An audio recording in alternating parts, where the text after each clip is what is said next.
The Hound of the Baskervilles. Chapter 1. Mr. Sherlock Holmes. Mr. Sherlock Holmes, who was usually very late in the mornings, save upon those not infrequent occasions when he was up all night, was seated at the breakfast table. I stood upon the hearthrug and picked up the stick which our visitor had left behind him the night before. It was a fine, thick piece of wood, bulbous-headed, of the sort which is known as a Penang lawyer. Just under the head was a broad silver band nearly an inch across. To James Mortimer, MRCS, from his friends of the CCH, was engraved upon it, with the date 1884. It was just such a stick as the old-fashioned family practitioner used to carry, dignified, solid, and reassuring. "Well, Watson, what do you make of it?" Holmes was sitting with his back to me, and I had given him no sign of my occupation. "How did you know what I was doing? I believe you have eyes in the back of your head." "I have, at least, a well-polished, silver-plated coffee pot in front of me," said he. "But tell me, Watson, what do you make of our visitor's stick? Since we have been so unfortunate as to miss him and have no notion of his errand, this accidental souvenir becomes of importance. Let me hear you reconstruct the man by an examination of it." "I think," said I, following as far as I could the methods of my companion, "that Dr. Mortimer is a successful elderly medical man, well esteemed, since those who know him give him this mark of their appreciation." "Good," said Holmes. "Excellent. I think also that the probability is in favour of his being a country practitioner who does a great deal of his visiting on foot." "Why so?" "Because this stick, though originally a very handsome one, has been so knocked about that I can hardly imagine a town practitioner carrying it. The thick iron ferrule is worn down, so it is evident that he has done a great amount of walking with it." "Perfectly sound," said Holmes. "And then again, there is the Friends of the CCH. I should guess that to be the something hunt, the local hunt to whose members he has possibly given some surgical assistance, and which has made him a small presentation in return." "Really, Watson, you excel yourself," said Holmes, pushing back his chair and lighting a cigarette. "I am bound to say that in all the accounts which you have been so good as to give of my own small achievements, you have habitually underrated your own abilities. It may be that you are not yourself luminous, but you are a conductor of light.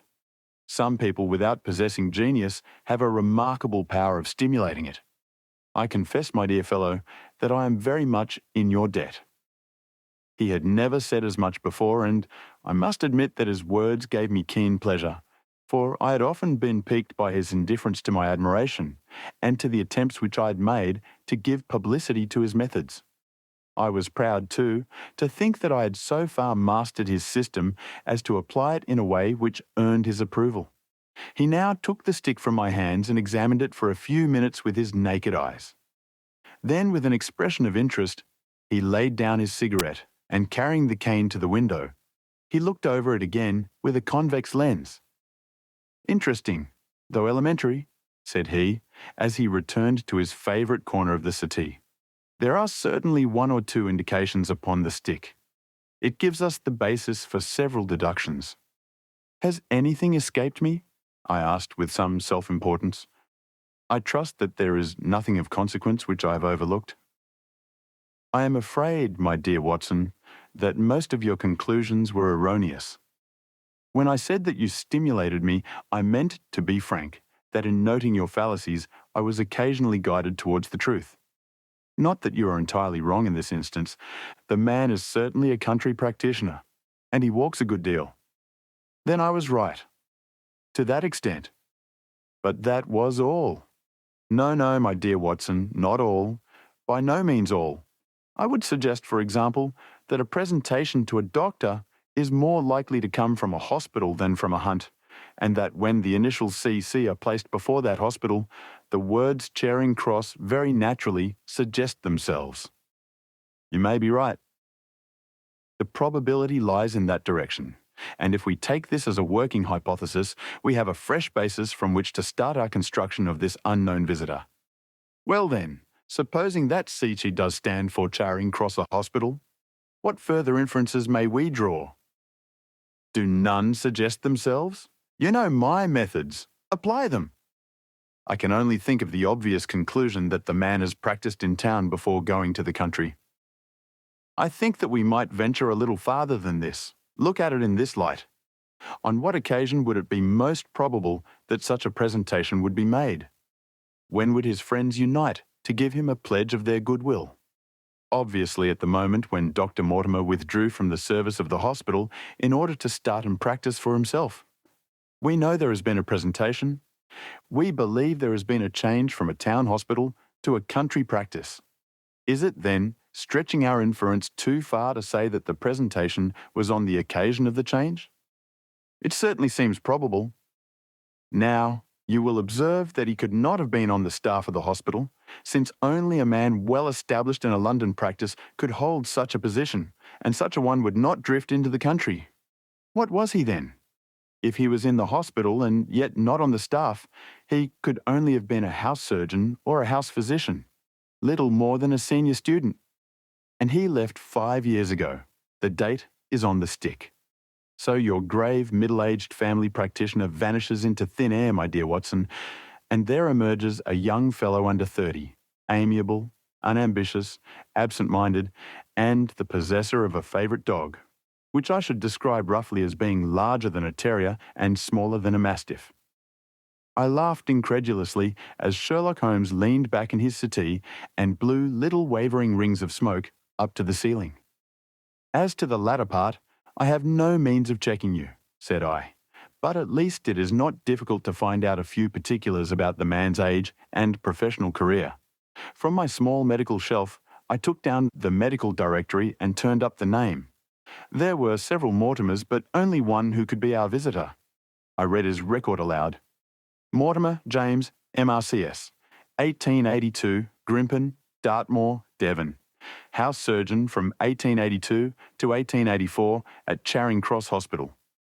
Winner of the Jackson Prize for Comparative Pathology, with essay entitled Is Disease a Reversion? Corresponding member of the Swedish Pathological Society. Author of Some Freaks of Atavism. Lancet, 1882. Do We Progress? Journal of Psychology, March 1883. Medical officer for the parishes of Grimpen, Thorsley and Highbarrow. No mention of that local hunt, Watson, said Holmes with a mischievous smile, but a country doctor, as you very astutely observed. I think that I am fairly justified in my inferences. As to the adjectives, I said, if I remember right, amiable, unambitious, and absent-minded. It is my experience that it is only an amiable man in this world who receives testimonials, only an unambitious one who abandons a London career for the country, and only an absent-minded one who leaves his stick and not his visiting card after waiting an hour in your room. And the dog has been in the habit of carrying this stick behind his master. Being a heavy stick, the dog has held it tightly by the middle, and the marks of his teeth are very plainly visible. The dog's jaw, as shown in the space between these marks, is too broad in my opinion for a terrier and not broad enough for a mastiff. It may have been, yes, by Jove, it is a curly-haired spaniel. He had risen and paced the room as he spoke. Now he halted in the recess of the window. There was such a ring of conviction in his voice that I glanced up in surprise. My dear fellow, how can you possibly be so sure of that?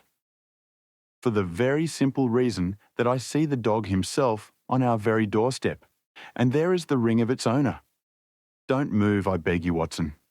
He is a professional brother of yours, and your presence may be of assistance to me.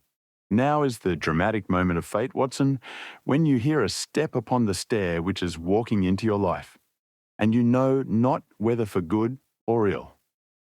What does Dr. James Mortimer, the man of science, ask of Sherlock Holmes, the specialist in crime? Come in. The appearance of our visitor was a surprise to me, since I had expected a typical country practitioner. He was a very tall, thin man, with a long nose like a beak, which jutted out between two keen grey eyes, set closely together and sparkling brightly from behind a pair of gold-rimmed glasses. He was clad in a professional but rather slovenly fashion, for his frock coat was dingy and his trousers frayed. Though young, his long back was already bowed, and he walked with a forward thrust of his head and a general air of peering benevolence. As he entered, his eyes fell upon the stick in Holmes's hand, and he ran towards it with an exclamation of joy. "I am so very glad," said he. "I was not sure whether I had left it here or in the shipping office. I would not lose that stick for the world." "A presentation, I see," said Holmes. "Yes, sir." "From Charing Cross Hospital?" "From one or two friends there on the occasion of my marriage." "Dear, dear, that's bad," said Holmes, shaking his head. Dr. Mortimer blinked through his glasses in mild astonishment. "Why was it bad?" "Only that you have disarranged our little deductions. Your marriage, you say?" "Yes, sir. I married and so left the hospital, and with it all hopes of a consulting practice. It was necessary to make a home of my own." Come, we are not so far wrong after all," said Holmes. "And now, Dr. James Mortimer." "Mr. Sir, Mr. A humble MRCS." "And a man of precise mind, evidently." "A dabbler in science, Mr. Holmes, a picker-up of shells on the shores of the great unknown ocean. I presume that it is Mr. Sherlock Holmes whom I am addressing, and not—" "No, this is my friend Dr. Watson." "Glad to meet you, sir. I have heard your name mentioned in connection with that of your friend. You interest me very much, Mr. Holmes. I had hardly expected so dolichocephalic a skull or such well-marked supraorbital development. Would you have any objection to my running my finger along your parietal fissure? A cast of your skull, sir, until the original is available, would be an ornament to any anthropological museum. It is not my intention to be fulsome, but I confess that I covet your skull." Sherlock Holmes waved our strange visitor into a chair. "You are an enthusiast in your line of thought, I perceive, sir, as I am in mine," said he. "I observe from your forefinger that you make your own cigarettes. Have no hesitation in lighting one." The man drew out paper and tobacco, and twirled the one up in the other with surprising dexterity. He had long, quivering fingers as agile and restless as the antennae of an insect. Holmes was silent, but his little darting glances showed me the interest which he took in our curious companion. "I presume, sir," said he at last, "that it was not merely for the purpose of examining my skull that you have done me the honour to call here last night and again today?" "No, sir, no, though I am happy to have had the opportunity of doing that as well. I came to you, Mr. Holmes, because I recognised that I am myself an unpractical man, and because I'm suddenly confronted with a most serious and extraordinary problem, recognising, as I do, that you are the second highest expert in Europe." "Indeed, sir. May I inquire who has the honour to be the first?" asked Holmes with some asperity. "To the man of precisely scientific mind, the work of Monsieur Bertillon must always appeal strongly." "Then had you not better consult him?" "I said, sir, to the precisely scientific mind. But as a practical man of affairs, it is acknowledged that you stand alone. I trust, sir, that I have not inadvertently—" "Just a little," said Holmes. "I think, Dr. Mortimer, you would do wisely if, without more ado, you would kindly tell me plainly what the exact nature of the problem is in which you demand my assistance." Chapter 2. The Curse of the Baskervilles. "I have in my pocket a manuscript," said Dr. James Mortimer. "I observed it as you entered the room," said Holmes. "It is an old manuscript, early 18th century, unless it is a forgery." "How can you say that, sir?" "You have presented an inch or two of it to my examination all the time that you have been talking. It would be a poor expert who could not give the date of a document within a decade or so. You may possibly have read my little monograph upon the subject. I put that at 1730. The exact date is 1742. Dr. Mortimer drew it from his breast pocket. "This family paper was committed to my care by Sir Charles Baskerville, whose sudden and tragic death some 3 months ago created so much excitement in Devonshire. I may say that I was his personal friend as well as his medical attendant. He was a strong-minded man, sir, shrewd, practical, and as unimaginative as I am myself. Yet he took this document very seriously, and his mind was prepared for just such an end as did eventually overtake him. Holmes stretched out his hand for the manuscript and flattened it upon his knee. You will observe, Watson, the alternative use of the long key S and the short. It is one of several indications which enabled me to fix the date. I looked over his shoulder at the yellow paper and the faded script. At the head was written Baskerville Hall, and below, in large scrawling figures, 1742. It appears to be a statement of some sort. Yes, it is a statement of a certain legend which runs in the Baskerville family. But I understand that it is something more modern and practical upon which you wish to consult me. Most modern, a most practical pressing matter, which must be decided within 24 hours. But the manuscript is short and is intimately connected with the affair. With your permission, I will read it to you. Holmes leaned back in his chair, placed his fingertips together and closed his eyes, with an air of resignation. Dr. Mortimer turned the manuscript to the light and read in a high, cracking voice the following curious, old-world narrative. Of the origin of the Hound of the Baskervilles, there have been many statements, yet, as I come in a direct line from Hugo Baskerville, and as I had the story from my father, who also had it from his, I have set it down with all belief that it occurred even as is here set forth. And I would have you believe, my sons, that the same justice which punishes sin may also most graciously forgive it, and that no ban is so heavy but that by prayer and repentance it may be removed. Learn then from this story not to fear the fruits of the past, but rather to be circumspect in the future, that those foul passions whereby our family has suffered so grievously may not again be loosed to our undoing. Know then that in the time of the Great Rebellion, the history of which by the learned Lord Clarendon I most earnestly commend to your attention, this manor of Baskerville was held by Hugo of that name, nor can it be gainsaid that he was a most wild, profane, and godless man.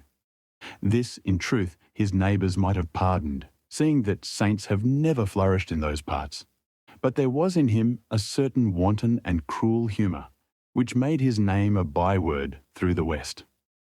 It chanced that this Hugo came to love, if indeed so dark a passion may be known under so bright a name, the daughter of a yeoman who held lands near the Baskerville estate.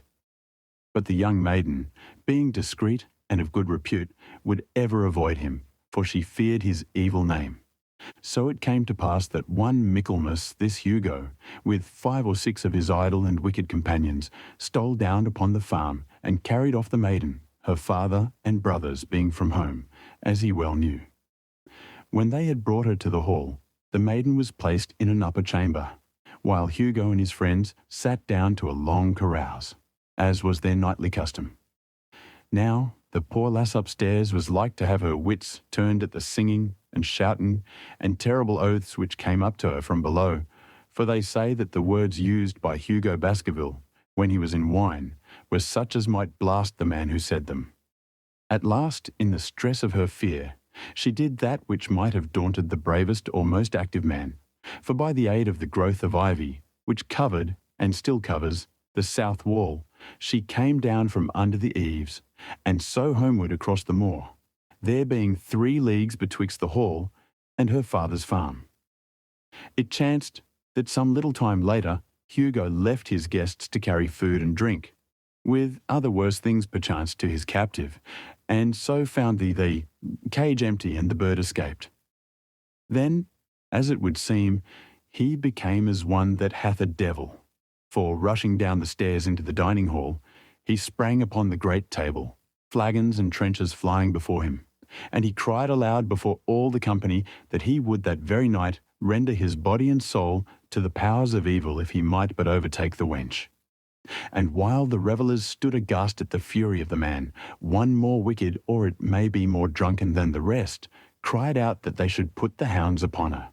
Whereat Hugo ran from the house, crying to his grooms that they should saddle his mare and unkennel the pack, and giving the hounds a kerchief of the maid's, he swung them to the line, and so off full cry in the moonlight over the moor.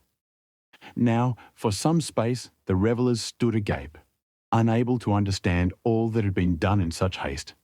But anon, their bemused wits awoke to the nature of the deed which was like to be done upon the moorlands. Everything was now in an uproar, some calling for their pistols, some for their horses, and some for another flask of wine. But at length, some sense came back to their crazed minds, and the whole of them, 13 in number, took horse and started in pursuit. The moon shone clear above them, and they rode swiftly abreast, taking that course which the maid must needs have taken if she were to reach her own home. They had gone a mile or two when they passed one of the night shepherds upon the moorlands, and they cried to him to know if he had seen the hunt. And the man, as the story goes, was so crazed with fear that he could scarce speak.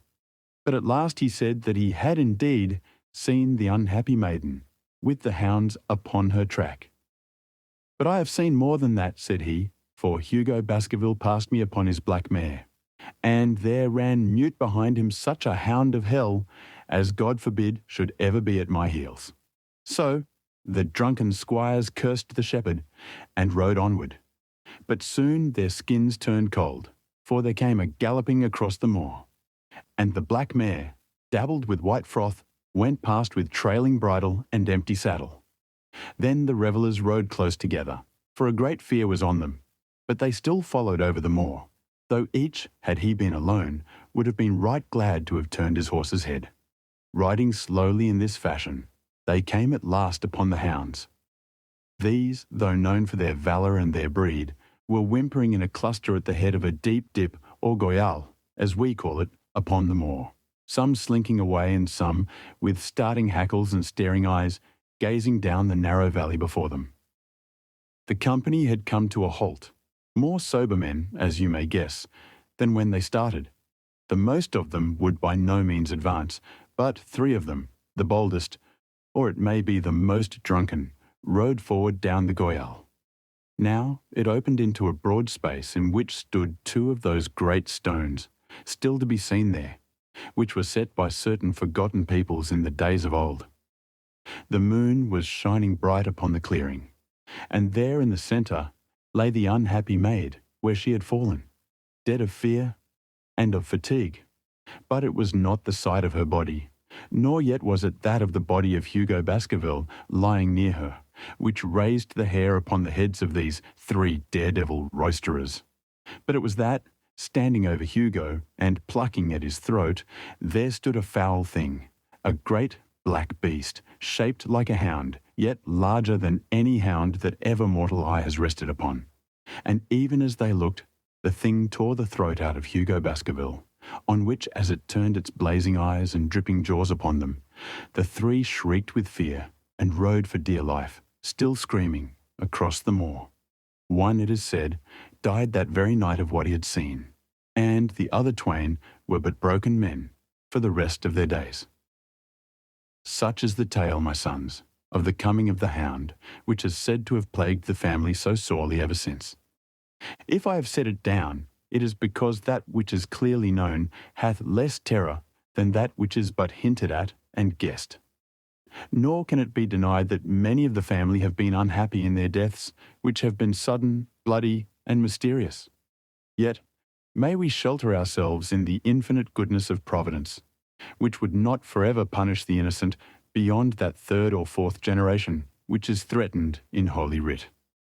To that Providence, my sons, I hereby commend you, and I counsel you by way of caution to forbear from crossing the moor in those dark hours when the powers of evil are exalted.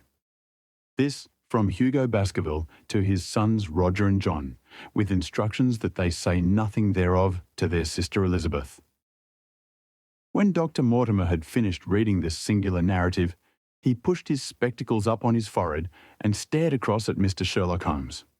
The latter yawned and tossed the end of his cigarette into the fire. "Well," said he, "do you not find it interesting? To a collector of fairy tales." No, Dr. Mortimer drew a folded newspaper out of his pocket. "Now, Mr. Holmes, we will give you something a little more recent. This is the Devon County Chronicle of May 14th of this year. It is a short account of the facts elicited at the death of Sir Charles Baskerville, which occurred a few days before that date. My friend leaned a little forward and his expression became intent. Our visitor readjusted his glasses and began.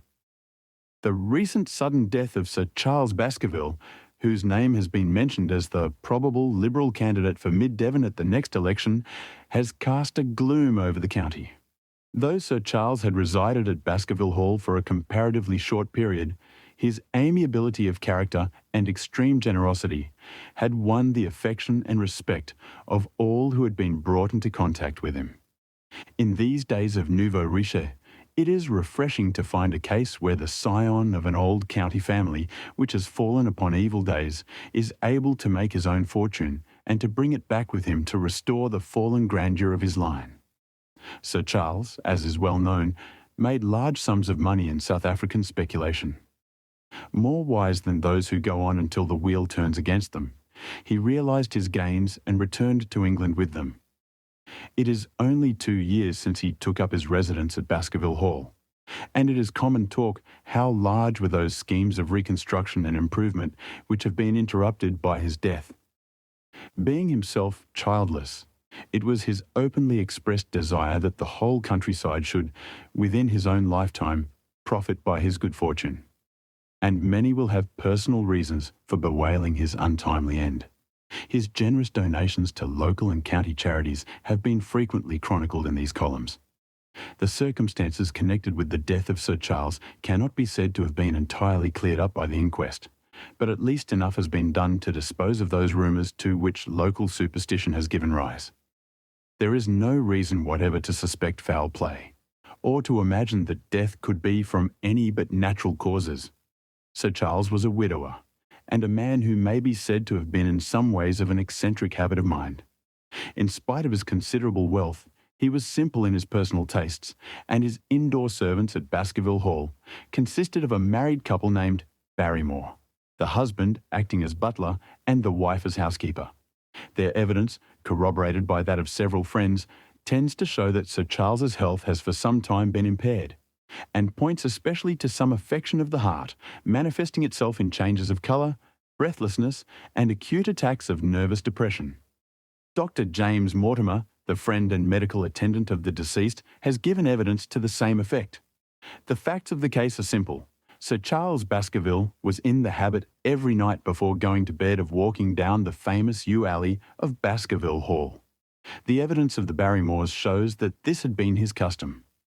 On the 4th of May, Sir Charles had declared his intention of starting next day for London, and had ordered Barrymore to prepare his luggage. That night, he went out as usual for his nocturnal walk, in the course of which he was in the habit of smoking a cigar. He never returned. At 12 o'clock, Barrymore, finding the hall door still open, became alarmed, and, lighting a lantern, went in search of his master. The day had been wet, and Sir Charles's footmarks were easily traced down the alley. Halfway down this walk, there is a gate which leads out onto the moor. There were indications that Sir Charles had stood for some little time here. He then proceeded down the alley, and it was at the far end of it that his body was discovered. One fact which has not been explained is the statement of Barrymore that his master's footprints altered their character from the time that he passed the moor-gate, and that he appeared from thence onward to have been walking upon his toes. One Murphy, a gipsy horse dealer, was on the moor at no great distance at the time, but he appears by his own confession to have been the worse for drink. He declares that he heard cries, but is unable to state from what direction they came. No signs of violence were to be discovered upon Sir Charles's person, and though the doctor's evidence pointed to an almost incredible facial distortion, so great that Dr. Mortimer refused at first to believe that it was indeed his friend and patient who lay before him, it was explained that that is a symptom which is not unusual in cases of dyspnea and death from cardiac exhaustion.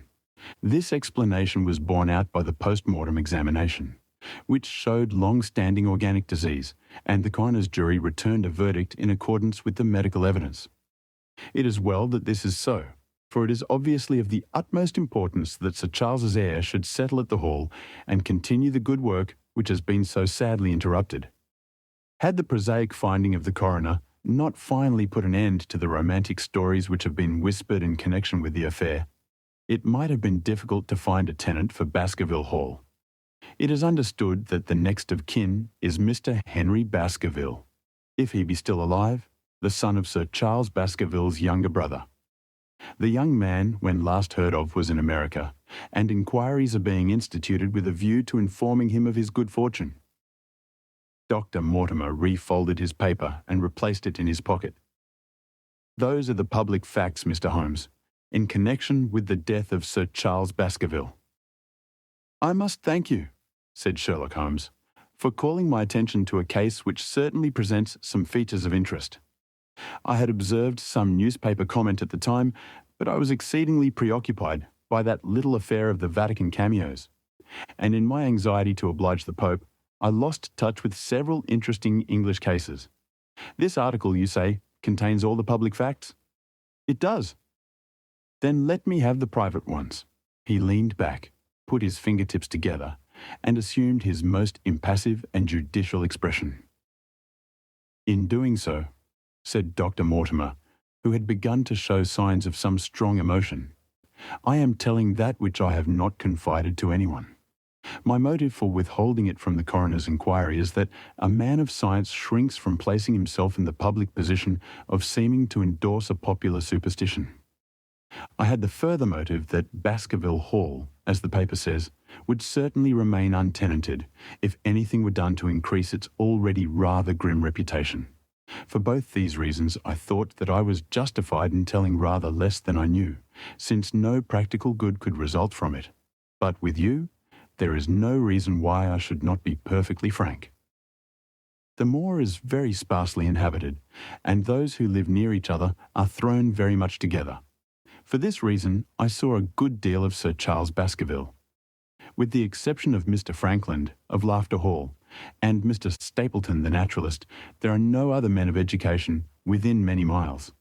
Sir Charles was a retiring man, but the chance of his illness brought us together, and a community of interests in science kept us so. He had brought back much scientific information from South Africa, and many a charming evening we have spent together discussing the comparative anatomy of the Bushman and the Hottentot. Within the last few months, it became increasingly plain to me that Sir Charles's nervous system was strained to the breaking point.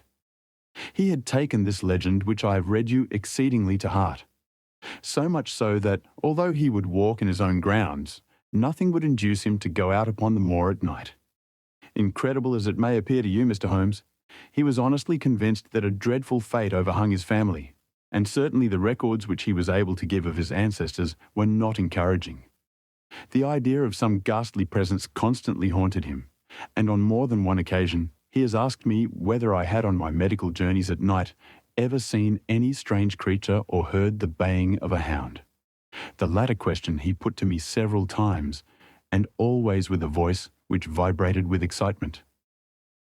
I can well remember driving up to his house in the evening some 3 weeks before the fatal event. He chanced to be at his hall door. I had descended from my gig and was standing in front of him when I saw his eyes fix themselves over my shoulder and stare past me with an expression of the most dreadful horror. I whisked round and had just time to catch a glimpse of something which I took to be a large black calf passing at the head of the drive. So excited and alarmed was he that I was compelled to go down to the spot where the animal had been and look around for it. It was gone, however, and the incident appeared to make the worst impression upon his mind. I stayed with him all the evening, and it was on that occasion, to explain the emotion which he had shown, that he confided to my keeping that narrative which I read to you when first I came. I mention this small episode because it assumes some importance in view of the tragedy which followed, but I was convinced at the time that the matter was entirely trivial, and that his excitement had no justification. It was at my advice that Sir Charles was about to go to London. His heart was, I knew, affected, and the constant anxiety in which he lived, however chimerical the cause of it might be, was evidently having a serious effect upon his health. I thought that a few months among the distractions of town would send him back a new man.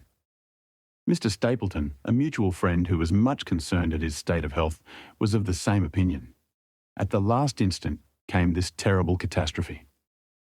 On the night of Sir Charles's death, Barrymore the butler, who made the discovery, sent Perkins the groom on horseback to me, and as I was sitting up late, I was able to reach Baskerville Hall within an hour of the event. I checked and corroborated all the facts which were mentioned at the inquest. I followed the footsteps down the yew alley. I saw the spot at the Moorgate where he seemed to have waited. I remarked the change in the shape of the prints after that point. I noted that there were no other footsteps save those of Barrymore on the soft gravel. And finally, I carefully examined the body, which had not been touched until my arrival. Sir Charles lay on his face, his arms out, his fingers dug into the ground, and his features convulsed with some strong emotion to such an extent that I could hardly have sworn to his identity. There was certainly no physical injury of any kind. But one false statement was made by Barrymore at the inquest. He said that there were no traces upon the ground round the body. He did not observe any. But I did, some little distance off, but fresh and clear. Footprints? Footprints. A man's or a woman's. Dr. Mortimer looked strangely at us for an instant, and his voice sank almost to a whisper as he answered, "Mr. Holmes, they were the footprints of a gigantic hound." Chapter 3. The problem. I confess at these words, a shudder passed through me. There was a thrill in the doctor's voice which showed that he was himself deeply moved by that which he told us. Holmes leaned forward in his excitement, and his eyes had the hard, dry glitter which shot from them when he was keenly interested. "You saw this? As clearly as I see you. And you said nothing? What was the use? How was it that no one else saw it? The marks were some 20 yards from the body, and no one gave them a thought. I don't suppose I should have done so had I not known this legend. There are many sheepdogs on the moor? No doubt, but this was no sheepdog. You say it was large? Enormous. But it had not approached the body? No. What sort of night was it? Damp and raw. But not actually raining? No. What is the alley like? There are 2 lines of old yew hedge, 12 feet high and impenetrable.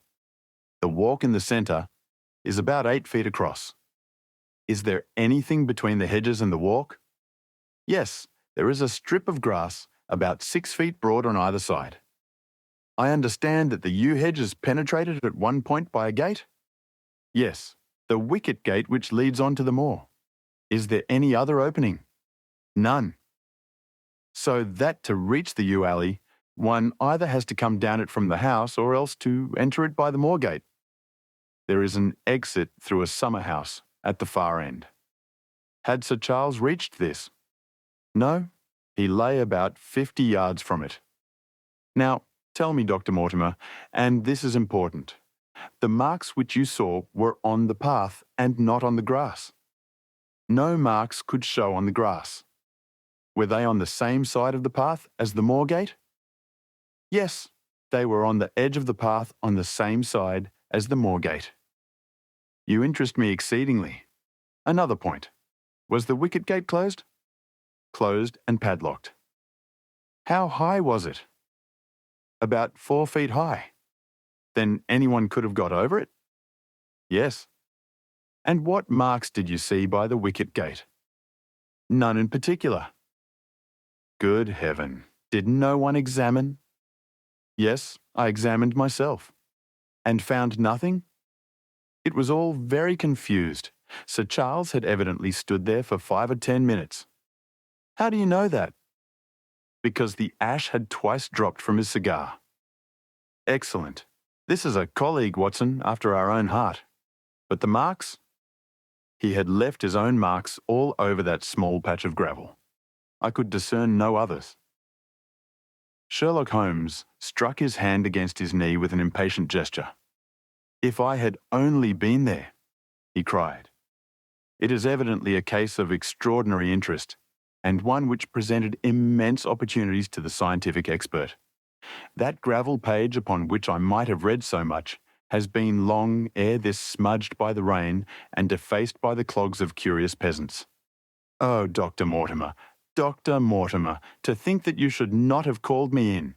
You have indeed much to answer for. I could not call you in, Mr. Holmes, without disclosing these facts to the world, and I have already given my reasons for not wishing to do so. Besides, why do you hesitate? There is a realm in which the most acute and most experienced of detectives is helpless. You mean that the thing is supernatural? I did not positively say so. No, but you evidently think it. Since the tragedy, Mr. Holmes, there have come to my ears several incidents which are hard to reconcile with the settled order of nature. For example, I find that before the terrible event occurred, several people had seen a creature upon the moor which corresponds with this Baskerville demon, and which could not possibly be any animal known to science. They all agreed that it was a huge creature, luminous, ghastly, and spectral. I have cross-examined these men, one of them a hard-headed countryman, one a farrier, and one a moorland farmer, who all tell the same story of this dreadful apparition, exactly corresponding to the hellhound of the legend. I assure you that there is a reign of terror in the district, and that it is a hardy man who will cross the moor at night. And you, a trained man of science, believe it to be supernatural? I do not know what to believe. Holmes shrugged his shoulders. I have hitherto confined my investigations to this world, said he. In a modest way, I have combated evil, but to take on the father of evil himself would perhaps be too ambitious a task. Yet, you must admit that the footmark is material. The original hound was material enough to tug a man's throat out, and yet he was diabolical as well. I see that you have quite gone over to the supernaturalists, but now, Dr. Mortimer, tell me this. If you hold these views, why have you come to consult me at all? You tell me in the same breath that it is useless to investigate Sir Charles's death, and that you desire me to do it. I did not say that I desired you to do it. Then how can I assist you? By advising me as to what I should do with Sir Henry Baskerville, who arrives at Waterloo Station. Dr. Mortimer looked at his watch, in exactly 1 hour and a quarter. He being the heir? Yes. On the death of Sir Charles, we inquired for this young gentleman and found that he had been farming in Canada.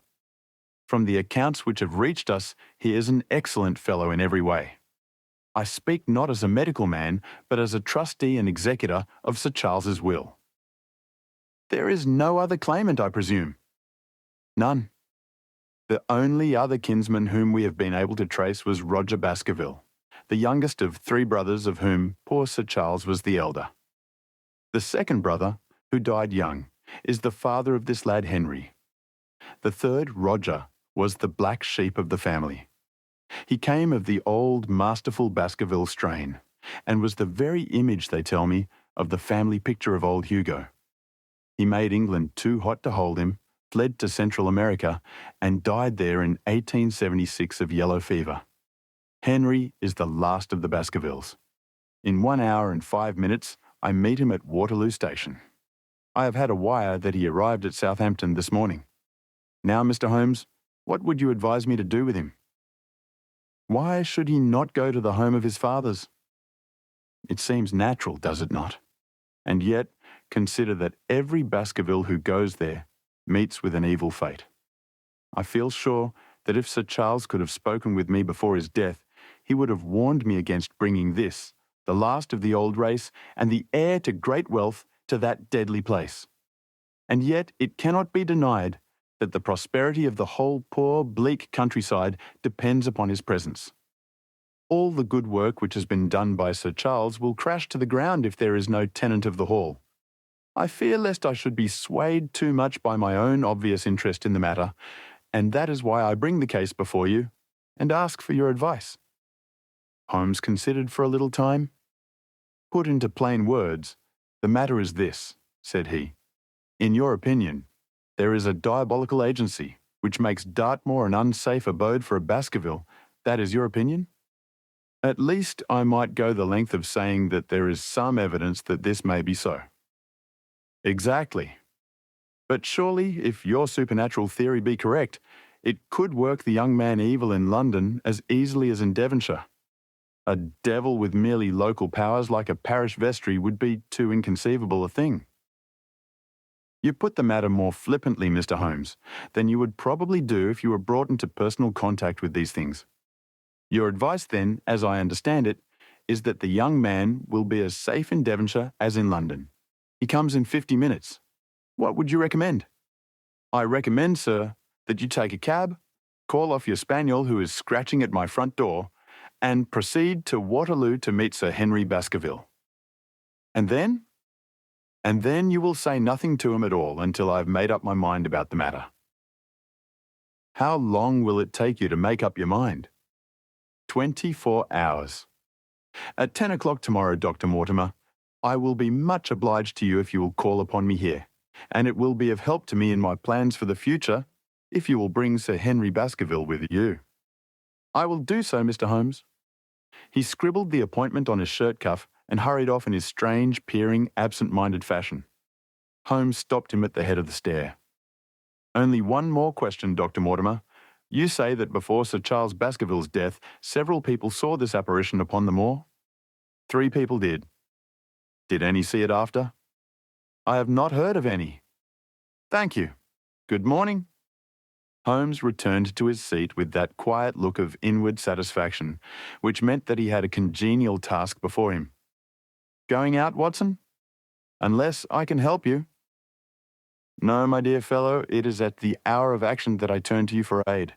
But this is splendid, really unique from some points of view. When you pass Bradley's, would you ask him to send up a pound of the strongest shag tobacco? Thank you. It would be as well if you could make it convenient not to return before evening. Then I should be very glad to compare impressions as to this most interesting problem which has been submitted to us this morning. I knew that seclusion and solitude were very necessary for my friend in those hours of intense mental concentration during which he weighed every particle of evidence, constructed alternative theories, balanced one against the other, and made up his mind as to which points were essential and which immaterial. I therefore spent the day at my club and did not return to Baker Street until evening. It was nearly 9 o'clock when I found myself in the sitting room once more. My first impression as I opened the door was that a fire had broken out, for the room was so filled with smoke that the light of the lamp upon the table was blurred by it.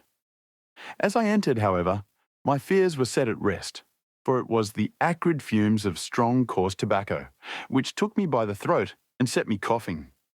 Through the haze, I had a vague vision of Holmes in his dressing gown, coiled up in an armchair, with his black clay pipe between his lips. Several rolls of paper lay around him. Caught cold, Watson? Said he. No, it's this poisonous atmosphere. I suppose it is pretty thick now that you mention it. Thick? It is intolerable. Open the window then. You have been at your club all day, I perceive. My dear Holmes, am I right? Certainly, but how? He laughed at my bewildered expression. There is a delightful freshness about you, Watson, which makes it a pleasure to exercise any small powers which I possess at your expense. A gentleman goes forth on a showery and miry day.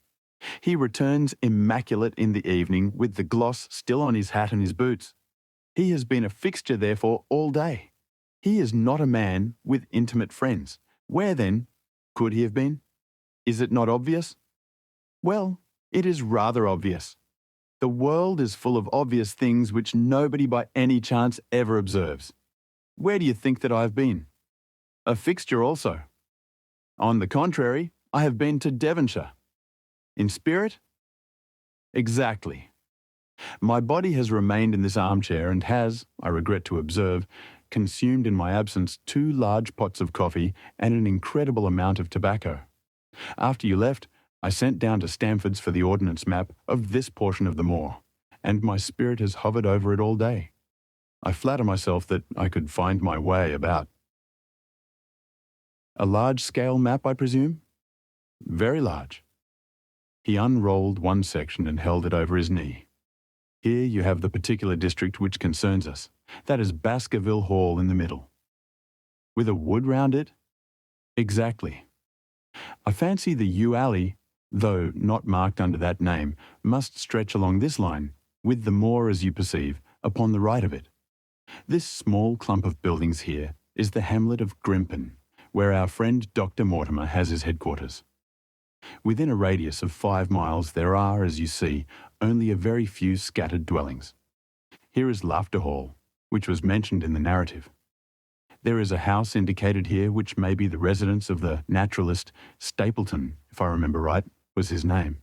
Here are 2 moorland farmhouses, High Tor and Foulmire. Then 14 miles away, the great convict prison of Princetown. Between and around these scattered points extends the desolate, lifeless moor. This, then, is the stage upon which tragedy has been played and upon which we may help to play it again. It must be a wild place. Yes, the setting is a worthy one. If the devil did desire to have a hand in the affairs of men, then you are yourself inclining to the supernatural explanation. The devil's agents may be of flesh and blood, may they not? There are 2 questions waiting for us at the outset. The one is whether any crime has been committed at all. The second is, what is the crime and how was it committed? Of course, if Dr. Mortimer's surmise should be correct, and we are dealing with forces outside the ordinary laws of nature, there is an end of our investigation. But we are bound to exhaust all other hypotheses before falling back upon this one. I think we'll shut that window again, if you don't mind. It is a singular thing, but I find that a concentrated atmosphere helps a concentration of thought. I have not pushed it to the length of getting into a box to think, but that is the logical outcome of my convictions. Have you turned the case over in your mind? Yes, I have thought a good deal of it in the course of the day. What do you make of it? It is very bewildering. It has certainly a character of its own. There are points of distinction about it. That change in the footprints, for example. What do you make of that? Mortimer said that the man had walked on tiptoe down that portion of the alley. He only repeated what some fool had said at the inquest. Why should a man walk on tiptoe down the alley? What then? He was running, Watson, running desperately, running for his life, running until he burst his heart and fell dead upon his face. Running from what? There lies our problem. There are indications that the man was crazed with fear before ever he began to run. How can you say that?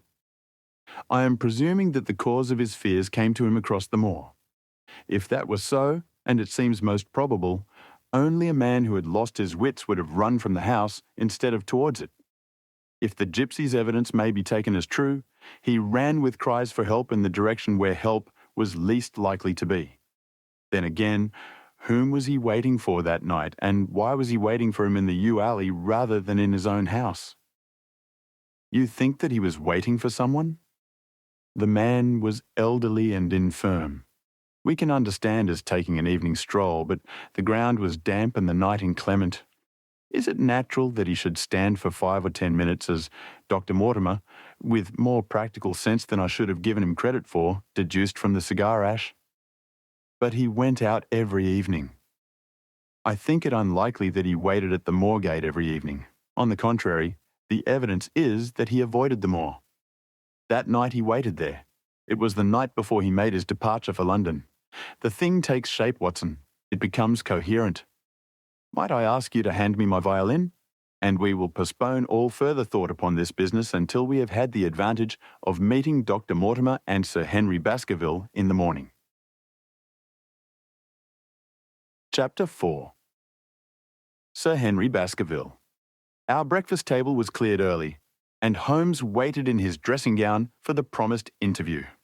Our clients were punctual to their appointment, for the clock had just struck 10 when Dr. Mortimer was shown up, followed by the young baronet.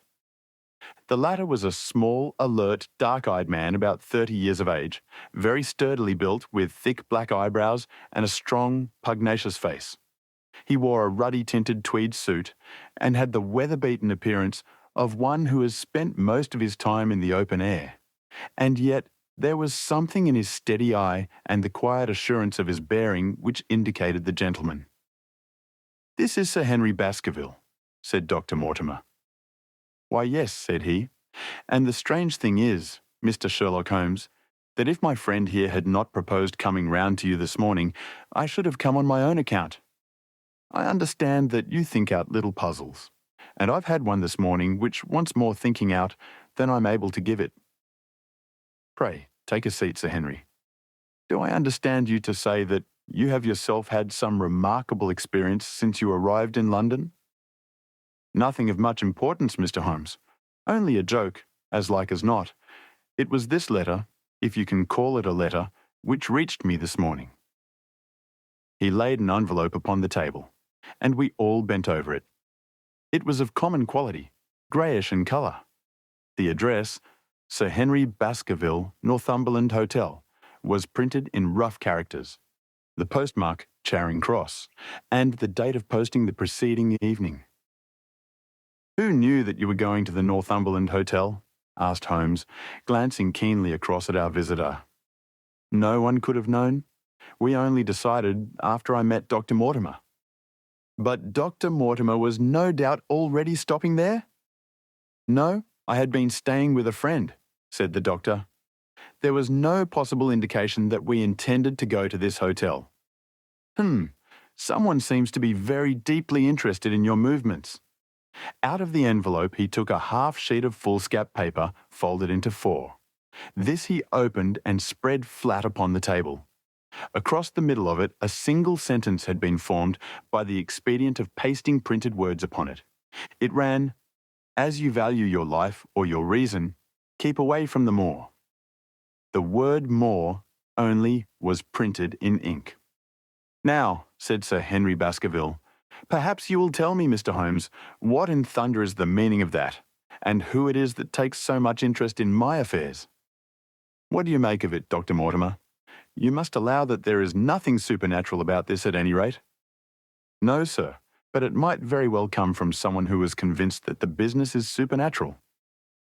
"What business?" asked Sir Henry sharply. "It seems to me that all you gentlemen know a great deal more than I do about my own affairs." "You shall share our knowledge before you leave this room, Sir Henry." "I promise you that," said Sherlock Holmes. "We will confine ourselves for the present, with your permission, to this very interesting document, which must have been put together and posted yesterday evening. Have you yesterday's Times, Watson?" "It is here in the corner." "Might I trouble you for it? The inside page, please, with the leading articles." He glanced swiftly over it, running his eyes up and down the columns. "Capital article, this on free trade. Permit me to give you an extract from it. You may be cajoled into imagining that your own special trade or your own industry will be encouraged by a protective tariff. But it stands to reason that such legislation must in the long run keep away wealth from the country, diminish the value of our imports, and lower the general conditions of life in this island." "What do you think of that, Watson?" cried Holmes in high glee, rubbing his hands together with satisfaction. "Don't you think that is an admirable sentiment?" Dr. Mortimer looked at Holmes with an air of professional interest, and Sir Henry Baskerville turned a pair of puzzled dark eyes upon me. "I don't know much about the tariff and things of that kind," said he, "but it seems to me we've got a bit off the trail so far as that note is concerned." "On the contrary, I think we are particularly hot upon the trail, Sir Henry. Watson here knows more about my methods than you do, but I fear that even he has not quite grasped the significance of this sentence. No, I confess that I see no connection. And yet, my dear Watson, there is so very close a connection that the one is extracted out of the other. You, your life, reason, value, keep away, from the... Don't you see now whence these words have been taken? By thunder, you're right." "Well, if that isn't smart," cried Sir Henry. "If any possible doubt remained, it is settled by the fact that keep away and from, they are cut out in one piece. Well, now, so it is. Really, Mr. Holmes, this exceeds anything which I could have imagined," said Dr. Mortimer, gazing at my friend in amazement. I could understand anyone saying that the words were from a newspaper. But that you should name which and add that it came from the leading article is really one of the most remarkable things which I have ever known. How did you do it? I presume, Doctor, that you could tell the skull of a Negro from that of an Eskimo. Most certainly. But how? Because that is my special hobby. The differences are obvious. The supraorbital crest, the facial angle, the maxillary curve, But this is my special hobby, and the differences are equally obvious. There is as much difference to my eyes between the leaded bourgeois type of a Times article and the slovenly print of an evening halfpenny paper as there could be between your Negro and your Eskimo. The detection of types is one of the most elementary branches of knowledge to the special expert in crime, though I confess that once when I was very young I confused the Leeds Mercury with the Western Morning News. But a Times leader is entirely distinctive, and these words could have been taken from nothing else. As it was done yesterday, the strong probability was that we should find the words in yesterday's issue. So far as I can follow you, then, Mr. Holmes, said Sir Henry Baskerville, someone cut out this message with a scissors. Nail scissors, said Holmes. You can see that it was a very short-bladed scissors, since the cutter had to take 2 snips over, keep away. That is so. Someone then cut out the message with a pair of short-bladed scissors, pasted it with paste. Gum, said Holmes, with gum onto the paper. But I want to know why the word Moor should have been written. Because he could not find it in print. The other words were all simple and might be found in any issue, but Moor would be less common. Why, of course, that would explain it. Have you read anything else in this message, Mr. Holmes? There are 1 or 2 indications, and yet the utmost pains have been taken to remove all clues. The address, you observe, is printed in rough characters. But the Times is a paper which is seldom found in any hands but those of the highly educated. We may take it, therefore, that the letter was composed by an educated man who wished to pose as an uneducated one, and his effort to conceal his own writing suggests that that writing might be known, or come to be known, by you. Again, you will observe that the words are not gummed on in an accurate line, but that some are much higher than others. Life, for example, is quite out of its proper place. That may point to carelessness, or it may point to agitation and hurry upon the part of the cutter. On the whole, I incline to the latter view, since the matter was evidently important, and it is unlikely that the composer of such a letter would be careless. If he were in a hurry, it opens up the interesting question why he should be in a hurry, since any letter posted up to early morning would reach Sir Henry before he would leave his hotel. Did the composer fear an interruption, and from whom? We are coming now rather into the region of guesswork, said Dr. Mortimer. Say, rather, into the region where we balance probabilities and choose the most likely. It is the scientific use of the imagination, but we have always some material basis on which to start our speculation. Now, you would call it a guess, no doubt, but I am almost certain that this address has been written in a hotel. How in the world can you say that? If you examine it carefully, you will see that both the pen and the ink have given the writer trouble. The pen has spluttered twice in a single word and has run dry 3 times in a short address, showing that there was very little ink in the bottle. Now, a private pen or ink bottle is seldom allowed to be in such a state, and the combination of the two must be quite rare. But you know the hotel ink and the hotel pen, where it is rare to get anything else. Yes, I have very little hesitation in saying that could we examine the waste paper baskets of the hotels around Charing Cross until we found the remains of the mutilated Times leader, we could lay our hands straight upon the person who sent this singular message. Hello, what's this? He was carefully examining the foolscap upon which the words were pasted, holding it only an inch or 2 from his eyes. Well? Nothing, said he, throwing it down. It is a blank half sheet of paper, without even a watermark upon it. I think we have drawn as much as we can from this curious letter. And now, Sir Henry, Has anything else of interest happened to you since you have been in London? Why, no, Mr. Holmes, I think not. You have not observed anyone follow or watch you? I seem to have walked right into the thick of a dime novel, said our visitor. Why in thunder should anyone follow or watch me? We are coming to that. You have nothing else to report to us before we go into this matter? Well, it depends upon what you think worth reporting.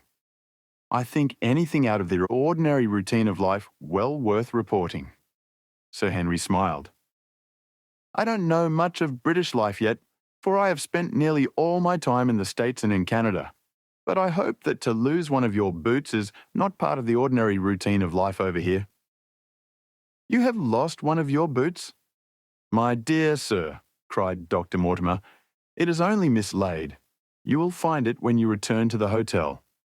What is the use of troubling Mr. Holmes with trifles of this kind? Well, he asked me for anything outside the ordinary routine. Exactly, said Holmes, however foolish the incident may seem. You have lost one of your boots, you say? Well, mislaid it anyhow. I put them both outside my door last night, and there was only one in the morning. I could get no sense out of the chap who cleans them. The worst of it is that I only bought the pair last night in the Strand, and I have never had them on. If you have never worn them, why did you put them out to be cleaned? They were tan boots and had never been varnished. That was why I put them out. Then I understand that on your arrival in London yesterday, you went out at once and bought a pair of boots? I did a good deal of shopping. Dr. Mortimer here went round with me. You see, if I'm to be squire down there, I must dress the part, and it may be that I have got a little careless in my ways out west. Among other things, I bought these brown boots, gave $6 for them, and had one stolen before ever I had them on my feet.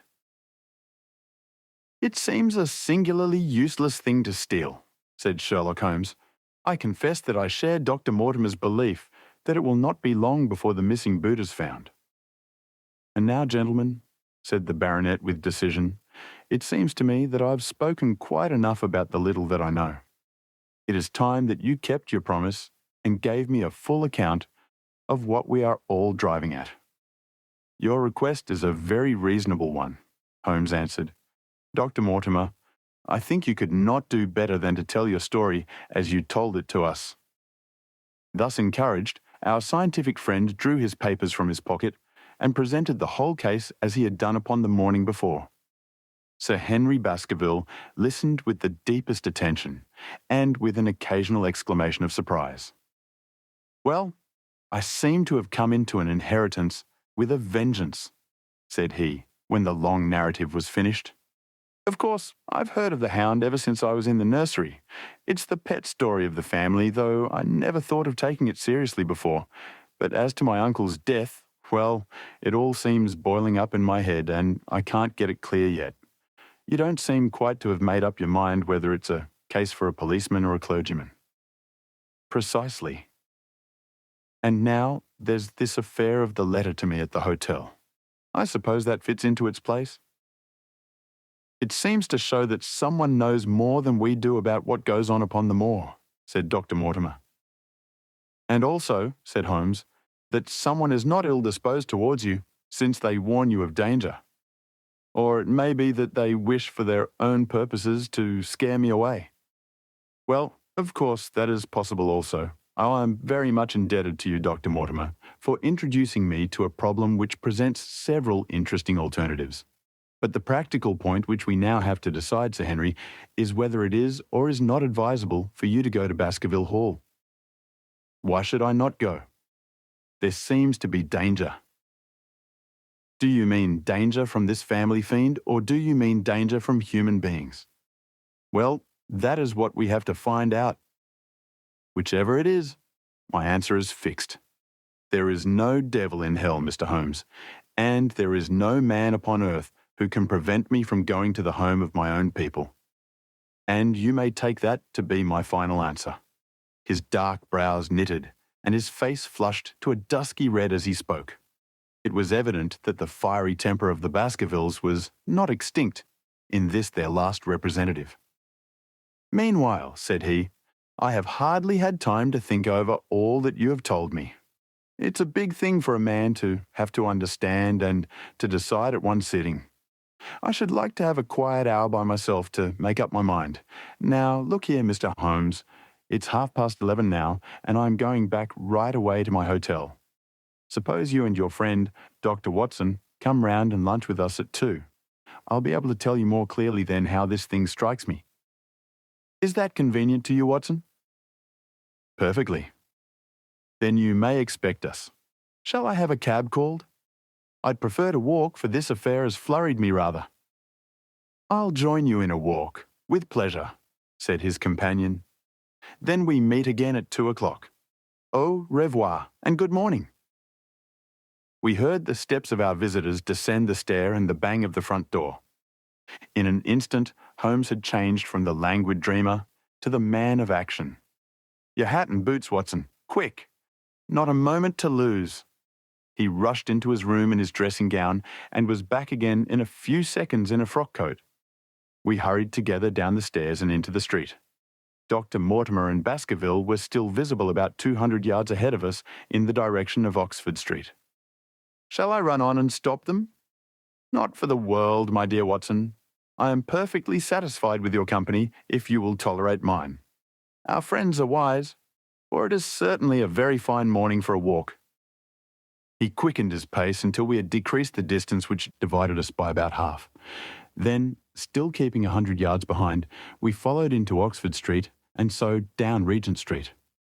Once our friend stopped and stared into a shop window, upon which Holmes did the same. An instant afterwards, he gave a little cry of satisfaction, and, following the direction of his eager eyes, I saw that a hansom cab with a man inside, which had halted on the other side of the street, was now proceeding slowly onward again. There's our man, Watson. Come along. We'll have a good look at him, if we can do no more.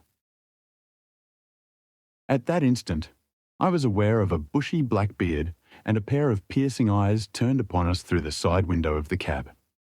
Instantly the trapdoor at the top flew up, something was screamed to the driver, and the cab flew madly off down Regent Street. Holmes looked eagerly round for another, but no empty one was in sight. Then he dashed in wild pursuit amid the stream of the traffic, but the start was too great, and already the cab was out of sight.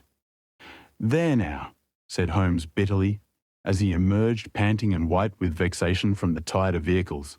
Was ever such bad luck, and such bad management too? Watson, Watson, if you are an honest man, you will record this also, and set it against my successors. Who was the man? I have not an idea. A spy? Well, it was evident from what we have heard that Baskerville has been very closely shadowed by someone since he has been in town. How else could it be known so quickly that it was the Northumberland Hotel which he had chosen? If they had followed him the first day, I argued that they would follow him also the second.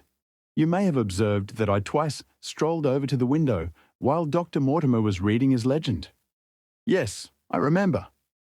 I was looking out for loiterers in the street, but I saw none. We are dealing with a clever man, Watson. This matter cuts very deep, and though I have not finally made up my mind whether it is a benevolent or a malevolent agency which is in touch with us, I am conscious always of power and design. When our friends left, I at once followed them in the hopes of marking down their invisible attendant. So wily was he that he had not trusted himself upon foot, but he had availed himself of a cab so that he could loiter behind, or dash past them, and so escape their notice. His method had the additional advantage that if they were to take a cab, he was all ready to follow them. It has, however, one obvious disadvantage. It puts him in the power of the cabmen. Exactly. What a pity we did not get the number.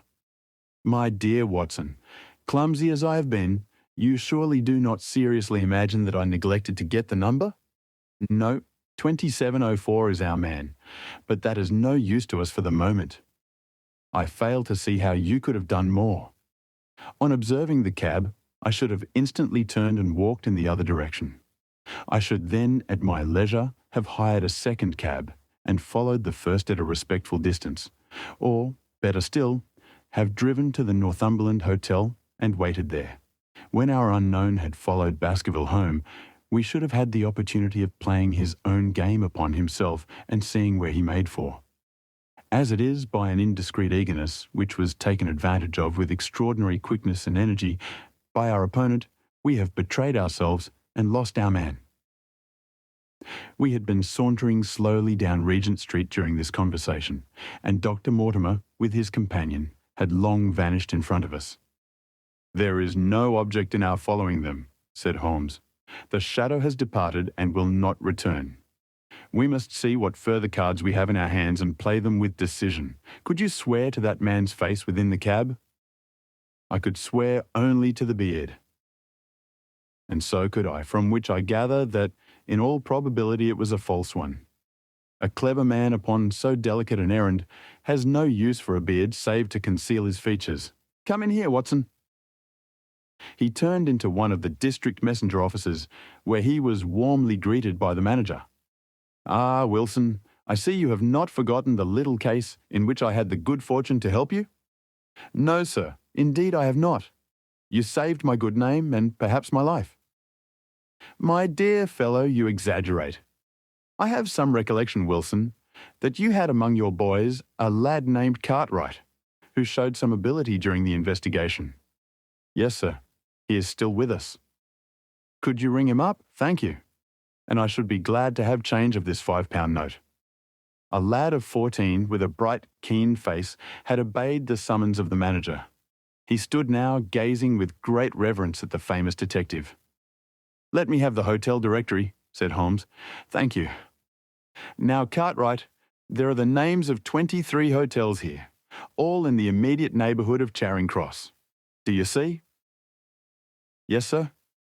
"You will visit each of these in turn." "Yes, sir." "You will begin in each case by giving the outside porter 1 shilling. Here are 23 shillings. "Yes, sir." "You will tell him that you want to see the waste paper of yesterday. You will say that an important telegram has miscarried and that you are looking for it. You understand?" "Yes, sir." "But what you are really looking for is the centre page of the Times with some holes cut in it with scissors. Here is a copy of the Times. It is this page. You could easily recognise it, could you not?" "Yes, sir."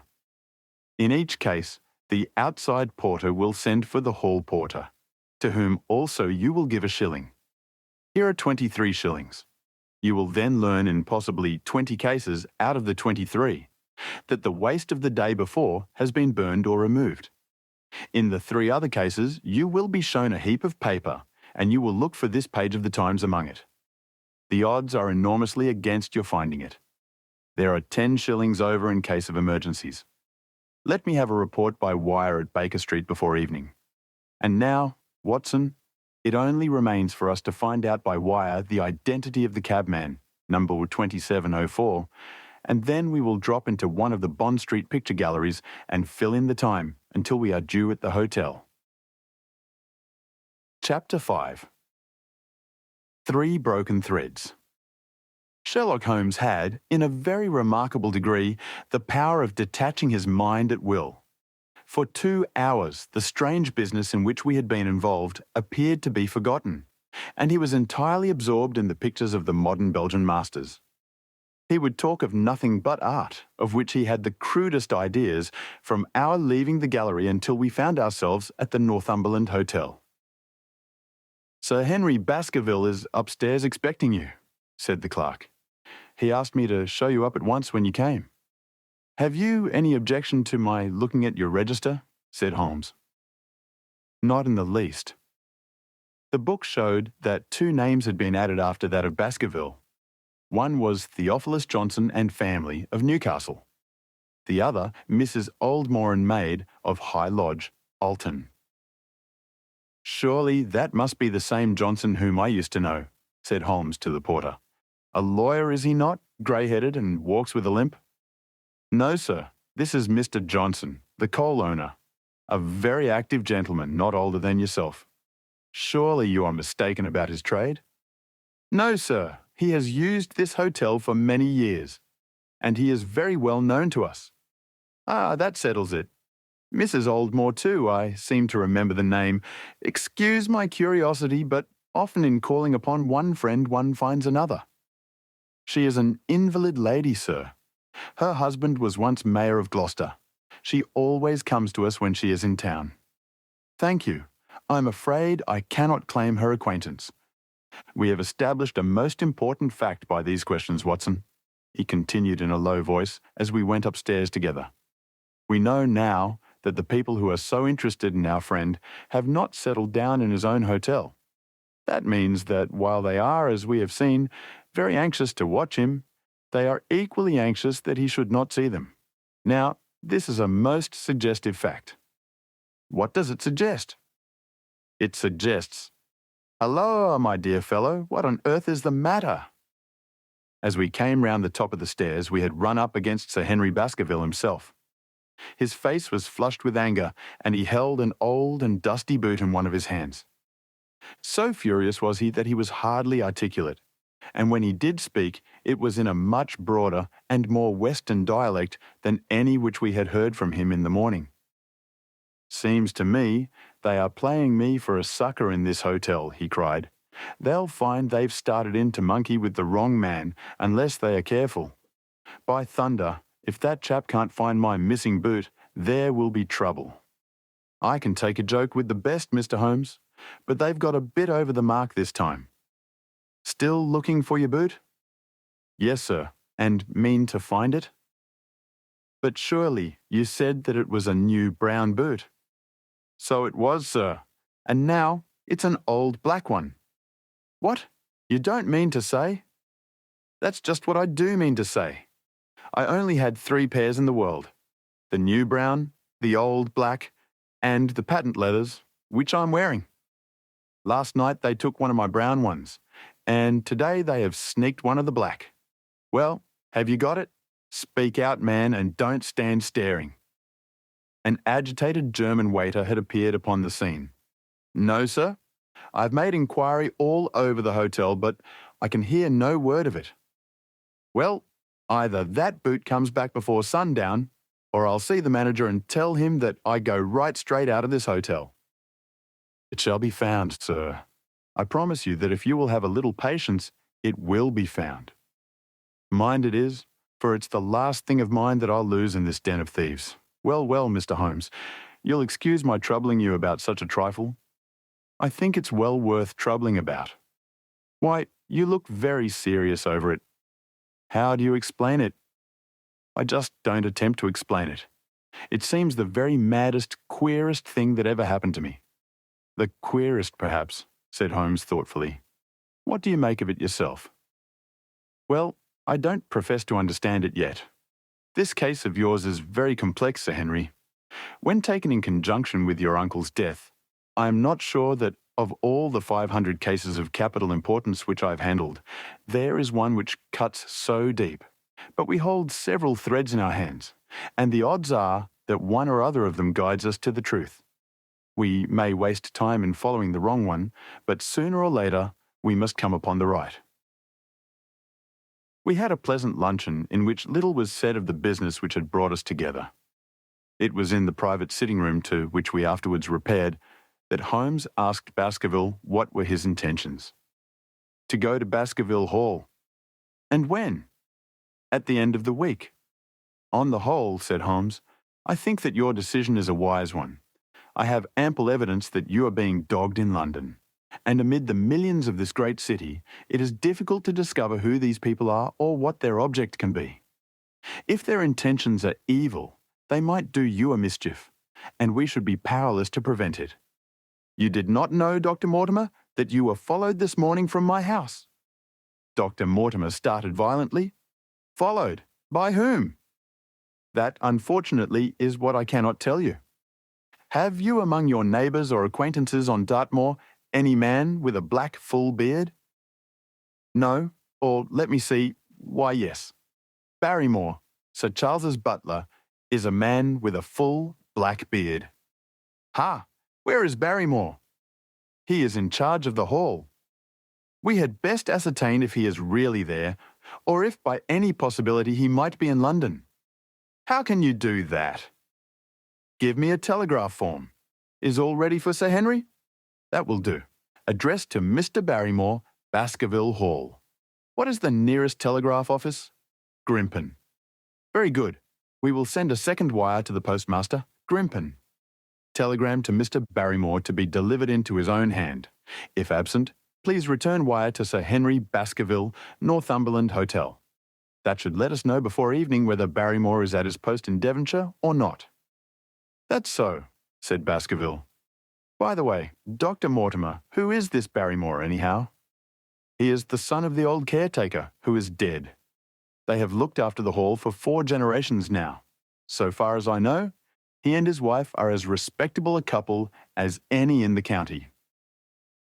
At the same time, said Baskerville, it's clear enough that so long as there are none of the family at the hall, these people have a mighty fine home and nothing to do. That is true. Did Barrymore profit at all by Sir Charles's will? Asked Holmes. He and his wife had £500 each. Ha! Did they know that they would receive this, sir? Yes. Sir Charles was very fond of talking about the provisions of his will. That is very interesting. I hope, said Dr. Mortimer, that you do not look with suspicious eyes upon everyone who received a legacy from Sir Charles, for I also had £1,000 left to me. Indeed, and anyone else. There were many insignificant sums to individuals, and a large number of public charities. The residue all went to Sir Henry. And how much was the residue? £740,000. Holmes raised his eyebrows in surprise. I had no idea that so gigantic a sum was involved, said he. Sir Charles had the reputation of being rich, but we did not know how very rich he was until we came to examine his securities. The total value of the estate was close on to £1 million. Dear me, it is a stake for which a man might well play a desperate game. And one more question, Dr. Mortimer. Supposing that anything happened to our young friend here, you will forgive the unpleasant hypothesis, who would inherit the estate? Since Roger Baskerville, Sir Charles's younger brother, died unmarried, the estate would descend to the Desmonds, who are distant cousins. James Desmond is an elderly clergyman in Westmoreland. Thank you. These details are all of great interest. Have you met Mr. James Desmond? Yes, he once came down to visit Sir Charles. He is a man of venerable appearance and of saintly life. I remember that he refused to accept any settlement from Sir Charles, though he pressed it upon him. And this man of simple tastes would be the heir to Sir Charles's thousands. He would be the heir to the estate because that is entailed. He would also be the heir to the money unless it were willed otherwise by the present owner, who can, of course, do what he likes with it. And have you made your will, Sir Henry? No, Mr. Holmes, I have not. I've had no time, for it was only yesterday that I learned how matters stood. But in any case, I feel that the money should go with the title and estate. That was my poor uncle's idea. How is the owner going to restore the glories of the Baskervilles if he has not money enough to keep up the property? House, land, and dollars must go together. Quite so.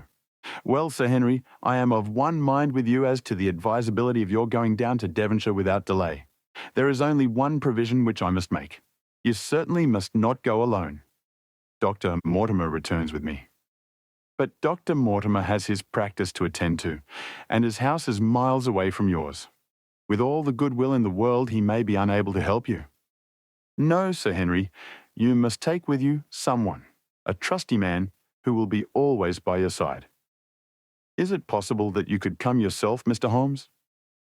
If matters came to a crisis, I should endeavour to be present in person.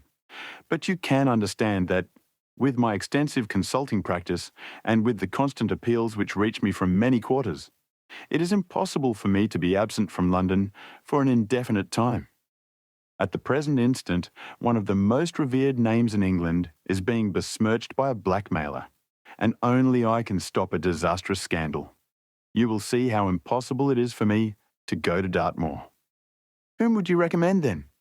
Holmes laid his hand upon my arm. If my friend would undertake it, there is no man who is better worth having at your side when you are in a tight place. No one can say so more confidently than I. The proposition took me completely by surprise, But before I had time to answer, Baskerville seized me by the hand and wrung it heartily. "Well now, that is real kind of you, Dr. Watson," said he. "You see how it is with me, and you know just as much about the matter as I do. If you will come down to Baskerville Hall and see me through, I'll never forget it." The promise of adventure had always a fascination for me, and I was complimented by the words of Holmes and by the eagerness with which the baronet hailed me as a companion. "I will come with pleasure," said I. "I do not know how I could employ my time better." "And you will report very carefully to me," said Holmes. "When a crisis comes, as it will do, I will direct how you shall act. I suppose that by Saturday all might be ready." "Would that suit Dr. Watson?" "Perfectly. Then, on Saturday, unless you hear to the contrary, we shall meet at the 10.30 train from Paddington." We had risen to depart when Baskerville gave a cry of triumph, and diving into one of the corners of the room, he drew a brown boot from under a cabinet. "My missing boot," he cried. "May all our difficulties vanish as easily," said Sherlock Holmes. "But it is a very singular thing," Dr. Mortimer remarked. "I searched this room carefully before lunch." "And so did I," said Baskerville. "Every inch of it. There was certainly no boot in it then. In that case, the waiter must have placed it there while we were lunching." The German was sent for, but professed to know nothing of the matter, nor could any inquiry clear it up. Another item had been added to that constant and apparently purposeless series of small mysteries which had succeeded each other so rapidly. Setting aside the whole grim story of Sir Charles's death, we had a line of inexplicable incidents, all within the limits of 2 days, which included the receipt of the printed letter, the black-bearded spy in the hansom, the loss of the new brown boot, the loss of the old black boot, and now the return of the new brown boot. Holmes sat in silence in the cab as we drove back to Baker Street, and I knew from his drawn brows and keen face that his mind, like my own, was busy in endeavouring to frame some scheme into which all these strange and apparently disconnected episodes could be fitted. All afternoon and late into the evening, he sat lost in tobacco and thought. Just before dinner, 2 telegrams were handed in. The first ran, "Have just heard that Barrymore is at the Hall, Baskerville." The second, "Visited 23 hotels as directed, but sorry to report unable to trace cut sheet of times. Cartwright." There go 2 of my threads, Watson. There is nothing more stimulating than a case where everything goes against you. We must cast round for another scent. We have still the cabman who drove the spy. Exactly. I have wired to get his name and address from the official registry. I should not be surprised if this were an answer to my question. The ring at the bell proved to be something even more satisfactory than an answer, however, for the door opened and a rough-looking fellow entered who was evidently the man himself. I got a message from the head office that a gent at this address had been inquiring for 2704, said he. "I've driven my cab this 7 years and never a word of complaint. I came here straight from the yard to ask you to your face what you had against me." "I have nothing in the world against you, my good man," said Holmes. "On the contrary, I have half a sovereign for you if you will give me a clear answer to my questions." "Well, I've had a good day and no mistake," said the cabman with a grin. "What was it you wanted to ask, sir?" "First of all, your name and address, in case I want you again." "John Clayton, 3 Turpey Street, the Borough. My cab is out of Shipley's Yard, near Waterloo Station." Sherlock Holmes made a note of it. "Now, Clayton, tell me all about the fare who came and watched this house at 10 o'clock this morning, and afterwards followed the 2 gentlemen down Regent Street." The man looked surprised and a little embarrassed. "Why, there's no good my telling you things, for you seem to know as much as I do already," said he. "The truth is that the gentleman told me that he was a detective and that I was to say nothing about him to anyone."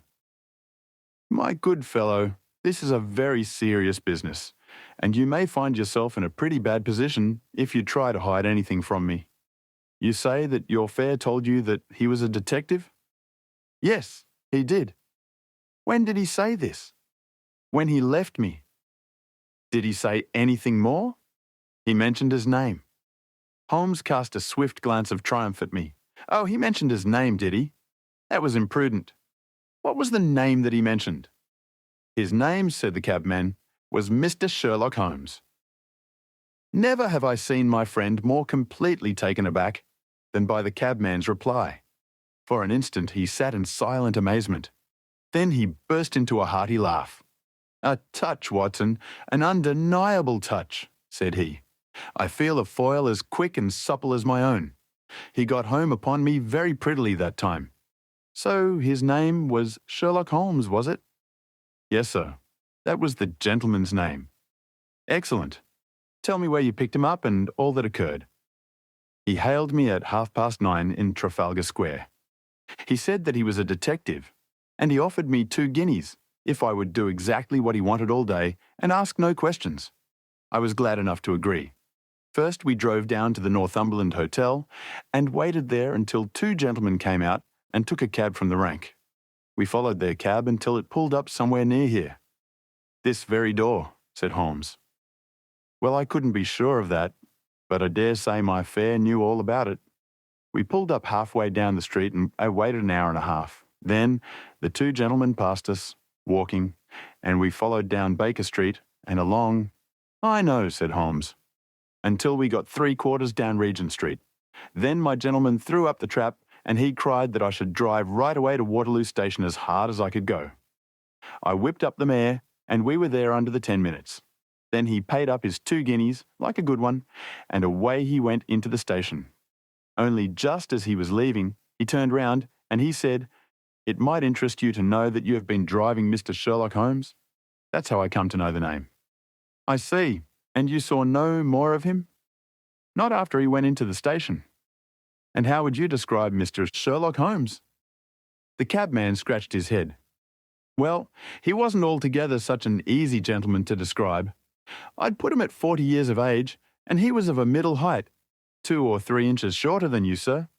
He was dressed like a toff, and he had a black beard cut square at the end, and a pale face. I don't know as I could say more than that." "Colour of his eyes?" "No, I can't say that." "Nothing more that you can remember?" "No, sir, nothing." "Well then, here is your half-sovereign. There's another one waiting for you if you can bring any more information. Good night." "Good night, sir, and thank you." John Clayton departed chuckling, and Holmes turned to me with a shrug of his shoulders and a rueful smile. "Snap goes our 3rd thread, and we end where we began," said he. "The cunning rascal. He knew our number, knew that Sir Henry Baskerville had consulted me, spotted who I was in Regent Street, conjectured that I had got the number of the cab and would lay my hands on the driver, and so sent back this audacious message. I tell you, Watson, this time we have got a foeman who is worthy of our steel.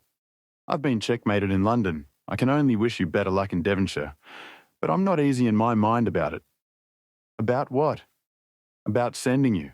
It's an ugly business, Watson, an ugly, dangerous business, and the more I see of it, the less I like it. Yes, my dear fellow, you may laugh, but I give you my word that I shall be very glad to have you back safe and sound in Baker Street once more." Chapter 6. Baskerville Hall. Sir Henry Baskerville and Dr. Mortimer were ready upon the appointed day, and we started, as arranged, for Devonshire. Mr. Sherlock Holmes drove with me to the station and gave me his last parting injunctions and advice. "I will not bias your mind by suggesting theories or suspicions, Watson," said he. "I wish you simply to report facts in the fullest possible manner to me, and you can leave me to do the theorizing." "What sort of facts?" I asked. "Anything which may seem to have a bearing, however indirect, upon the case, and especially the relations between young Baskerville and his neighbours, or any fresh particulars concerning the death of Sir Charles. I have made some inquiries myself in the last few days, but the results have, I fear, been negative. One thing only appears to be certain, and that is that Mr. James Desmond, who is the next heir, is an elderly gentleman of a very amiable disposition, so that this persecution does not arise from him. I really think that we may eliminate him entirely from our calculations. there remain the people who will actually surround Sir Henry Baskerville upon the moor. Would it not be well in the first place to get rid of this Barrymore couple? By no means. You could not make a greater mistake. If they are innocent, it would be a cruel injustice, and if they are guilty, we should be giving up all chance of bringing it home to them. No, we will preserve them upon our list of suspects. Then there is a groom at the hall, if I remember right. There are 2 moorland farmers. There is our friend Dr. Mortimer, whom I believe to be entirely honest, and there is his wife, of whom we know nothing. There is this naturalist, Stapleton, and there is his sister, who is said to be a young lady of attractions. There is Mr. Frankland of Laughter Hall, who is also an unknown factor, and there are 1 or 2 other neighbours. These are the folk who must be your very special study. I will do my best. You have arms, I suppose? Yes, I thought it as well to take them. Most certainly. Keep your revolver near you night and day, and never relax your precautions. Our friends had already secured a first-class carriage and were waiting for us upon the platform. No, we have no news of any kind, said Dr. Mortimer in answer to my friend's questions. I can swear to one thing, and that is that we have not been shadowed during the last 2 days. We have never gone out without keeping a sharp watch, and no one could have escaped our notice. You have always kept together, I presume? Except yesterday afternoon. I usually give up one day to pure amusement when I come to town, so I spent it at the Museum of the College of Surgeons. And I went to look at the folk in the park, said Baskerville, but we had no trouble of any kind. It was imprudent all the same, said Holmes, shaking his head and looking very grave. I beg, Sir Henry, that you will not go about alone. Some great misfortune will befall you if you do. Did you get your other boot? No, sir. It is gone forever. Indeed, that is very interesting. Well, goodbye, he added as the train began to glide down the platform. Bear in mind, Sir Henry, one of the phrases in that queer old legend which Dr. Mortimer has read to us, and avoid the moor in those hours of darkness when the powers of evil are exalted. I looked back at the platform when we had left it far behind, and saw the tall, austere figure of Holmes standing motionless and gazing after us. The journey was a swift and pleasant one, and I spent it in making the more intimate acquaintance of my 2 companions and in playing with Dr. Mortimer's spaniel. In a very few hours the brown earth had become ruddy, the brick had changed to granite, and red cows grazed in well-hedged fields, where the lush grasses and more luxuriant vegetation spoke of a richer, if a damper, climate. Young Baskerville stared eagerly out of the window and cried aloud with delight as he recognised the familiar features of the Devon scenery. I've been over a good part of the world since I left it, Dr. Watson, said he, but I have never seen a place to compare with it. I never saw a Devonshire man who did not swear by his county, I remarked. It depends upon the breed of men quite as much as on the county, said Dr. Mortimer. A glance at our friend here reveals the rounded head of the Celt, which carries inside it the Celtic enthusiasm and power of attachment. Poor Sir Charles's head was of a very rare type, half Gaelic, half Ivernian in its characteristics. But you were very young when you last saw Baskerville Hall, were you not? I was a boy in my teens at the time of my father's death, and had never seen the hall, for he lived in a little cottage on the south coast. Thence I went straight to a friend in America. I tell you, it is all as new to me as it is to Dr. Watson, and I'm as keen as possible to see them all. Are you? Then your wish is easily granted, for there is your first sight of the moor, said Dr. Mortimer, pointing out of the carriage window. Over the green squares of the fields and the low curve of a wood, there rose in the distance a grey, melancholy hill, with a strange, jagged summit, dim and vague in the distance, like some fantastic landscape in a dream. Baskerville sat for a long time, his eyes fixed upon it, and I read upon his eager face how much it meant to him, this first sight of that strange spot where the men of his blood had held sway so long and left their mark so deep. There he sat, with his tweed suit and his American accent, in the corner of a prosaic railway carriage. And yet, as I looked at his dark and expressive face, I felt more than ever how true a descendant he was of that long line of high-blooded, fiery, and masterful men. There were pride, valour, and strength in his thick brows, his sensitive nostrils, and his large hazel eyes. If on that forbidding moor, a difficult and dangerous quest should lie before us, this was at least a comrade for whom one might venture to take a risk with the certainty that he would bravely share it. The train pulled up at a small wayside station, and we all descended.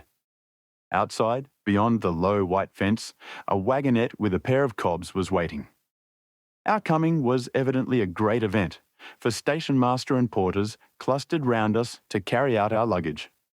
It was a sweet, simple country spot, but I was surprised to observe that by the gate there stood two soldierly men in dark uniforms, who leaned upon their short rifles and glanced keenly at us as we passed.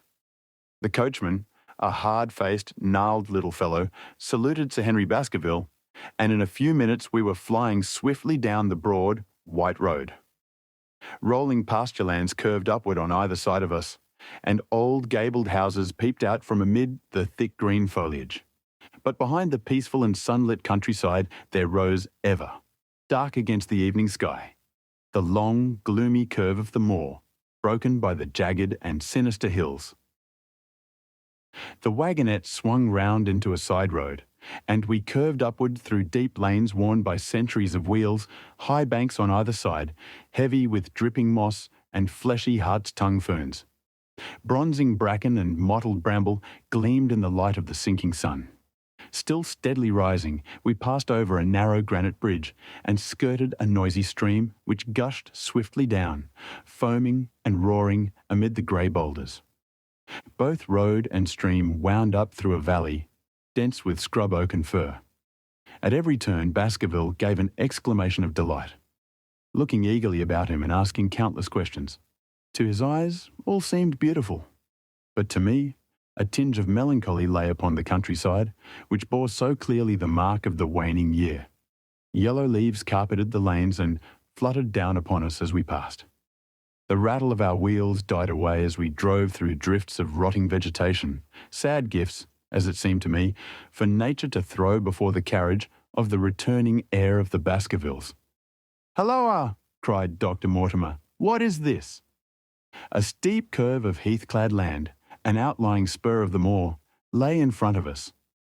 On the summit, hard and clear like an equestrian statue upon its pedestal, was a mounted soldier, dark and stern, his rifle poised ready over his forearm.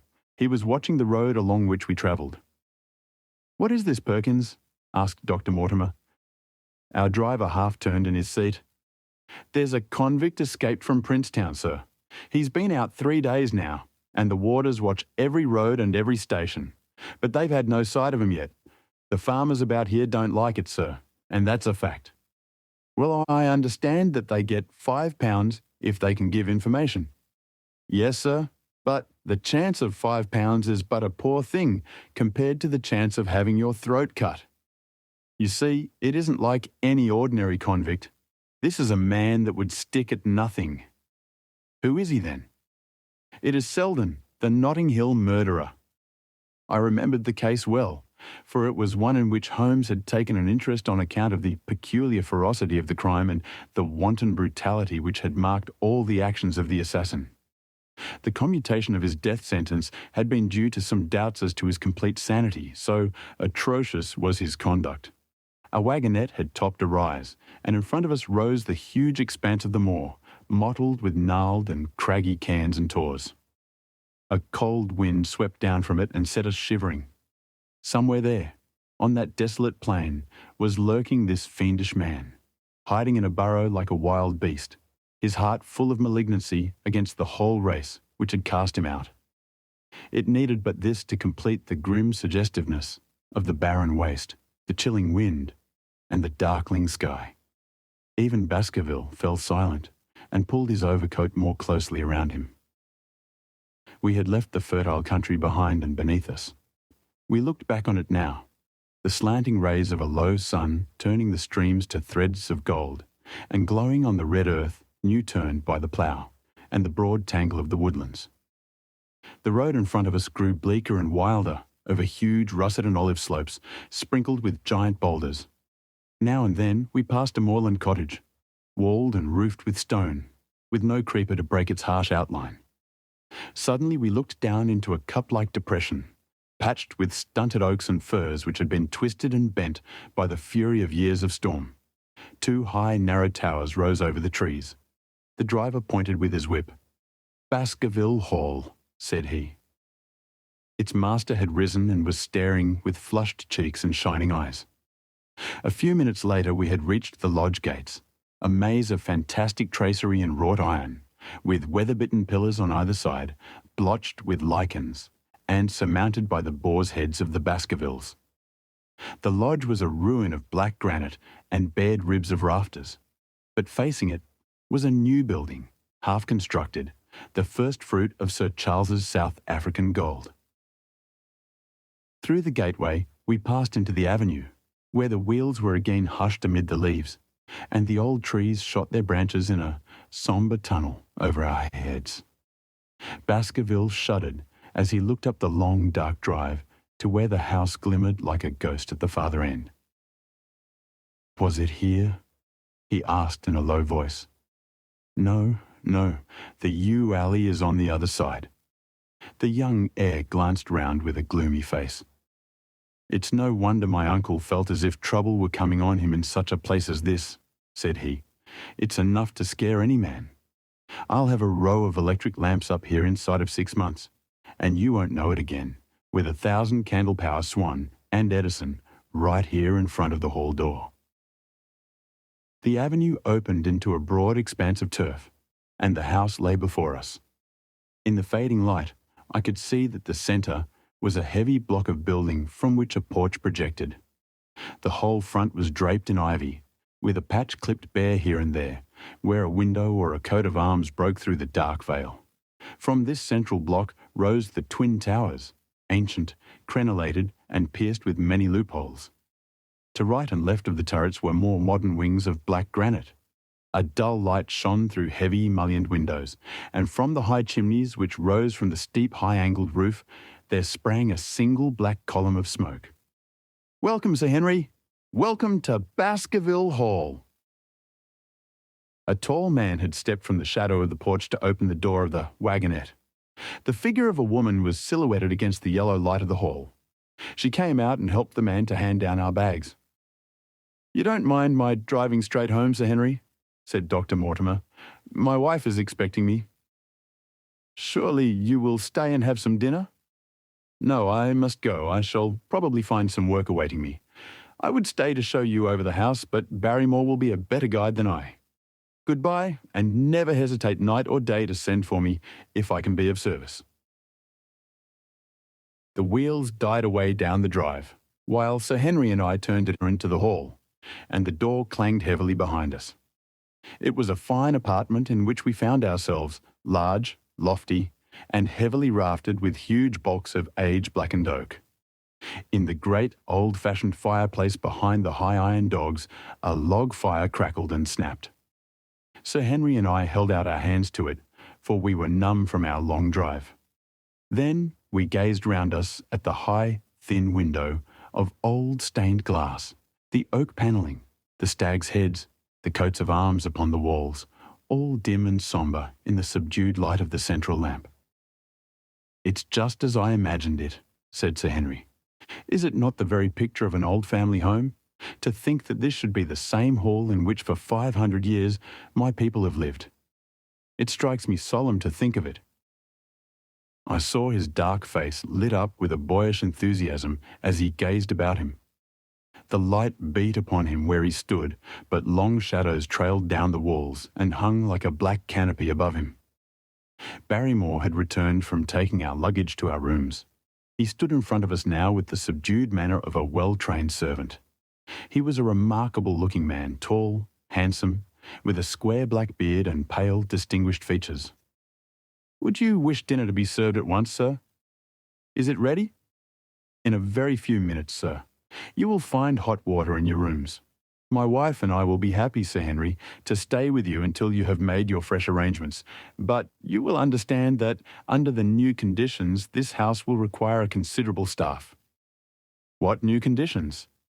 I only meant, sir, that Sir Charles led a very retired life, and we were able to look after his wants. You would, naturally, wish to have more company, and so you will need changes in your household. Do you mean that your wife and you wish to leave? Only when it is quite convenient to you, sir. But your family have been with us for several generations, have they not? I should be sorry to begin my life here by breaking an old family connection. I seemed to discern some signs of emotion upon the butler's white face. I feel that also, sir, and so does my wife. But, to tell the truth, sir, we were both very much attached to Sir Charles, and his death gave us a shock and made these surroundings very painful to us. I fear that we shall never again be easy in our minds at Baskerville Hall. But what do you intend to do? I have no doubt, sir, that we shall succeed in establishing ourselves in some business. Sir Charles's generosity has given us the means to do so. And now, sir, perhaps I had best show you to your rooms. A square balustraded gallery ran round the top of the old hall, approached by a double stair. From this central point, 2 long corridors extended the whole length of the building, from which all the bedrooms opened. My own was in the same wing as Baskervilles, and almost next door to it. These rooms appeared to be much more modern than the central part of the house, and the bright paper and numerous candles did something to remove the sombre impression which our arrival had left upon my mind.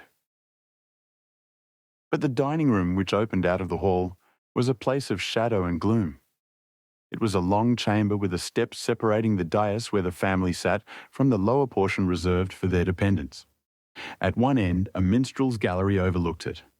Black beams shot across above our heads, with a smoke-darkened ceiling beyond them. With rows of flaring torches to light it up, and the colour and rude hilarity of an old-time banquet, it might have softened. But now, when 2 black-clothed gentlemen sat in the little circle of light thrown by a shaded lamp, one's voice became hushed and one's spirit subdued. A dim line of ancestors in every variety of dress, from the Elizabethan knight to the buck of the Regency, stared down upon us and daunted us by their silent company. We talked little, and I for one was glad when the meal was over and we were able to retire into the modern billiard room and smoke a cigarette. "My word, it isn't a very cheerful place," said Sir Henry. "I suppose one can tone down to it, but I feel a bit out of the picture at present. I don't wonder that my uncle got a little jumpy if he lived all alone in such a house as this. However, if it suits you, we will retire early tonight, and perhaps things may seem more cheerful in the morning." I drew aside my curtains before I went to bed and looked out from my window. It opened upon the grassy space which lay in front of the hall door. Beyond, 2 copses of trees moaned and swung in a rising wind. A half-moon broke through the rifts of racing clouds. In its cold light, I saw beyond the trees a broken fringe of rocks, and the long, low curve of the melancholy moor. I closed the curtain, feeling that my last impression was in keeping with the rest. And yet it was not quite the last. I found myself weary and yet wakeful, tossing restlessly from side to side, seeking for the sleep which would not come. Far away, a chiming clock struck out the quarters of the hours, but otherwise a deathly silence lay upon the old house. And then suddenly, in the very dead of the night, there came a sound to my ears, clear, resonant, and unmistakable. It was the sob of a woman, the muffled, strangling gasp of one who is torn by an uncontrollable sorrow. I sat up in bed and listened intently. The noise could not have been far away, and was certainly in the house. For half an hour I waited with every nerve on the alert, but there came no other sound save the chiming clock and the rustle of the ivy on the wall. Chapter 7. The Stapletons of Merripit House. The fresh beauty of the following morning did something to efface from our minds the grim and grey impression which had been left upon both of us by our first experience of Baskerville Hall. As Sir Henry and I sat at breakfast, the sunlight flooded in through the high mullioned windows, throwing watery patches of colour from the coats of arms which covered them. The dark panelling glowed like bronze in the golden rays, and it was hard to realise that this was indeed the chamber which had struck such a gloom into our souls upon the evening before. "I guess it is ourselves, and not the house that we have to blame," said the baronet. "We were tired with our journey and chilled by our drive, so we took a grey view of the place. Now we are fresh and well, so it is all cheerful once more." "And yet it was not entirely a question of imagination," I answered. "Did you, for example, happen to hear someone, a woman I think, sobbing in the night?" "That is curious, for I did when I was half asleep fancy that I heard something of the sort. I waited quite a time, but there was no more of it, so I concluded that it was all a dream. I heard it distinctly, and I'm sure that it was really the sob of a woman. We must ask about this right away." He rang the bell and asked Barrymore whether he could account for our experience. It seemed to me that the pallid features of the butler turned a shade paler still as he listened to his master's question. "There are only 2 women in the house, Sir Henry," he answered. "One is the scullery maid, who sleeps in the other wing. The other is my wife, and I can answer for it that the sound could not have come from her." And yet he lied as he said it, for it chanced that after breakfast I met Mrs. Barrymore in the long corridor with the sun full upon her face. She was a large, impassive, heavy-featured woman, with a stern-set expression of mouth. But her tell-tale eyes were red and glanced at me from between swollen lids. It was she, then, who wept in the night, and if she did so, her husband must know it. Yet he had taken the obvious risk of discovery in declaring that it was not so. Why had he done this, and why did she weep so bitterly? Already round this pale-faced, handsome, black-bearded man, there was gathering an atmosphere of mystery and of gloom. It was he who had been the first to discover the body of Sir Charles, and we had only his word for all the circumstances which led up to the old man's death. Was it possible that it was Barrymore after all whom we had seen in the cab in Regent Street? The beard might well have been the same. The cabman had described a somewhat shorter man, but such an impression might easily have been erroneous. How could I settle the point forever? Obviously, the first thing to do was to see the Grimpen postmaster and find whether the test telegram had really been placed in Barrymore's own hands. Be the answer what it might, I should at least have something to report to Sherlock Holmes. Sir Henry had numerous papers to examine after breakfast, so that the time was propitious for my excursion. It was a pleasant walk of 4 miles along the edge of the moor, leading me at last to a small grey hamlet in which 2 larger buildings, which proved to be the inn and the house of Dr. Mortimer, stood high above the rest. The postmaster, who was also the village grocer, had a clear recollection of the telegram. "Certainly, sir," said he. "I had the telegram delivered to Mr. Barrymore exactly as directed." "Who delivered it?" "My boy here. James, you delivered that telegram to Mr. Barrymore at the Hall last week, did you not?" "Yes, father, I delivered it." "Into his own hands?" I asked. "Well, he was up in the loft at the time, so that I could not put it into his own hands, but I gave it into Mrs. Barrymore's hands, and she promised to deliver it at once." "Did you see Mr. Barrymore?" "No, sir. I tell you, he was in the loft." "If you didn't see him, how do you know he was in the loft?" "Well, surely his own wife ought to know where he is," said the postmaster testily. "Didn't he get the telegram? If there is any mistake, it is for Mr. Barrymore himself to complain." It seemed hopeless to pursue the inquiry any farther, but it was clear that in spite of Holmes's ruse, we had no proof that Barrymore had not been in London all the time. Suppose that it was so. Suppose that the same man had been the last who had seen Sir Charles alive, and the first to dog the new heir when he returned to England. What then? Was he the agent of others, or had he some sinister design of his own? What interest could he have in persecuting the Baskerville family? I thought of the strange warning clipped out of the leading article of the Times. Was that his work, or was it possibly the doing of someone who was bent upon counteracting his schemes? The only conceivable motive was that which had been suggested by Sir Henry, that if the family could be scared away, a comfortable and permanent home would be secured for the Barrymores. But surely such an explanation as that would be quite inadequate to account for the deep and subtle scheming which seemed to be weaving an invisible net round the young baronet. Holmes himself had said that no more complex case had come to him in all the long series of his sensational investigations. I prayed as I walked back along the grey, lonely road that my friend might soon be freed from his preoccupations and able to come down to take this heavy burden of responsibility from my shoulders. Suddenly my thoughts were interrupted by the sound of running feet behind me and by a voice which called me by name. I turned, expecting to see Dr. Mortimer, but to my surprise, it was a stranger who was pursuing me. He was a small, slim, clean-shaven, prim-faced man, flaxen-haired and lean-jawed, between 30 and 40 years of age, dressed in a grey suit and wearing a straw hat. A tin box for botanical specimens hung over his shoulder, and he carried a green butterfly net in one of his hands. "You will, I am sure, excuse my presumption, Dr. Watson," said he, as he came panting up to where I stood. "Here on the moor we are homely folk, and do not wait for formal introductions. You may possibly have heard my name from our mutual friend Mortimer. I am Stapleton, of Merripit House." "Your net and box would have told me as much," said I, for I knew that Mr. Stapleton was a naturalist. "But how did you know me?" "I have been calling on Mortimer, and he pointed you out to me from the window of his surgery as you passed. As our road lay the same way, I thought that I would overtake you and introduce myself. I trust that Sir Henry is none the worse for his journey." "He is very well, thank you." We were all rather afraid that, after the sad death of Sir Charles, the new baronet might refuse to live here.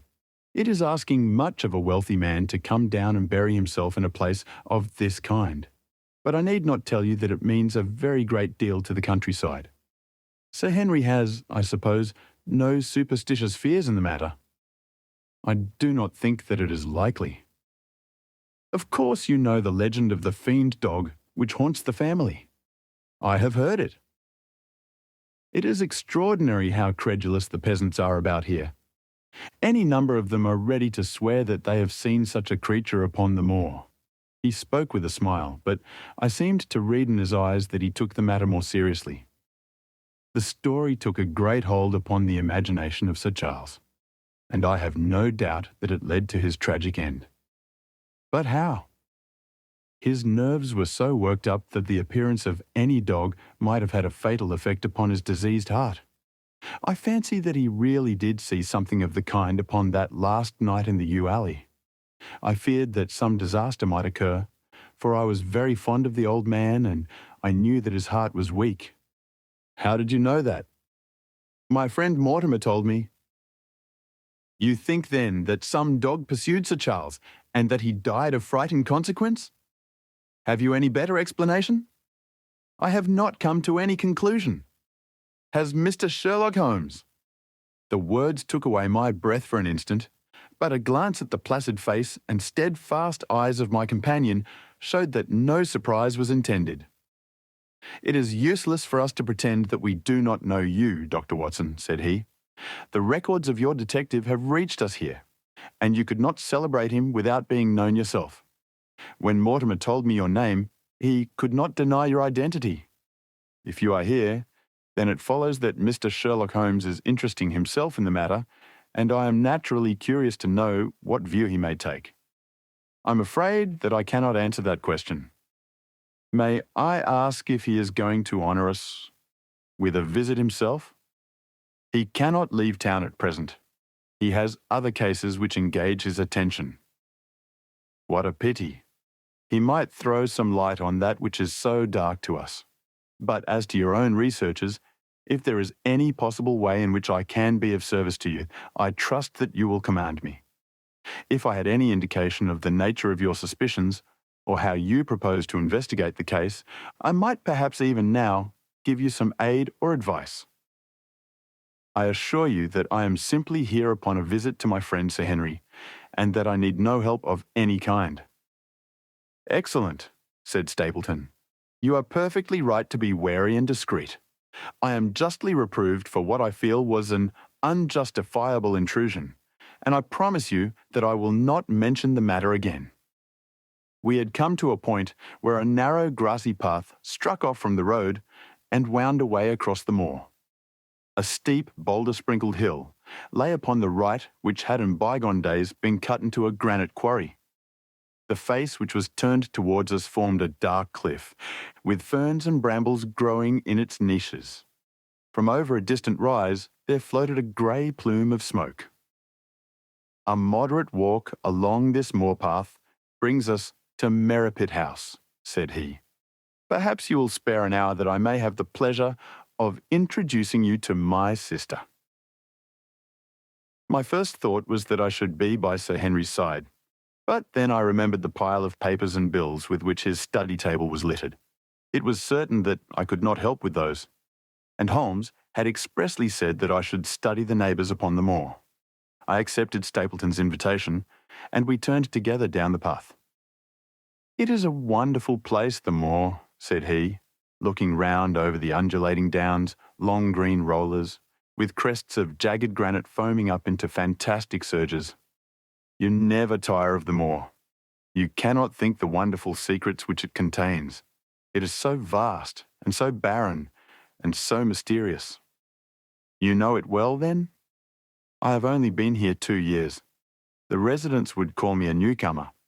We came shortly after Sir Charles settled, but my taste led me to explore every part of the country round, and I should think that there are few men who know it better than I do."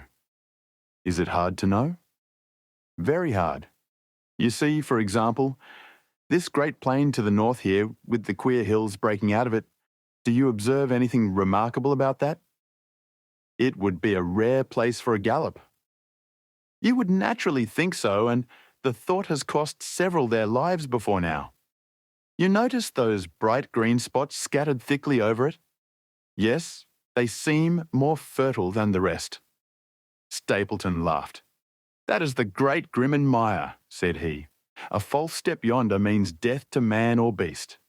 Only yesterday I saw one of the moor ponies wander into it. He never came out. I saw his head for quite a long time craning out of the bog hole, but it sucked him down at last. Even in dry seasons it is a danger to cross it, but after these autumn rains it is an awful place. And yet I can find my way to the very heart of it and return alive. By George, there is another of those miserable ponies." Something brown was rolling and tossing among the green sedges. Then a long, agonized, writhing neck shot upward, and a dreadful cry echoed over the moor. It turned me cold with horror, but my companion's nerves seemed to be stronger than mine. "It's gone," said he. "The mire has him. 2 in 2 days, and many more perhaps, for they get in the way of going there in the dry weather, and never know the difference until the mire has them in its clutches. It's a bad place, the great Grimpen Mire." "And you say you can penetrate it?" "Yes, there are 1 or 2 paths which a very active man can take. I have found them out." "But why should you wish to go into so horrible a place?" "Well, you see the hills beyond? They are really islands cut off on all sides by the impassable mire, which has crawled round them in the course of years. That is where the rare plants and the butterflies are, if you have the wit to reach them. I shall try my luck some day." He looked at me with a surprised face. "For God's sake, put such an idea out of your mind," said he. "Your blood would be upon my head. I assure you that there would not be the least chance of your coming back alive. It is only by remembering certain complex landmarks that I am able to do it." "Halloa!" I cried. "What is that?" A long, low moan, indescribably sad, swept over the moor. It filled the whole air, and yet it was impossible to say whence it came. From a dull murmur it swelled into a deep roar, and then sank back into a melancholy, throbbing murmur once again. Stapleton looked at me with a curious expression in his face. "Queer place, the moor," said he. "But what is it?" "The peasants say it is the Hound of the Baskervilles calling for its prey." I've heard it once or twice before, but never quite so loud. I looked round with a chill of fear in my heart at the huge swelling plain, mottled with the green patches of rushes. Nothing stirred over the vast expanse save a pair of ravens which croaked loudly from a tor behind us. "You are an educated man. You don't believe such nonsense as that," said I. "What do you think is the cause of so strange a sound?" "Bogs make queer noises sometimes. It's the mud settling, or the water rising, or something." No, that was a living voice." "Well, perhaps it was. Did you ever hear a bittern booming?" "No, I never did." "It's a very rare bird, practically extinct in England now, but all things are possible upon the moor. Yes, I should not be surprised to learn that what we have heard is the cry of the last of the bitterns. It's the weirdest, strangest thing that ever I heard in my life. Yes, it's rather an uncanny place altogether. Look at the hillside yonder. What do you make of those?" The whole steep slope was covered with grey circular rings of stone, a score of them at least. "What are they? Sheep pens?" "No, they are the homes of our worthy ancestors. Prehistoric man lived thickly on the moor, and as no one in particular has lived there since, we find all his little arrangements exactly as he left them. These are his wigwams with the roofs off. You can even see his hearth and his couch if you have the curiosity to go inside. But it is quite a town. When was it inhabited? Neolithic man, no date. What did he do? He grazed his cattle on these slopes, and he learned to dig for tin when the bronze sword began to supersede the stone axe. Look at the great trench in the opposite hill. That is his mark. Yes, you will find some very singular points about the moor, Dr. Watson. Oh, excuse me an instant. It is surely Cyclopides?" A small fly or moth had fluttered across our path, and in an instant Stapleton was rushing with extraordinary energy and speed in pursuit of it. To my dismay, the creature flew straight for the great mire, and my acquaintance never paused for an instant, bounding from tuft to tuft behind it, his green net waving in the air. His grey clothes and jerky zigzag, irregular progress made him not unlike some huge moth himself. I was standing watching his pursuit with a mixture of admiration for his extraordinary activity and fear lest he should lose his footing in the treacherous mire, when I heard the sound of steps, and, turning round, found a woman near me upon the path. She had come from the direction in which the plume of smoke indicated the position of Merripit House, but the dip of the moor had hid her until she was quite close. I could not doubt that this was the Miss Stapleton of whom I had been told, since ladies of any sort must be few upon the moor, and I remembered that I had heard someone describe her as being a beauty. The woman who approached me was certainly that, and of a most uncommon type. There could not have been a greater contrast between brother and sister, for Stapleton was neutral tinted, with light hair and grey eyes, while she was darker than any brunette whom I have seen in England. Slim, elegant, and tall.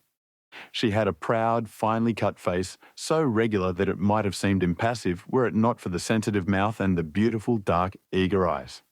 With her perfect figure and elegant dress, she was, indeed, a strange apparition upon a lonely moorland path.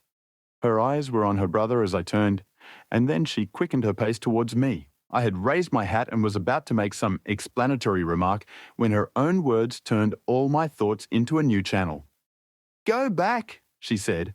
"Go straight back to London instantly." I could only stare at her in stupid surprise. Her eyes blazed at me, and she tapped the ground impatiently with her foot.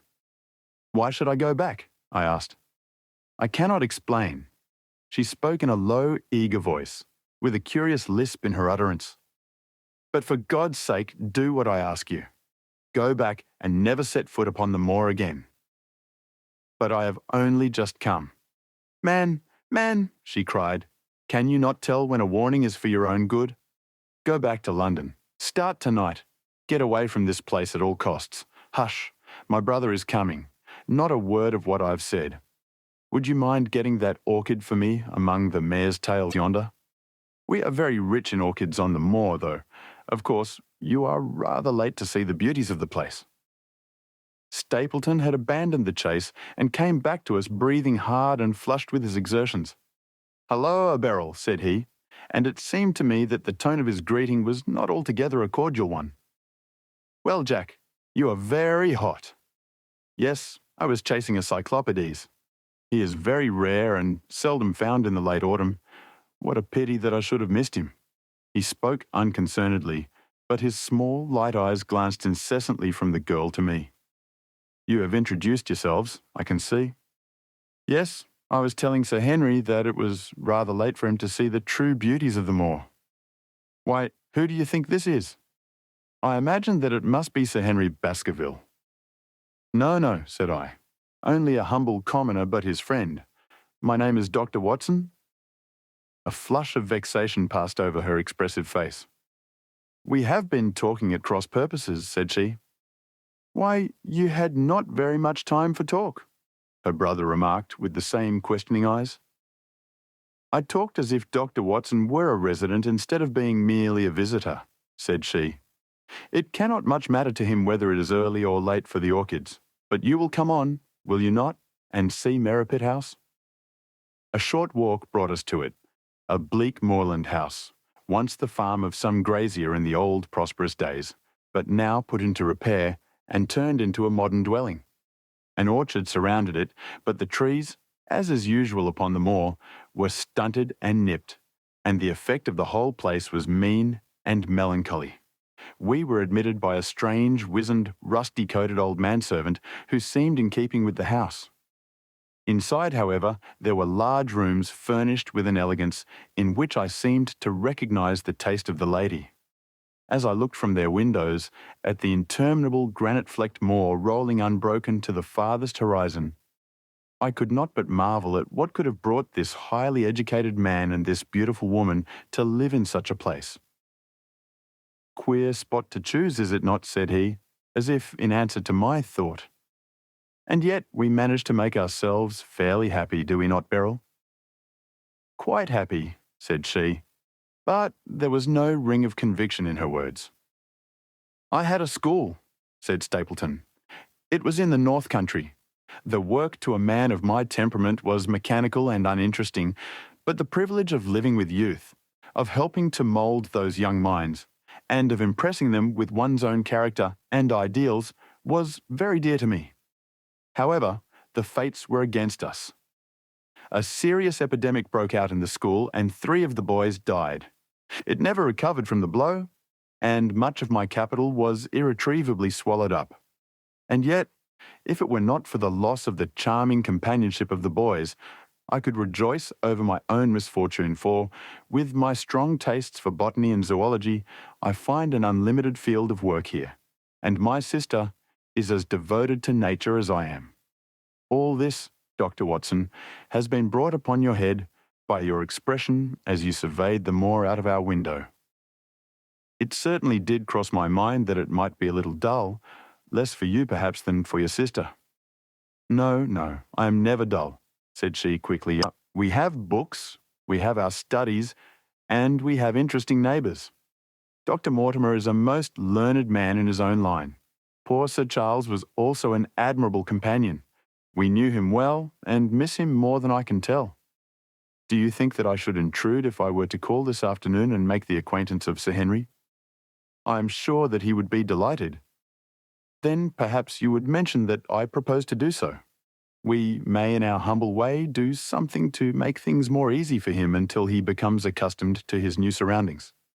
Will you come upstairs, Dr. Watson, and inspect my collection of Lepidoptera? I think it is the most complete one in the southwest of England. By the time that you have looked through them, lunch will be almost ready." But I was eager to get back to my charge. The melancholy of the moor, the death of the unfortunate pony, the weird sound which had been associated with the grim legend of the Baskervilles, all these things tinged my thoughts with sadness. Then on the top of these more or less vague impressions, there had come the definite and distinct warning of Miss Stapleton, delivered with such intense earnestness that I could not doubt that some grave and deep reason lay behind it. I resisted all pressure to stay for lunch, and I set off at once upon my return journey, taking the grass-grown path by which we had come. It seems, however, that there must have been some shortcut for those who knew it, for before I had reached the road, I was astounded to see Miss Stapleton sitting upon a rock by the side of the track. Her face was beautifully flushed with her exertions, and she held her hand to her side.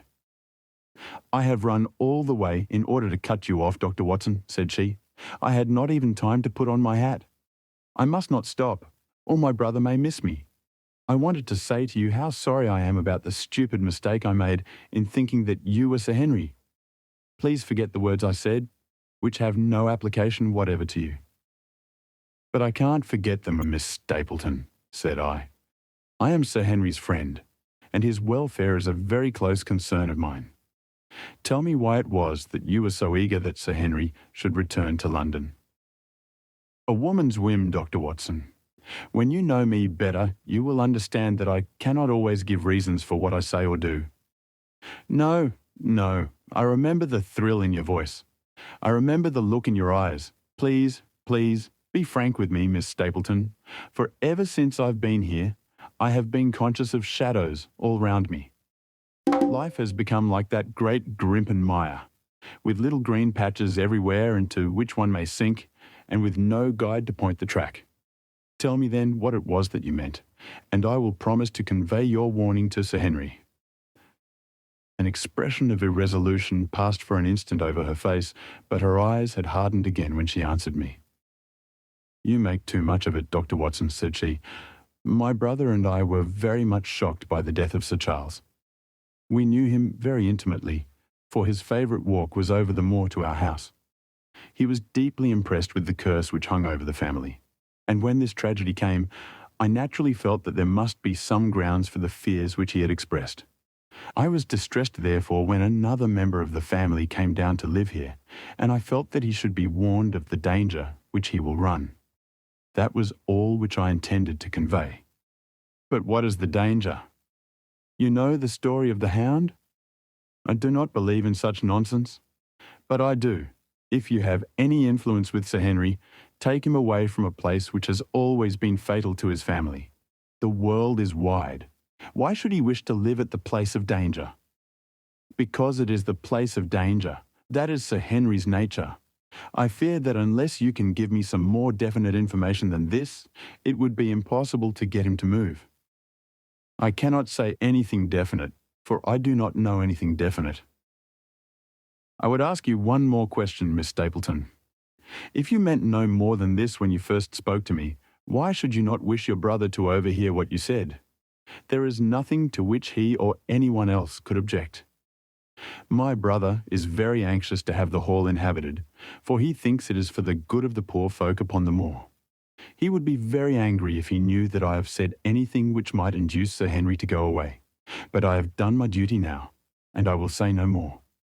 I must get back, or he will miss me and suspect that I have seen you. Goodbye."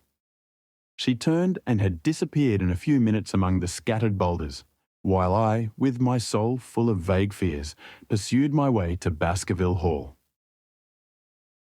Chapter 8. First report of Dr. Watson. From this point onward, I will follow the course of events by transcribing my own letters to Mr. Sherlock Holmes, which lie before me on the table. One page is missing, but otherwise they are exactly as written and show my feelings and suspicions of the moment more accurately than my memory, clear as it is upon these tragic events, can possibly do. Baskerville Hall, October 13th. My dear Holmes, my previous letters and telegrams have kept you pretty well up to date as to all that has occurred in this most God-forsaken corner of the world. The longer one stays here, the more does the spirit of the moor sink into one's soul, its vastness, and also its grim charm. When you are once out upon its bosom, you have left all traces of modern England behind you. But on the other hand, you are conscious everywhere of the homes and the work of the prehistoric people. On all sides of you as you walk are the houses of these forgotten folk, with their graves and the huge monoliths which are supposed to have marked their temples.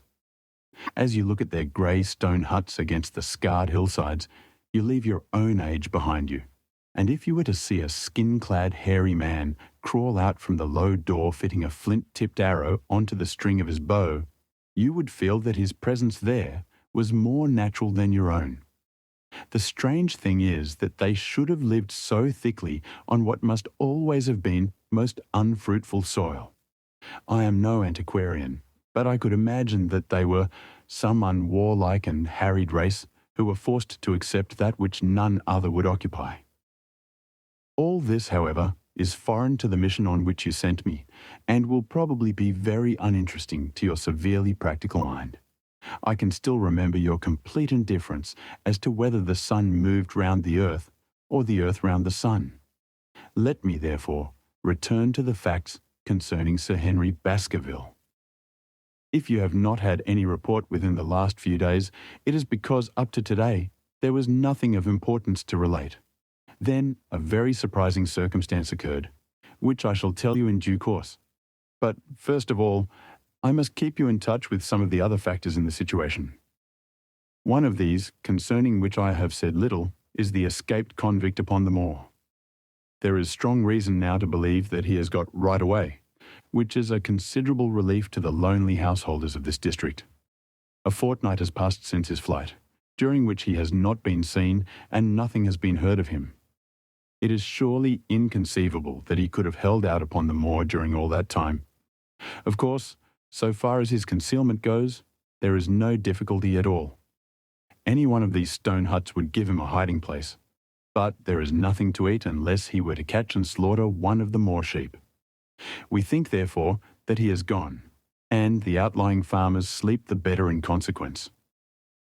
We are 4 able-bodied men in this household, so that we could take good care of ourselves. But I confess that I've had uneasy moments when I've thought of the Stapletons. They live miles from any help. There are one maid, an old manservant, the sister, and the brother. The latter not a very strong man. They would be helpless in the hands of a desperate fellow like this Notting Hill criminal if he could once effect an entrance. Both Sir Henry and I were concerned at their situation, and it was suggested that Perkins the groom should go over to sleep there, but Stapleton would not hear of it. The fact is that our friend, the baronet, begins to display a considerable interest in our fair neighbour. It is not to be wondered at, for time hangs heavily in this lonely spot to an active man like him, and she is a very fascinating and beautiful woman. There is something tropical and exotic about her which forms a singular contrast to her cool and unemotional brother. Yet he also gives the idea of hidden fires. He has certainly a very marked influence over her, for I have seen her continually glance at him as she talked, as if seeking approbation for what she said. I trust that he is kind to her. There is a dry glitter in his eyes, and a firm set of his thin lips, which goes with a positive and possibly a harsh nature. You would find him an interesting study. He came over to call upon Baskerville on that first day, and the very next morning he took us both to show us the spot where the legend of the wicked Hugo is supposed to have had its origin. It was an excursion of some miles across the moor to a place which is so dismal that it might have suggested the story. We found a short valley between rugged tors which led to an open, grassy space flecked over with the white cotton grass. In the middle of it rose 2 great stones, worn and sharpened at the upper end, until they looked like the huge corroding fangs of some monstrous beast. In every way it corresponded with the scene of the old tragedy. Sir Henry was much interested and asked Stapleton more than once whether he did really believe in the possibility of the interference of the supernatural in the affairs of men. He spoke lightly, but it was evident that he was very much in earnest.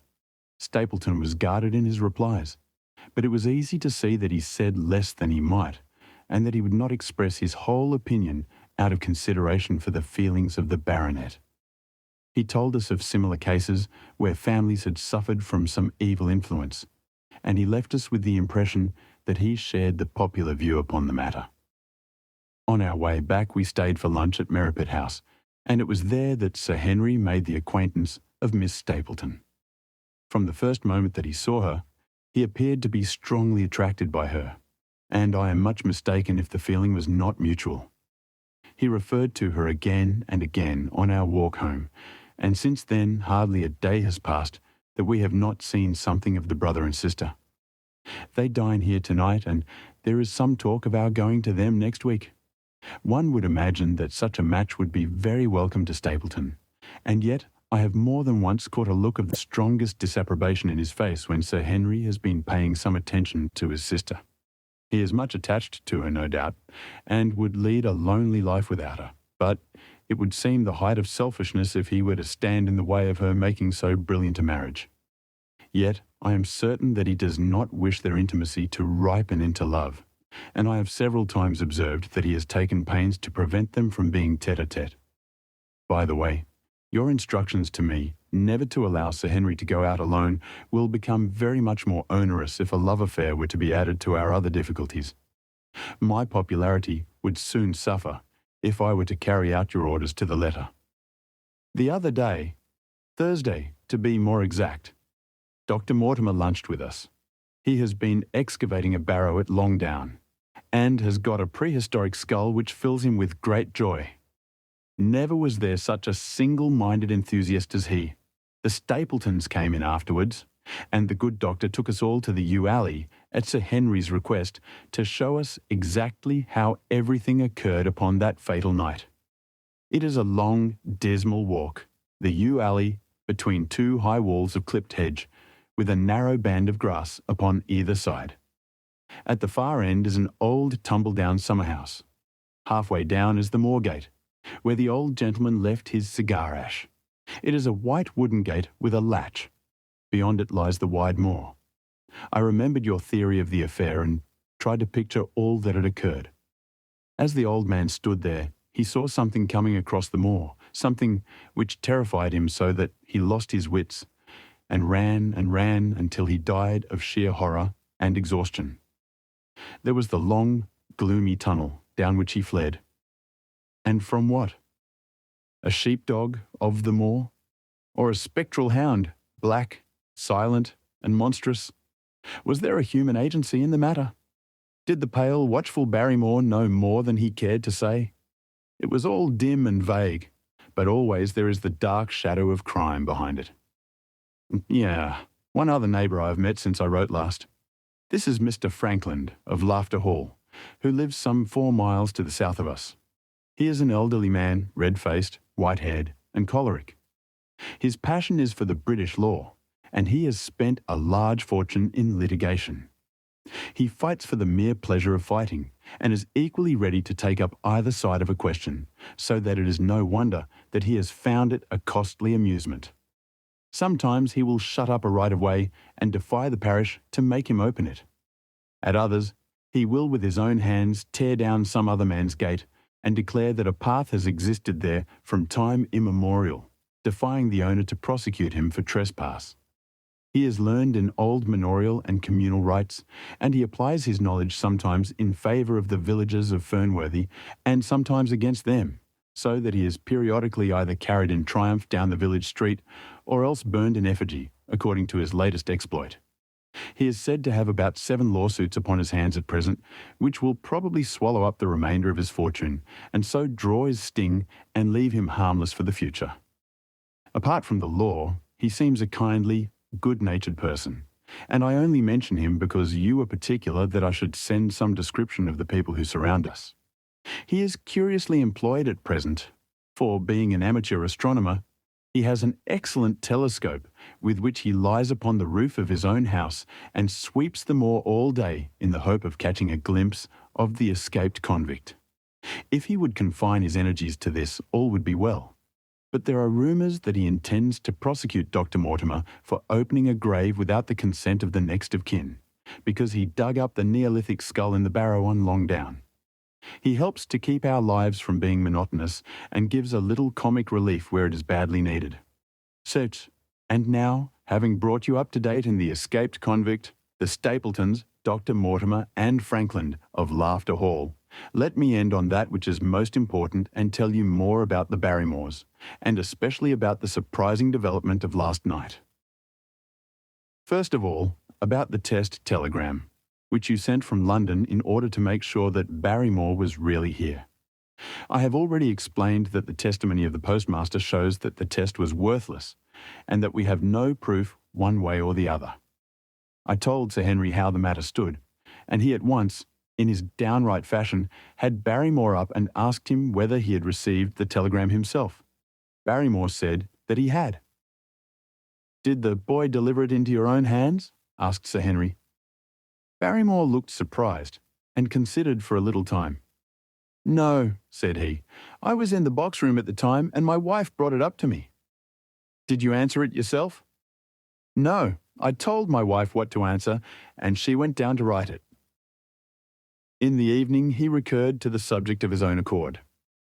"I could not quite understand the object of your questions this morning, Sir Henry," said he. "I trust that they do not mean that I have done anything to forfeit your confidence?" Sir Henry had to assure him that it was not so, and pacify him by giving him a considerable part of his old wardrobe, the London outfit having now all arrived. "Mrs. Barrymore is of interest to me. She is a heavy, solid person, very limited, intensely respectable, and inclined to be puritanical. You could hardly conceive a less emotional subject. Yet I have told you how, on the first night here, I heard her sobbing bitterly, and since then I have more than once observed traces of tears upon her face. Some deep sorrow gnaws ever at her heart. Sometimes I wonder if she has a guilty memory which haunts her, and sometimes I suspect Barrymore of being a domestic tyrant.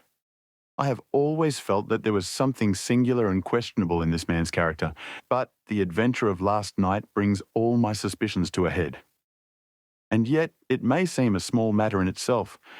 You are aware that I am not a very sound sleeper, and since I have been on guard in this house, my slumbers have been lighter than ever. Last night, about 2 in the morning, I was aroused by a stealthy step passing my room. I rose, opened my door, and peeped out. A long black shadow was trailing down the corridor. It was thrown by a man who walked softly down the passage with a candle held in his hand. He was in shirt and trousers, with no covering to his feet. I could merely see the outline, but his height told me that it was Barrymore. He walked very slowly and circumspectly, and there was something indescribably guilty and furtive in his whole appearance.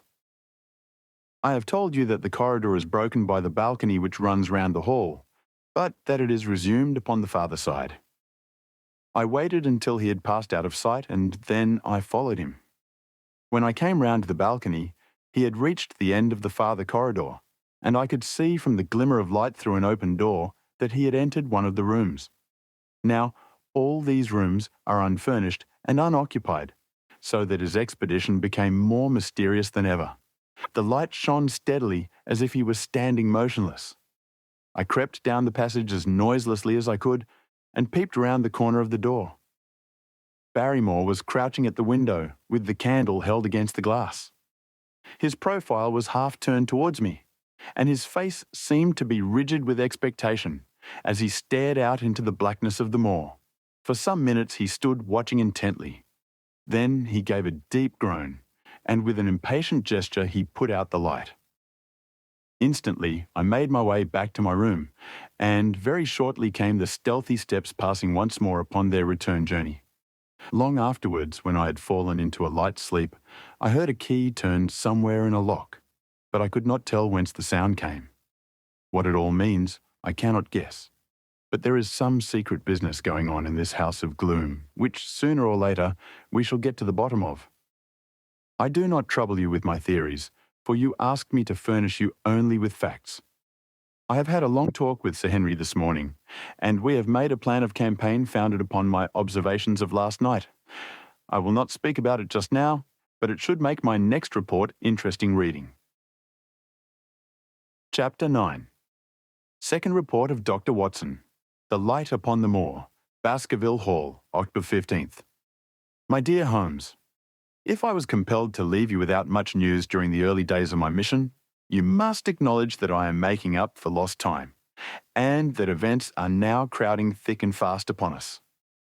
In my last report, I ended upon my top note with Barrymore at the window, and now I have quite a budget already which will, unless I'm much mistaken, considerably surprise you.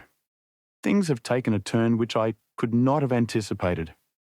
In some ways, they have within the last 48 hours become much clearer, and in some ways they have become more complicated. But I will tell you all, and you shall judge for yourself. Before breakfast on the morning following my adventure, I went down the corridor and examined the room in which Barrymore had been on the night before. The western window through which he had stared so intently has, I noticed, one peculiarity above all other windows in the house. It commands the nearest outlook on the moor. There is an opening between two trees which enables one from this point of view to look right down upon it, while from all the other windows it is only a distant glimpse which can be obtained. It follows, therefore, that Barrymore, since only this window would serve the purpose, must have been looking out for something or somebody upon the moor. The night was very dark, so that I can hardly imagine how he could have hoped to see anyone. It had struck me that it was possible that some love intrigue was on foot. That would have accounted for his stealthy movements and also for the uneasiness of his wife. The man is a striking-looking fellow, very well equipped to steal the heart of a country girl, so that this theory seemed to have something to support it. That opening of the door which I had heard after I had returned to my room might mean that he had gone out to keep some clandestine appointment. So I reasoned with myself in the morning, and I tell you the direction of my suspicions, however much the result may have shown that they were unfounded. But whatever the true explanation of Barrymore's movements might be, I felt that the responsibility of keeping them to myself until I could explain them was more than I could bear. I had an interview with the baronet in his study after breakfast, and I told him all that I had seen. He was less surprised than I had expected. I knew that Barrymore walked about nights, and I had a mind to speak to him about it, said he. 2 or 3 times I've heard his steps in the passage, coming and going, just about the hour you name. Perhaps then he pays a visit every night to that particular window, I suggested. Perhaps he does. If so, we should be able to shadow him and see what it is that he is after. I wonder what your friend Holmes would do if he were here. I believe that he would do exactly what you now suggest, said I. He would follow Barrymore and see what he did. Then we shall do it together. But surely he would hear us. The man is rather deaf, and in any case we must take our chance of that. We'll sit up in my room tonight and wait until he passes. Sir Henry rubbed his hands with pleasure, and it was evident that he hailed the adventure as a relief to his somewhat quiet life upon the moor. The baronet has been in communication with the architect who prepared the plans for Sir Charles and with a contractor from London, so that we may expect great changes to begin here soon. There have been decorators and furnishers up from Plymouth, and it is evident that our friend has large ideas and means to spare no pains or expense to restore the grandeur of his family. When the house is renovated and refurnished, all that he will need will be a wife to make it complete. Between ourselves, there are pretty clear signs that this will not be wanting if the lady is willing, for I have seldom seen a man more infatuated with a woman than he is with our beautiful neighbour, Miss Stapleton. And yet, the course of true love does not run quite as smoothly as one would under the circumstances expect. Today, for example, its surface was broken by a very unexpected ripple, which has caused our friend considerable perplexity and annoyance. After the conversation which I have quoted about Barrymore, Sir Henry put on his hat and prepared to go out. As a matter of course, I did the same. "What? Are you coming, Watson?" he asked, looking at me in a curious way. "That depends on whether you are going on the moor," said I. "Yes, I am." "Well, you know what my instructions are. I'm sorry to intrude, but you heard how earnestly Holmes insisted that I should not leave you, and especially that you should not go alone upon the moor." Sir Henry put his hand upon my shoulder with a pleasant smile. "My dear fellow," said he, "Holmes, with all his wisdom, did not foresee some things which have happened since I've been on the moor. You understand me? I am sure that you are the last man in the world who would wish to be a spoil-sport. I must go out alone." It put me in a most awkward position. I was at a loss what to say or what to do, and before I had made up my mind, he picked up his cane and was gone. But when I came to think the matter over, my conscience reproached me bitterly for having on any pretext allowed him to go out of my sight. I imagined what my feelings would be if I had to return to you and to confess that some misfortune had occurred through my disregard for your instructions. I assure you, my cheeks flushed at the very thought. It might not even now be too late to overtake him, so I set off at once in the direction of Merripit House. I hurried along the road at the top of my speed without seeing anything of Sir Henry, until I came to the point where the moor path branches off. There, fearing that perhaps I'd come in the wrong direction after all, I mounted a hill from which I could command a view, the same hill which is cut into the dark quarry. Thence I saw him at once. He was on the moor path, about a quarter of a mile off, and a lady was by his side who could only be Miss Stapleton. It was clear that there was already an understanding between them and that they had met by appointment. They were walking slowly along in deep conversation, and I saw her making quick little movements of her hands as if she were very earnest in what she was saying, while he listened intently and once or twice shook his head in strong dissent. I stood among the rocks watching them, very much puzzled as to what I should do next. To follow them and break into their intimate conversation seemed to be an outrage, and yet my clear duty was never for an instant to let him out of my sight. To act the spy upon a friend was a hateful task. Still, I could see no better course than to observe him from the hill, and to clear my conscience by confessing to him afterwards what I had done.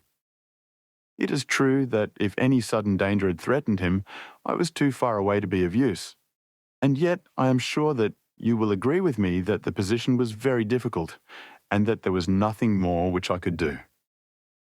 Our friend, Sir Henry, and the lady had halted on the path and were standing deeply absorbed in their conversation when I was suddenly aware that I was not the only witness of their interview.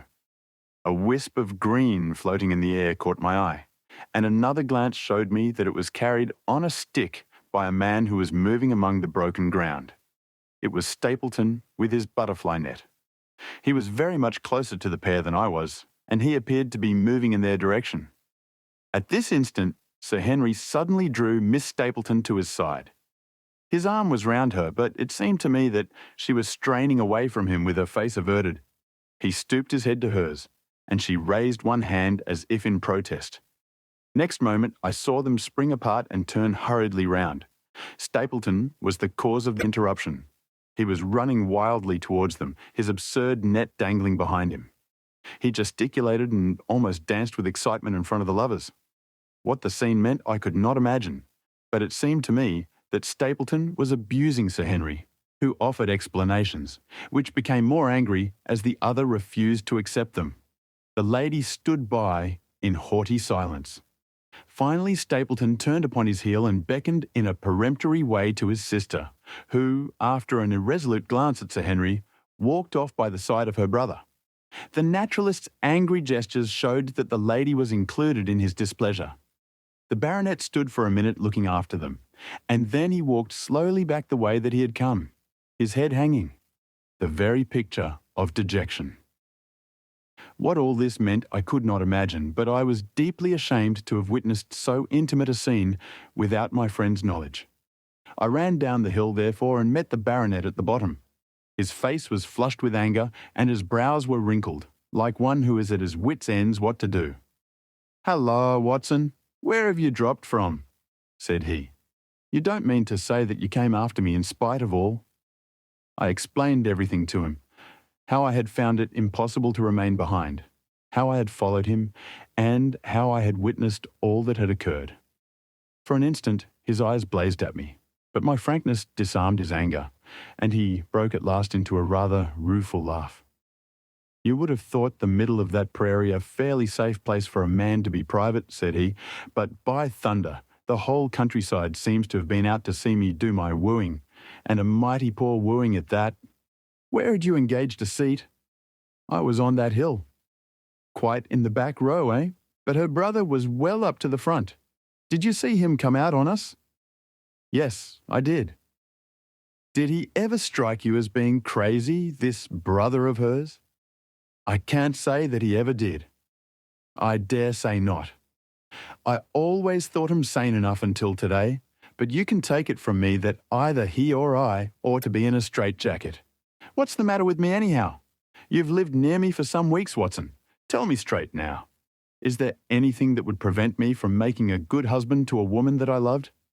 I should say not. He can't object to my worldly position, so it must be myself that he has this down on. What has he against me? I never hurt man or woman in my life that I know of, and yet he would not so much as let me touch the tips of her fingers. Did he say so? That and a deal more. I tell you, Watson, I've only known her these few weeks, but from the first I just felt that she was made for me. And she too. She was happy when she was with me, and that I'll swear. There's a light in a woman's eyes that speaks louder than words, but he has never let us get together, and it was only today for the first time that I saw a chance of having a few words with her alone. She was glad to meet me, but when she did, it was not love that she would talk about, and she wouldn't have let me talk about it either if she could have stopped it. She kept coming back to it, that this was a place of danger, and that she would never be happy until I had left it. I told her that since I had seen her, I was in no hurry to leave it, and that if she really wanted me to go, the only way to work it was for her to arrange to go with me. With that, I offered in as many words to marry her. But before she could answer, down came this brother of hers, running at us with a face on him like a madman. He was just white with rage, and those light eyes of his were blazing with fury. What was I doing with the lady? How dared I offer her attentions which were distasteful to her? Did I think that because I was a baronet, I could do what I liked? If he had not been her brother, I should have known better how to answer him. As it was, I told him that my feelings towards his sister were such as I was not ashamed of, and that I hoped that she might honour me by becoming my wife. That seemed to make the matter no better, so then I lost my temper too, and I answered him rather more hotly than I should perhaps, considering that she was standing by. So it ended by his going off with her, as you saw. And here am I, as badly puzzled a man as any in this county. Just tell me what it all means, Watson, and I'll owe you more than ever I can hope to pay. I tried one or two explanations, but indeed I was completely puzzled myself. Our friend's title, his fortune, his age, his character and his appearance are all in his favour, and I know nothing against him unless it be this dark fate which runs in his family. That his advances should be rejected so brusquely without any reference to the lady's own wishes, and that the lady should accept the situation without protest, is very amazing. However, our conjectures were set at rest by a visit from Stapleton himself that very afternoon. He had come to offer apologies for his rudeness of the morning, and after a long private interview with Sir Henry in his study, the upshot of their conversation was that the breach is quite healed, and that we are to dine at Merripit House next Friday as a sign of it. I don't say now that he isn't a crazy man, said Sir Henry. I can't forget the look in his eyes when he ran at me this morning, but I must allow that no man could make a more handsome apology than he has done. Did he give any explanation of his conduct? His sister is everything in his life, he says. That is natural enough, and I am glad that he should understand her value. They have always been together, and according to his account, he has been a very lonely man with only her as a companion, so that the thought of losing her was really terrible to him. He had not understood, he said, that I was becoming attached to her, but when he saw with his own eyes that it was really so, and that she might be taken away from him, it gave him such a shock that for a time he was not responsible for what he said or did. He was very sorry for all that had passed, and he recognized how foolish and how selfish it was that he should imagine that he could hold a beautiful woman like his sister to himself for her whole life. If she had to leave him, he had rather it was to a neighbour like myself than to anyone else. But in any case, it was a blow to him, and it would take him some time before he could prepare himself to meet it. He would withdraw all opposition upon his part if I would promise for 3 months to let the matter rest, and to be content with cultivating the lady's friendship during that time without claiming her love. This I promised, and so the matter rests. So there is one of our small mysteries cleared up. It is something to have touched a bottom anywhere in this bog in which we are floundering. We know now why Stapleton looked with disfavour upon his sister's suitor, even when that suitor was so eligible a one as Sir Henry. And now I pass on to another thread which I have extricated out of the tangled skein, the mystery of the sobs in the night, of the tear-stained face of Mrs. Barrymore, of the secret journey of the butler to the western lattice window. Congratulate me, my dear Holmes, and tell me that I have not disappointed you as an agent, that you do not regret the confidence which you showed in me when you sent me down. All these things have by one night's work been thoroughly cleared. I have said by one night's work, but, in truth, it was by 2 nights' work, for on the first we drew entirely blank. I sat up with Sir Henry in his rooms until nearly 3 o'clock in the morning, but no sound of any sort did we hear except the chiming clock upon the stairs. It was a most melancholy vigil, and ended by each of us falling asleep in our chairs. Fortunately, we were not discouraged, and we determined to try again. The next night we lowered the lamp and sat smoking cigarettes without making the least sound. It was incredible how slowly the hours crawled by, and yet we were helped through it by the same sort of patient interest which the hunter must feel as he watches the trap into which he hopes the game may wander. 1 struck, and 2, and we had almost for the second time given it up in despair, when in an instant we both sat bolt upright in our chairs, with all our weary senses keenly on the alert once more. We had heard the creak of a step in the passage. Very stealthily we heard it pass along until it died away in the distance. Then the baronet gently opened his door, and we set out in pursuit.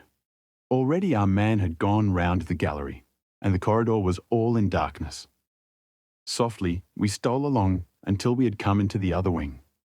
We were just in time to catch a glimpse of the tall, black-bearded figure, his shoulders rounded, as he tiptoed down the passage.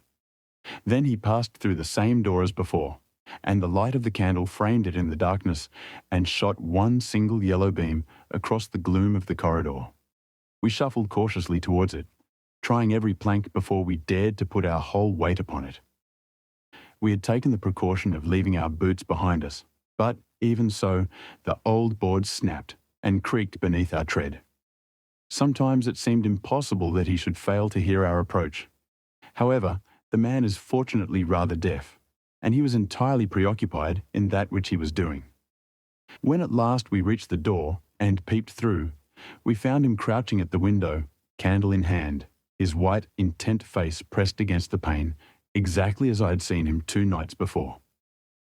We had arranged no plan of campaign, but the baronet is a man to whom the most direct way is always the most natural. He walked into the room, and as he did so, Barrymore sprang up from the window with a sharp hiss of his breath and stood, livid and trembling, before us. His dark eyes, glaring out of the white mask of his face, were full of horror and astonishment as he gazed from Sir Henry to me. "What are you doing here, Barrymore?" "Nothing, sir." His agitation was so great that he could hardly speak, and the shadows sprang up and down from the shaking of his candle. "It was the window, sir. I go round at night to see that they are fastened." "On the 2nd floor?" "Yes, sir, all the windows." "Look here, Barrymore," said Sir Henry sternly. "We have made up our minds to have the truth out of you, so it will save you trouble to tell it sooner rather than later. Come now, no lies. What were you doing at that window?" The fellow looked at us in a helpless way, and he wrung his hands together like one who is in the last extremity of doubt and misery. "I was doing no harm, sir. I was holding a candle to the window." "And why were you holding a candle to the window?" "Don't ask me, Sir Henry. Don't ask me. I give you my word, sir, that it is not my secret and that I cannot tell it. If it concerned no one but myself, I would not try to keep it from you." A sudden idea occurred to me, and I took the candle from the trembling hand of the butler. "He must have been holding it as a signal," said I. "Let us see if there is any answer."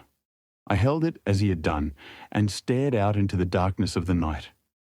Vaguely, I could discern the black bank of the trees and the lighter expanse of the moor, for the moon was behind the clouds. And then I gave a cry of exultation, for a tiny pinpoint of yellow light had suddenly transfixed the dark veil and glowed steadily in the centre of the black square framed by the window. "There it is," I cried. "No, no, sir, it is nothing. Nothing at all," the butler broke in. "I assure you, sir." "Move your light across the window, Watson," cried the baronet. "See, the other moves also. Now, you rascal, do you deny that it is a signal? Come, speak up. Who is your confederate out yonder? And what is this conspiracy that is going on?" The man's face became openly defiant. "It is my business, and not yours. I will not tell." "Then you leave my employment right away." "Very good, sir. If I must, I must." "And you go in disgrace. By thunder, you may well be ashamed of yourself. Your family has lived with mine for over 100 years under this roof, and here I find you deep in some dark plot against me." "No, no, sir. No, not against you." It was a woman's voice, and Mrs. Barrymore, paler and more horror-struck than her husband, was standing at the door. Her bulky figure in a shawl and skirt might have been comic were it not for the intensity of feeling upon her face. "We have to go, Eliza. This is the end of it. You can pack our things," said the butler. "Oh, John, John, have I brought you to this? It is my doing, Sir Henry, all mine. He has done nothing except for my sake, and because I asked him." "Speak out, then. What does it mean?" "My unhappy brother is starving on the moor. We cannot let him perish at our very gates. The light is a signal to him that food is ready for him, and his light out yonder is to show the spot to which to bring it." "Then your brother is—" "The escaped convict, sir. Selden, the criminal." "That's the truth, sir," said Barrymore. "I said that it was not my secret and that I could not tell it to you, but now you have heard it, and you will see that if there was a plot, it was not against you." This, then, was the explanation of the stealthy expeditions at night and the light at the window. Sir Henry and I both stared at the woman in amazement. Was it possible that this stolidly respectable person was of the same blood as one of the most notorious criminals in the country? "Yes, sir. My name was Selden, and he is my younger brother. We humoured him too much when he was a lad, and gave him his own way in everything until he came to think that the world was made for his pleasure, and that he could do what he liked in it. Then, as he grew older, he met wicked companions, and the devil entered into him until he broke my mother's heart and dragged our name in the dirt. From crime to crime he sank lower and lower, until it is only the mercy of God which has snatched him from the scaffold. But to me, sir, he was always the little curly-headed boy that I had nursed and played with as an elder sister would. That was why he broke prison, sir. He knew that I was here, and that we could not refuse to help him. When he dragged himself here one night, weary and starving, with the warders hard at his heels, what could we do? We took him in and fed him and cared for him. Then you returned, sir, and my brother thought he would be safer on the moor than anywhere else until the hue and cry was over, so he lay in hiding there. But every second night, we made sure if he was still there by putting a light in the window, and if there was an answer, my husband took out some bread and meat to him. Every day, we hoped that he was gone, but as long as he was there, we could not desert him. That is the whole truth, as I am an honest Christian woman, and you will see that if there is blame in the matter, it does not lie with my husband, but with me, for whose sake he has done all that he has." The woman's words came with an intense earnestness which carried conviction with them. "Is this true, Barrymore?" "Yes, Sir Henry. Every word of it." "Well, I cannot blame you for standing by your own wife. Forget what I have said. Go to your room, you two, and we shall talk further about this matter in the morning." When they were gone, we looked out of the window again. Sir Henry had flung it open, and the cold night wind beat in upon our faces. Far away in the black distance, there still glowed that one tiny point of yellow light. "I wonder he dares," said Sir Henry. "It may be so placed as to be only visible from here." "Very likely. How far do you think it is?" "Out by the cleft tor, I think." Not more than a mile or two off. Hardly that. Well, it cannot be far if Barrymore had to carry out the food to it.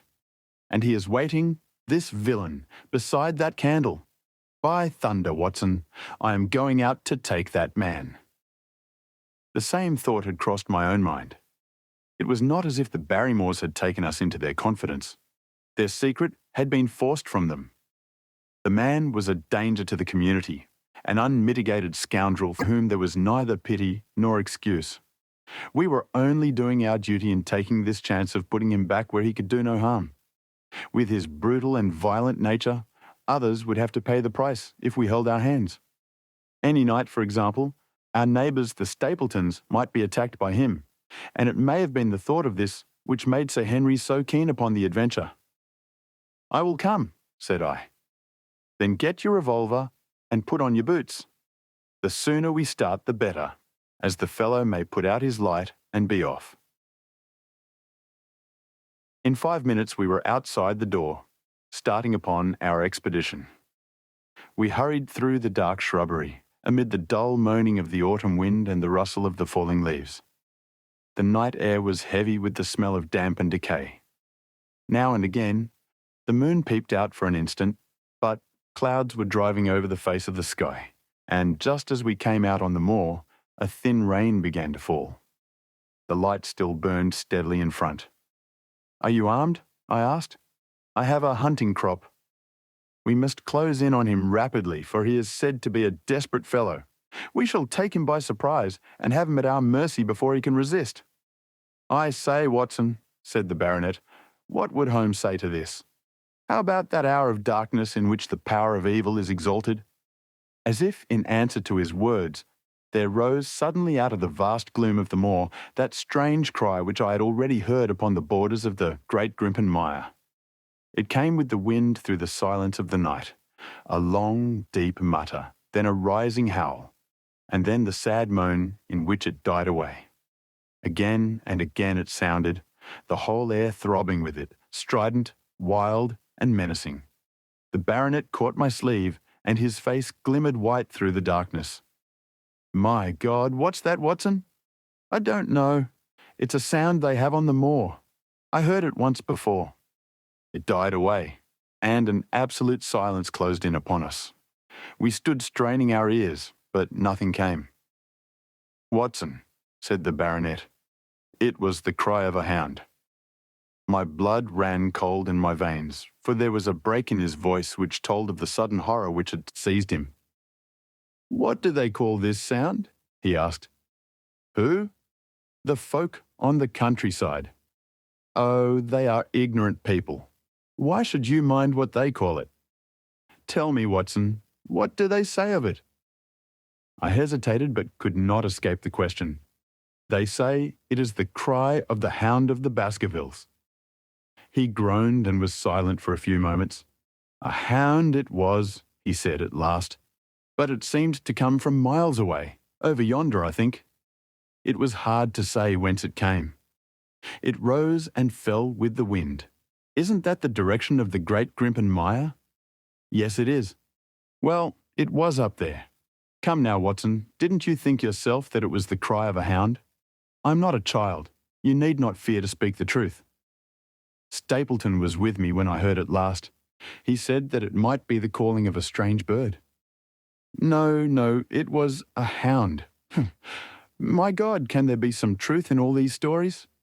Is it possible that I'm really in danger from so dark a cause? You don't believe it, do you, Watson?"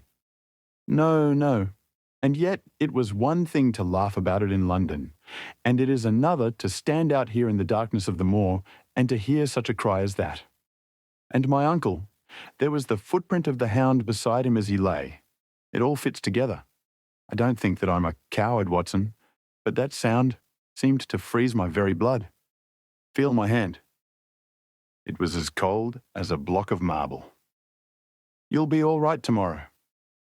I don't think I'll get that cry out of my head. What do you advise that we do now?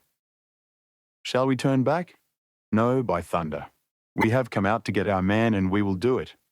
We after the convict and a hellhound, as likely as not after us. Come on, We'll see it through if all the fiends of the pit were loose upon the moor.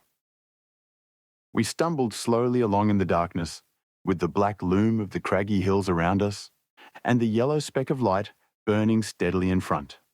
There is nothing so deceptive as the distance of a light upon a pitch-dark night, and sometimes the glimmer seemed to be far away upon the horizon, and sometimes it might have been within a few yards of us.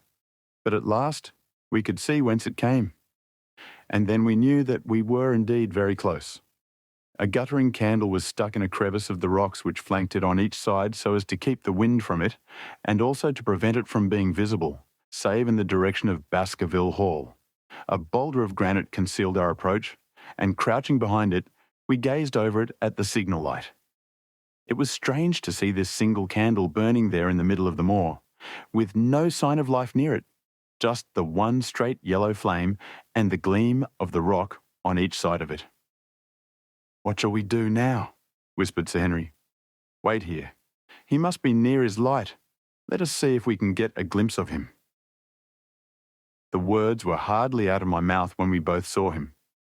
Over the rocks, in the crevice of which the candle burned, there was thrust out an evil yellow face, a terrible animal face, all seamed and scored with vile passions, foul with mire, with a bristling beard, and hung with matted hair. It might well have belonged to one of those old savages who dwelt in the burrows on the hillsides. The light beneath him was reflected in his small, cunning eyes, which peered fiercely to right and left through the darkness, like a crafty and savage animal who has heard the steps of the hunters. Something had evidently aroused his suspicions. It may have been that Barrymore had some private signal which we had neglected to give, or the fellow may have had some other reason for thinking that all was not well. But I could read his fears upon his wicked face. Any instant he might dash out the light and vanish in the darkness. I sprang forward, therefore, and Sir Henry did the same. At the same moment, the convict screamed out a curse at us and hurled a rock which splintered up against the boulder which had sheltered us. I caught one glimpse of his short, squat, strongly built figure as he sprang to his feet and turned to run. At the same moment, by a lucky chance, the moon broke through the clouds. We rushed over the brow of the hill, and there was our man running with great speed down the other side, springing over the stones in his way with the activity of a mountain goat. A lucky long shot of my revolver might have crippled him, but I had brought it only to defend myself if attacked, and not to shoot an unarmed man who was running away. We were both swift runners and in fairly good training, but we soon found that we had no chance of overtaking him. We saw him for a long time in the moonlight, until he was only a small speck moving swiftly among the boulders upon the side of a distant hill. We ran and ran until we were completely blown, but the space between us grew ever wider. Finally we stopped and sat panting on two rocks, while we watched him disappearing in the distance. And it was at this moment that there occurred a most strange and unexpected thing. We had risen from our rocks and were turning to go home, having abandoned the hopeless chase. The moon was low upon the right, and the jagged pinnacle of a granite tor stood up against the lower curve of its silver disk. There, outlined as black as an ebony statue on that shining background, I saw the figure of a man upon the tor. Do not think that it was a delusion, Holmes. I assure you that I have never in my life seen anything more clearly. As far as I could judge, the figure was that of a tall, thin man. He stood with his legs a little separated, his arms folded, his head bowed, as if he were brooding over that enormous wilderness of peat and granite which lay before him. He might have been the very spirit of that terrible place. It was not the convict. This man was far from the place where the latter had disappeared. Besides, he was a much taller man.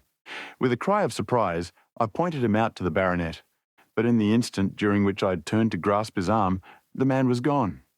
There was the sharp pinnacle of granite still cutting the lower edge of the moon, but its peak bore no trace of that silent and motionless figure. I wished to go in that direction and to search the tor, but it was some distance away. The baronet's nerves were still quivering from that cry, which recalled the dark story of his family, and he was not in the mood for fresh adventures. He had not seen this lonely man upon the tor, and could not feel the thrill which his strange presence and his commanding attitude had given to me. "A warder, no doubt," said he. The moor has been thick with them since this fellow escaped. Well, perhaps his explanation may be the right one, but I should like to have some further proof of it.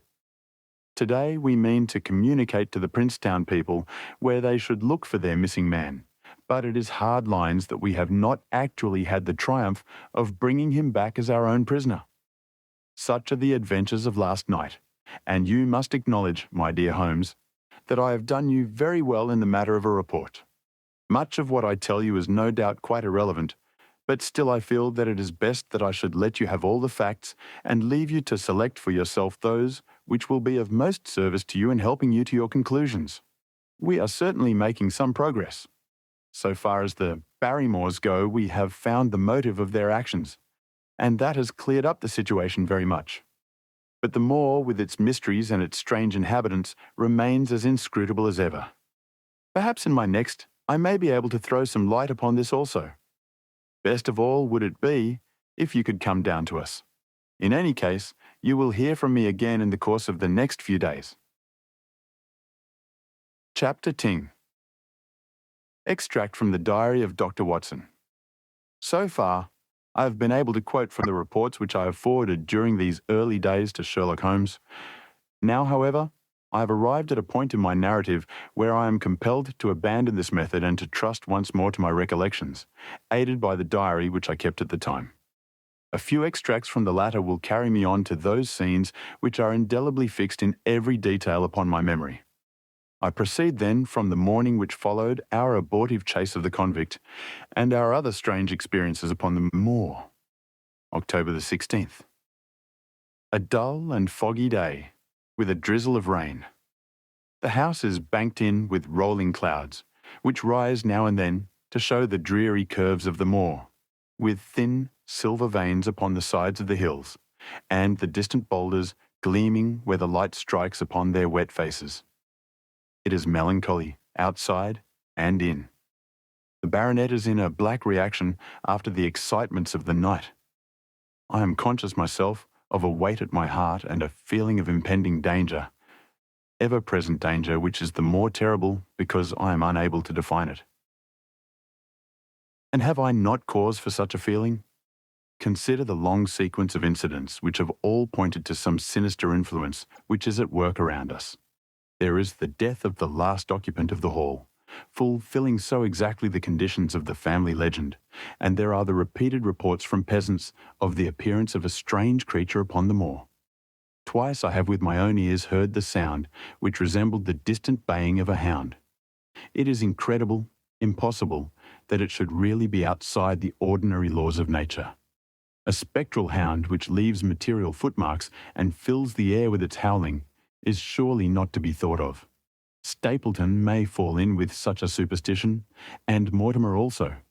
But if I have one quality upon earth, it is common sense, and nothing will persuade me to believe in such a thing.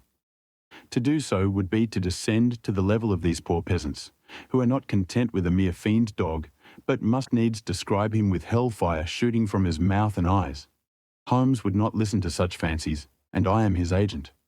But facts are facts, and I have twice heard this crying upon the moor. Suppose that there were really some huge hound loose upon it. That would go far to explain everything. But where could such a hound lie concealed? Where did it get its food? Where did it come from? How is it that no one saw it by day? It must be confessed that the natural explanation offers almost as many difficulties as there is no other. And always, apart from the hound, there is the fact of the human agency in London, the man in the cab, and the letter which warned Sir Henry against the moor. This at least was real, but it might have been the work of a protecting friend as easily as of an enemy. Where is that friend or enemy now? Has he remained in London, or has he followed us down here? Could he be the stranger whom I saw upon the tour? It is true that I have had only the one glance at him, and yet there are some things to which I am ready to swear. He is no one whom I have seen down here, and I have now met all the neighbours. The figure was far taller than that of Stapleton, far thinner than that of Frankland. Barrymore it might possibly have been, but we had left him behind us, and I am certain that he could not have followed us. A stranger, then, is still dogging us, just as a stranger dogged us in London. We have never shaken him off. If I could lay my hands upon that man, then at last we might find ourselves at the end of all our difficulties. To this one purpose I must now devote all my energies. My first impulse was to tell Sir Henry all my plans. My second and wisest one is to play my own game and speak as little as possible to anyone. He is silent and distrait. His nerves have been strangely shaken by that sound upon the moor. I will say nothing to add to his anxieties, but I will take my own steps to attain my own end. We had a small scene this morning after breakfast. Barrymore asked leave to speak with Sir Henry, and they were closeted in his study some little time. Sitting in the billiard room, I more than once heard the sound of voices raised, and I had a pretty good idea what the point was which was under discussion. After a time, the baronet opened his door and called for me. "Barrymore considers that he has a grievance," he said. "He thinks that it was unfair on our part to hunt his brother-in-law down when he, of his own free will, had told us the secret." The butler was standing very pale but very collected before us. "I may have spoken too warmly, sir," said he, "and if I have, I am sure that I beg your pardon. At the same time, I was very much surprised when I heard you two gentlemen come back this morning and learned that you had been chasing Selden. The poor fellow has enough to fight against without my putting more upon his track." "If you had told us of your own free will, it would have been a different thing," said the baronet. "You only told us, or rather, your wife only told us, when it was forced from you, and you could not help yourself. I didn't think you would have taken advantage of it, Sir Henry. Indeed I didn't. The man is a public danger. There are lonely houses scattered over the moor, and he is a fellow who would stick at nothing. You only want to get a glimpse of his face to see that. Look at Mr. Stapleton's house, for example, with no one but himself to defend it. There's no safety for anyone until he is under lock and key. He'll break into no house, sir. I give you my solemn word upon that. But he will never trouble anyone in this country again. I assure you, Sir Henry, that in a very few days the necessary arrangements will have been made, and he will be on his way to South America. For God's sake, sir, I beg of you not to let the police know that he is still on the moor. They have given up the chase there, and he can lie quiet until the ship is ready for him. You can't tell on him without getting my wife and me into trouble. I beg you, sir, to say nothing to the police." "What do you say, Watson?" I shrugged my shoulders. If he was safely out of the country, it would relieve the taxpayer of a burden. But how about the chance of his holding someone up before he goes? He would not do anything so mad, sir. We have provided him with all that he can want. To commit a crime would be to show where he was hiding." "That is true," said Sir Henry. "Well, Barrymore." "God bless you, sir, and thank you from my heart. It would have killed my poor wife had he been taken again. I guess we are aiding and abetting a felony, Watson, but after what we have heard, I don't feel as if I could give the man up, so there is an end of it. All right, Barrymore, you can go." With a few broken words of gratitude, the man turned, but he hesitated and then came back. "You've been so kind to us, sir, that I should like to do the best I can for you in return. I know something, Sir Henry, and perhaps I should have said it before, but it was long after the inquest that I found it out. I've never breathed a word about it yet to mortal man. It's about poor Sir Charles's death." The baronet and I were both upon our feet. "Do you know how he died?" "No, sir, I don't know that." "What then?" "I know why he was at the gate at that hour. It was to meet a woman." "To meet a woman? He?" "Yes, sir." "And the woman's name?" "I can't give you the name, sir, but I can give you the initials. Her initials were LL. How do you know this, Barrymore?" "Well, Sir Henry, your uncle had a letter that morning. He had usually a great many letters, for he was a public man and well known for his kind heart, so that everyone who was in trouble was glad to turn to him. But that morning, as it chanced, there was only this one letter, so I took the more notice of it. It was from Coombe Tracy, and it was addressed in a woman's hand." "Well?" Well, sir, I thought no more of the matter and never would have done had it not been for my wife. Only a few weeks ago, she was cleaning out Sir Charles's study. It had never been touched since his death, and she found the ashes of a burned letter in the back of the grate. The greater part of it was charred to pieces, but one little slip, the end of a page, hung together, and the writing could still be read, though it was grey on a black ground. It seemed to us to be a postscript at the end of the letter, and it said, "Please, please, as you are a gentleman, burn this letter and be at the gate by 10 o'clock." Beneath it were signed the initials LL. Have you got that slip? No, sir. It crumbled all to bits after we moved it. Had Sir Charles received any other letters in the same writing? Well, sir, I took no particular notice of his letters. I should not have noticed this one, only it happened to come alone. And you have no idea who L is? No, sir, no more than you have. But I expect if we could lay our hands upon that lady, we should know more about Sir Charles's death. I cannot understand, Barrymore, how you came to conceal this important information. Well, sir, it was immediately after that our own trouble came to us. And then again, sir, we were both of us very fond of Sir Charles, as we well might be considering all that he has done for us. To rake this up couldn't help our poor master, and it's well to go carefully when there's a lady in the case. Even the best of us. You thought it might injure his reputation? Well, sir, I thought no good could come of it. But now you have been kind to us, and I feel as if it would be treating you unfairly not to tell you all that I know about the matter. Very good, Barrymore. You can go. When the butler had left us, Sir Henry turned to me. Well, Watson, what do you think of this new light? It seems to leave the darkness rather blacker than before. So I think. But if we can only trace LL, it should clear up the whole business. We have gained that much. We know that there is someone who has the facts, if we can only find her. What do you think we should do? Let Holmes know all about it at once. It will give him the clue for which he has been seeking. I'm much mistaken if it does not bring him down. I went at once to my room and drew up my report of the morning's conversation for Holmes.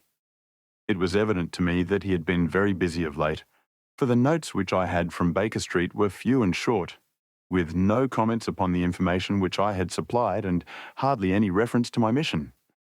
No doubt his blackmailing case is absorbing all his faculties. And yet this new factor must surely arrest his attention and renew his interest. I wish that he were here. October the 17th. All day today the rain poured down, rustling on the ivy and dripping from the eaves. I thought of the convict out upon the bleak, cold, shelterless moor. Poor devil. Whatever his crimes, he has suffered something to atone for them. And then I thought of that other one, the face in the cab, the figure against the moon. Was he also out in that deluged, the unseen watcher, the man of darkness? In the evening, I put on my waterproof and I walked far upon the sodden moor, full of dark imaginings, the rain beating upon my face and the wind whistling about my ears. God help those who wander into the great mire now, for even the firm uplands are becoming a morass. I found the black tor upon which I had seen the solitary watcher, and from its craggy summit I looked out myself across the melancholy downs. Rain squalls drifted across their russet face, and the heavy, slate-coloured clouds hung low over the landscape, trailing in grey wreaths down the sides of the fantastic hills. In the distant hollow on the left, half hidden by the mist, the two thin towers of Baskerville Hall rose above the trees. They were the only signs of human life which I could see, save only those prehistoric huts which lay thickly upon the slopes of the hills. Nowhere was there any trace of that lonely man whom I had seen on the same spot 2 nights before. As I walked back, I was overtaken by Dr. Mortimer driving in his dog-cart over a rough moorland track which led from the outlying farmhouse of Foulmire. He has been very attentive to us, and hardly a day has passed that he has not called at the hall to see how we were getting on. He insisted upon my climbing into his dog-cart, and he gave me a lift homeward. I found him much troubled over the disappearance of his little spaniel. It had wandered on to the moor and had never come back. I gave him such consolation as I might, but I thought of the pony on the Grimpen Mire, and I do not fancy that he will see his little dog again. "By the way, Mortimer," said I as we jolted along the rough road, "I suppose there are few people living within driving distance of this whom you do not know." "Hardly any, I think." "Can you then tell me the name of any woman whose initials are LL?" He thought for a few minutes. "No," said he. "There are a few gypsies and labouring folk for whom I can't answer, but among the farmers or gentry there is no one whose initials are those. Wait a bit, though," he added after a pause. "There is Laura Lyons. Her initials are LL, but she lives in Coombe Tracey." "Who is she?" I asked. "She is Franklin's daughter." "What? Old Franklin the Crank?" "Exactly. She married an artist named Lyons, who came sketching on the moor. He proved to be a blackguard and deserted her. The fault, from what I hear, may not have been entirely on one side. Her father refused to have anything to do with her because she had married without his consent, and perhaps for one or two other reasons as well. So, between the old sinner and the young one, the girl has had a pretty bad time." "How does she live?" "I fancy old Franklin allows her a pittance, but it cannot be more, for his own affairs are considerably involved. Whatever she may have deserved, one could not allow her to go hopelessly to the bad. Her story got about, and several of the people here did something to enable her to earn an honest living. Stapleton did for one, and Sir Charles for another. I gave a trifle myself. It was to set her up in a typewriting business." He wanted to know the object of my inquiries, but I managed to satisfy his curiosity without telling him too much, for there is no reason why we should take anyone into our confidence. "Tomorrow morning I shall find my way to Coombe Tracey, and if I can see this Mrs. Laura Lyons, of equivocal reputation, a long step will have been made towards clearing one incident in this chain of mysteries.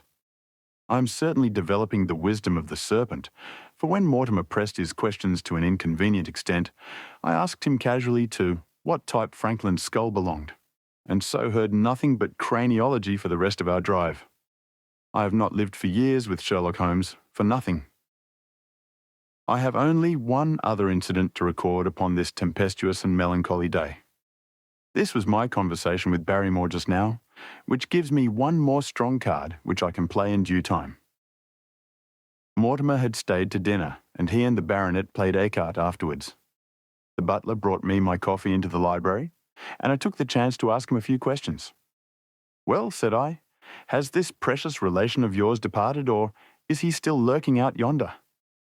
"I don't know, sir. I hope to heaven that he is gone, for he has brought nothing but trouble here. I've not heard of him since I left out food for him last, and that was 3 days ago." "Did you see him then?"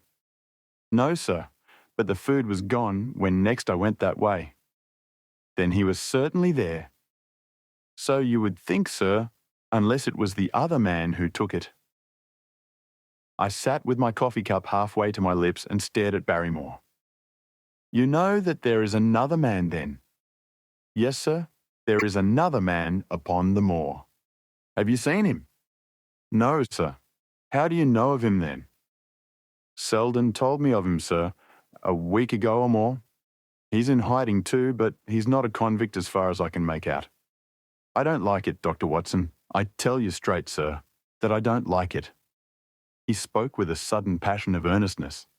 "Now, listen to me, Barrymore. I have no interest in this matter but that of your master. I have come here with no object except to help him. Tell me, frankly, what it is that you don't like." Barrymore hesitated for a moment as if he regretted his outburst or found it difficult to express his own feelings in words. "It's all these goings-on, sir," he cried at last, waving his hand towards the rain-lashed window which faced the moor. "There's foul play somewhere, and there's black villainy brewing, to that I'll swear. Very glad I should be, sir, to see Sir Henry on his way back to London again. But what is it that alarms you? Look at Sir Charles's death. That was bad enough, For all that the coroner said, look at the noises on the moor at night. There's not a man would cross it after sundown if he was paid for it. Look at this stranger hiding out yonder and watching and waiting. What's he waiting for? What does it mean? It means no good to anyone of the name of Baskerville. And very glad I shall be to be quit of it all on the day that Sir Henry's new servants are ready to take over the hall. But about this stranger, said I, can you tell me anything about him? What did Selden say? Did he find out where he hid or what he was doing? He saw him once or twice, but he is a deep one and gives nothing away. At first, he thought that he was the police, but soon he found that he had some lay of his own. A kind of gentleman he was as far as he could see, but what he was doing he could not make out. And where did he say that he lived? Among the old houses on the hillside, the stone huts where the old folk used to live. But how about his food? Selden found out that he has got a lad who works for him and brings him all he needs. I dare say he goes to Coombe Tracey for what he wants. Very good, Barrymore. We may talk further of this some other time. When the butler had gone, I walked over to the black window, and I looked through a blurred pane at the driving clouds and at the tossing outline of the wind-swept trees. It is a wild night indoors, and what must it be in a stone hut upon the moor? What passion of hatred can it be which leads a man to lurk in such a place at such a time? And what deep and earnest purpose can he have which calls for such a trial? There, in that hut upon the moor, seems to lie the very centre of that problem which has vexed me so sorely. I swear that another day shall not have passed before I have done all that man can do to reach the heart of the mystery. Chapter 10. The Man on the Tor. The extract from my private diary, which forms the last chapter, has brought my narrative up to the 18th of October, a time when these strange events began to move swiftly towards their terrible conclusion. The incidents of the next few days are indelibly graven upon my recollection, and I can tell them without reference to the notes made at the time. I start then from the day which succeeded that, upon which I had established two facts of great importance. The one that Mrs. Laura Lyons of Coombe Tracey had written to Sir Charles Baskerville and made an appointment with him at the very place and hour that he met his death. The other, that the lurking man upon the moor was to be found among the stone huts upon the hillside. With these two facts in my possession, I felt that either my intelligence or my courage must be deficient if I could not throw some further light upon these dark places. I had no opportunity to tell the baronet what I had learned about Mrs. Lyons upon the evening before, for Dr. Mortimer remained with him at cards until it was very late. At breakfast, however, I informed him about my discovery and asked him whether he would care to accompany me to Coombe Tracey. At first, he was very eager to come, but on second thoughts, it seemed to both of us that if I went alone, the results might be better. The more formal we made the visit, the less information we might obtain. I left Sir Henry behind, therefore, not without some prickings of conscience, and drove off upon my new quest. When I reached Coombe Tracey, I told Perkins to put up the horses, and I made inquiries for the lady whom I had come to interrogate. I had no difficulty in finding her rooms, which were central and well appointed. A maid showed me in without ceremony, and as I entered the sitting room, a lady, who was sitting before a Remington typewriter, sprang up with a pleasant smile of welcome. Her face fell, however, when she saw that I was a stranger, and she sat down again and asked me the object of my visit. The first impression left by Mrs. Lyons was one of extreme beauty. Her eyes and hair were of the same rich hazel colour, and her cheeks, though considerably freckled, were flushed with the exquisite bloom of the brunette, the dainty pink which lurks at the heart of the sulphur rose. Admiration was, I repeat, the first impression. But the second was criticism. There was something subtly wrong with the face, some coarseness of expression, some hardness perhaps of eye, some looseness of lip which marred its perfect beauty. But these, of course, are afterthoughts. At the moment, I was simply conscious that I was in the presence of a very handsome woman, and that she was asking me the reasons for my visit. I had not quite understood until that instant how delicate my mission was. "I have the pleasure," said I, "of knowing your father." It was a clumsy introduction, and the lady made me feel it. "There is nothing in common between my father and me," she said. "I owe him nothing, and his friends are not mine. If it were not for the late Sir Charles Baskerville and some other kind hearts, I might have starved for all that my father cared. It was about the late Sir Charles Baskerville that I have come here to see you." The freckles started out on the lady's face. "What can I tell you about him?" she asked, and her fingers played nervously over the stops of her typewriter. "You knew him, did you not? I have already said that I owe a great deal to his kindness. If I'm able to support myself, it is largely due to the interest which he took in my unhappy situation. Did you correspond with him?" The lady looked quickly up with an angry gleam in her hazel eyes. "What is the object of these questions?" she asked sharply. The object is to avoid a public scandal. It is better that I should ask them here than that the matter should pass outside our control." She was silent, and her face was still very pale. At last, she looked up with something reckless and defiant in her manner. "Well, I'll answer," she said. "What are your questions? Did you correspond with Sir Charles?" "I certainly wrote to him once or twice to acknowledge his delicacy and his generosity." "Have you the dates of those letters?" "No." "Have you ever met him?" "Yes, once or twice when he came into Coombe Tracey. He was a very retiring man and he preferred to do good by stealth. But if you saw him so seldom and wrote so seldom, how did he know enough about your affairs to be able to help you, as you say that he has done?" She met my difficulty with the utmost readiness. "There were several gentlemen who knew my sad history and united to help me. One was Mr. Stapleton, a neighbour and intimate friend of Sir Charles's. He was exceedingly kind, and it was through him that Sir Charles learned about my affairs." I knew already that Sir Charles Baskerville had made Stapleton his almoner upon several occasions, so the lady's statement bore the impress of truth upon it. "Did you ever write to Sir Charles asking him to meet you?" I continued. Mrs. Lyons flushed with anger again. "Really, sir? This is a very extraordinary question." "I am sorry, madam, but I must repeat it." "Then I answer, certainly not." "Not on the very day of Sir Charles's death?" The flush had faded in an instant, and a deathly face was before me. Her dry lips could not speak the no, which I saw rather than heard. "Surely your memory deceives you," said I. "I could even quote a passage of your letter. It ran, 'Please, please, as you are a gentleman, burn this letter and be at the gate by 10 o'clock.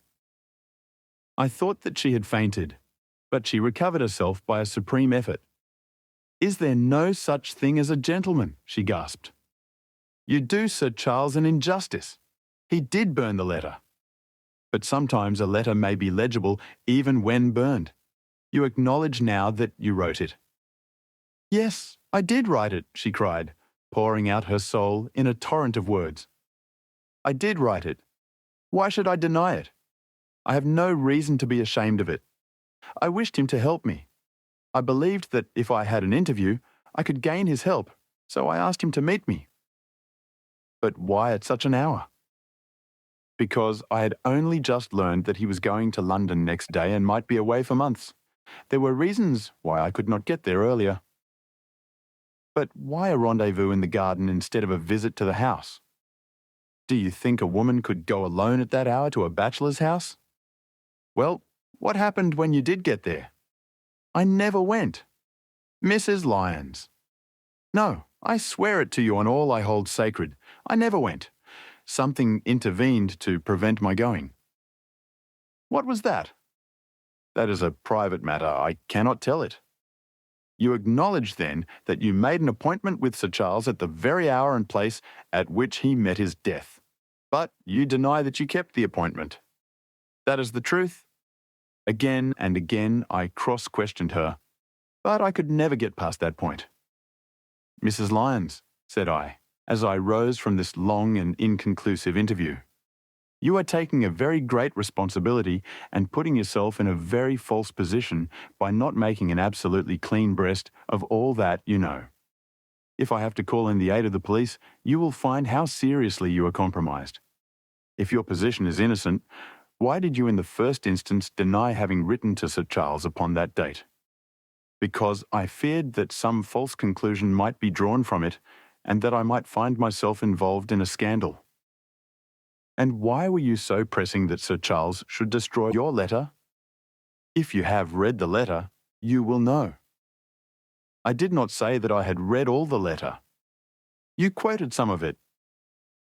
I quoted the postscript. The letter had, as I said, been burned, and it was not all legible. I ask you once again why it was that you were so pressing that Sir Charles should destroy this letter which he received on the day of his death. The matter is a very private one. The more reason why you should avoid a public investigation. I will tell you then. If you have heard anything of my unhappy history, you will know that I made a rash marriage and had reason to regret it. I have heard so much. My life has been one incessant persecution from a husband whom I abhor. The law is upon his side, and every day I am faced by the possibility that he may force me to live with him. At the time that I wrote this letter to Sir Charles, I had learned that there was a prospect of my regaining my freedom if certain expenses could be met. It meant everything to me. Peace of mind, happiness, self-respect, everything. I knew Sir Charles's generosity, and I thought that if he heard the story from my own lips, he would help me. Then how is it that you did not go? Because I received help in the interval from another source. Why then did you not write to Sir Charles and explain this? So I should have done had I not seen his death in the paper next morning. The woman's story hung coherently together, and all my questions were unable to shake it. I could only check it by finding if she had, indeed, instituted divorce proceedings against her husband at or about the time of the tragedy. It was unlikely that she would dare to say that she had not been to Baskerville Hall if she really had been, for a trap would be necessary to take her there, and could not have returned to Coombe Tracey until the early hours of the morning. Such an excursion could not be kept secret. The probability was, therefore, that she was telling the truth, or, at least, a part of the truth. I came away baffled and disheartened. Once again I had reached that dead wall which seemed to be built across every path by which I tried to get at the object of my mission. And yet the more I thought of the lady's face and of her manner, the more I felt that something was being held back from me. Why should she turn so pale? Why should she fight against every admission until it was forced from her? Why should she have been so reticent at the time of the tragedy? Surely the explanation of all this could not be as innocent as she would have me believe. For the moment, I could proceed no farther in that direction, but must turn back to that other clue which was to be sought for among the stone huts upon the moor. And that was a most vague direction. I realized it as I drove back and noted how hill after hill showed traces of the ancient people. Barrymore's only indication had been that the stranger lived in one of these abandoned huts, and many hundreds of them are scattered throughout the length and breadth of the moor. But I had my own experience for a guide, since it had shown me the man himself standing upon the summit of the Black Tor. That then should be the centre of my search. From there I should explore every hut upon the moor until I lighted upon the right one. If this man were inside it, I should find out from his own lips, at the point of my revolver if necessary, who he was and why he had dogged us so long. He might slip away from us in the crowd of Regent Street, but it would puzzle him to do so upon the lonely moor. On the other hand, if I should find the hut, and its tenant should not be within it, I must remain there, however long the vigil, until he returned. Holmes had missed him in London. It would indeed be a triumph for me if I could run him to earth, where my master had failed. Luck had been against us again and again in this inquiry. But now at last it came to my aid, and the messenger of good fortune was none other than Mr. Frankland, who was standing, grey-whiskered and red-faced, outside the gate of his garden, which opened on to the high road along which I travelled. "Good day, Dr. Watson," cried he with unwonted good humour.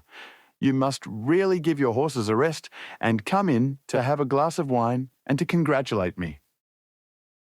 My feelings towards him were very far from being friendly after what I had heard of his treatment of his daughter, but I was anxious to send Perkins and the wagonette home, and the opportunity was a good one. I alighted and sent a message to Sir Henry that I should walk over in time for dinner. Then I followed Frankland into his dining room. "It is a great day for me, sir, one of the red-letter days of my life," he cried with many chuckles. "I have brought off a double event. I mean to teach them in these parts that law is law, and that there is a man here who does not fear to invoke it. I have established a right-of-way through the centre of Old Middleton's Park, slap across it, sir, within 100 yards of his own front door. What do you think of that? We'll teach these magnates that they cannot ride roughshod over the rights of the commoners. Confound them. And I've closed the wood where the Fernworthy folk used to picnic. These infernal people seem to think that there are no rights of property, and that they can swarm where they like with their papers and their bottles." Both cases decided, Dr. Watson, and both in my favour. I haven't had such a day since I had Sir John Morland for trespass, because he shot in his own warren. "How on earth did you do that?" "Look it up in the books, sir. It will repay reading. Frankland v. Morland, Court of Queen's Bench. It cost me £200, but I got my verdict." "Did it do you any good?" "None, sir, none. I am proud to say that I had no interest in the matter. I act entirely from a sense of public duty. I have no doubt, for example, that the Fernworthy people will burn me in effigy tonight. I told the police last time they did it that they should stop these disgraceful exhibitions. The county constabulary is in a scandalous state, sir, and it has not afforded me the protection to which I'm entitled. The case of Frankland versus Regina will bring the matter before the attention of the public. I told them that they would have occasion to regret their treatment of me, and already my words have come true." "How so?" I asked. The old man put on a very knowing expression. "Because I could tell them what they are dying to know, but nothing would induce me to help the rascals in any way." I had been casting round for some excuse by which I could get away from his gossip, but now I began to wish to hear more of it. I had seen enough of the contrary nature of the old sinner to understand that any strong sign of interest would be the surest way to stop his confidences. "Some poaching case, no doubt," said I, with an indifferent manner. "Ha ha, my boy, a very much more important matter than that. What about the convict on the moor?" I started. "You don't mean that you know where he is," said I. "I may not know exactly where he is, but I am quite sure that I could help the police to lay their hands on him. Has it never struck you that the way to catch that man was to find out where he got his food, and so trace it to him?" He certainly seemed to be getting uncomfortably near the truth. "No doubt," said I, "but how do you know that he is anywhere upon the moor?" "I know it because I have seen with my own eyes the messenger who takes him his food." My heart sank for Barrymore. It was a serious thing to be in the power of this spiteful old busybody. But his next remark took a weight from my mind. "You'll be surprised to hear that his food is taken to him by a child. I see him every day through my telescope upon the roof. He passes along the same path at the same hour, and to whom should he be going except to the convict? Here was luck indeed, and yet I suppressed all appearance of interest. A child! Barrymore had said that our unknown was supplied by a boy. It was on his track, and not upon the convict's, that Frankland had stumbled. If I could get his knowledge, it might save me a long and weary hunt. But incredulity and indifference were evidently my strongest cards. I should say that it was much more likely that it was the son of one of the moorland shepherds taking out his father's dinner. The least appearance of opposition struck fire out of the old autocrat. His eyes looked malignantly at me, and his grey whiskers bristled like those of an angry cat. "Indeed, sir," said he, pointing out over the wide-stretching moor. "Do you see that black tor over yonder? Well, do you see the low hill beyond with the thorn bush upon it? It is the stoniest part of the whole moor. Is that a place where a shepherd would be likely to take his station? Your suggestion, sir, is a most absurd one. I meekly answered that I had spoken without knowing all the facts. My submission pleased him and led him to further confidences. You may be sure, sir, that I have very good grounds before I come to an opinion. I have seen the boy again and again with his bundle. Every day, and sometimes twice a day, I have been able— But wait a moment, Dr. Watson. Do my eyes deceive me? Or is there at the present moment something moving upon that hillside? It was several miles off, but I could distinctly see a small dark dot against the dull green and grey. "Come, sir, come!" cried Frankland, rushing upstairs. "You will see with your own eyes and judge for yourself." The telescope, a formidable instrument mounted upon a tripod, stood upon the flat leads of the house. Franklin clapped his eye to it and gave a cry of satisfaction. "Quick, Dr. Watson, quick, before he passes over the hill." There he was, sure enough, a small urchin with a little bundle upon his shoulder, toiling slowly up the hill. When he reached the crest, I saw the ragged, uncouth figure outlined for an instant against the cold blue sky. He looked round him with a furtive and stealthy air, as one who dreads pursuit. Then he vanished over the hill. Well, am I right? Certainly there is a boy who seems to have some secret errand. And what the errand is, even a county constable could guess. But not one word shall they have from me. And I bind you to secrecy also, Dr. Watson. Not a word. You understand? Just as you wish. They have treated me shamefully, shamefully. When the facts come out in Franklin versus Regina, I venture to think that a thrill of indignation will run through the country. Nothing would induce me to help the police in any way. For all they cared, it might have been me instead of my effigy, which these rascals burned at the stake. Surely you are not going. You will help me to empty the decanter in honour of this great occasion. But I resisted all his solicitations and succeeded in dissuading him from his announced intention of walking home with me. I kept the road as long as his eye was on me, and then I struck off across the moor and made for the stony hill over which the boy had disappeared. Everything was working in my favour, and I swore that it should not be through lack of energy or perseverance that I should miss the chance which fortune had thrown in my way. The sun was already sinking when I reached the summit of the hill, and the long slopes beneath me were all golden green on one side and grey shadow on the other. A haze lay low upon the farthest skyline, out of which jutted the fantastic shapes of Belliver and Vixen Tor. Over the wide expanse there was no sound and no movement. One great grey bird, a gull or curlew, soared aloft in the blue heaven. He and I seemed to be the only living things between the huge arch of the sky and the desert beneath it. The barren scene, the sense of loneliness, and the mystery and urgency of my task all struck a chill into my heart. The boy was nowhere to be seen, but down beneath me, in a cleft of the hills, there was a circle of the old stone huts, and in the middle of them there was one which retained sufficient roof to act as a screen against the weather. My heart leapt within me as I saw it. This must be the burrow where the stranger lurked. At last, my foot was on the threshold of his hiding place. His secret was within my grasp. As I approached the hut, walking as warily as Stapleton would do when with poised net he drew near the settled butterfly, I satisfied myself that the place had indeed been used as a habitation. A vague pathway among the boulders led to the dilapidated opening which served as a door. All was silent within. The unknown might be lurking there, or he might be prowling on the moor. My nerves tingled with the sense of adventure. Throwing aside my cigarette, I closed my hand upon the butt of my revolver, and, walking swiftly up to the door, I looked in. The place was empty. But there were ample signs that I had not come upon a false scent. This was certainly where the man lived. Some blankets rolled in a waterproof lay upon that very stone slab upon which Neolithic man had once slumbered. The ashes of a fire were heaped in a rude grate. Beside it lay some cooking utensils and a bucket half full of water.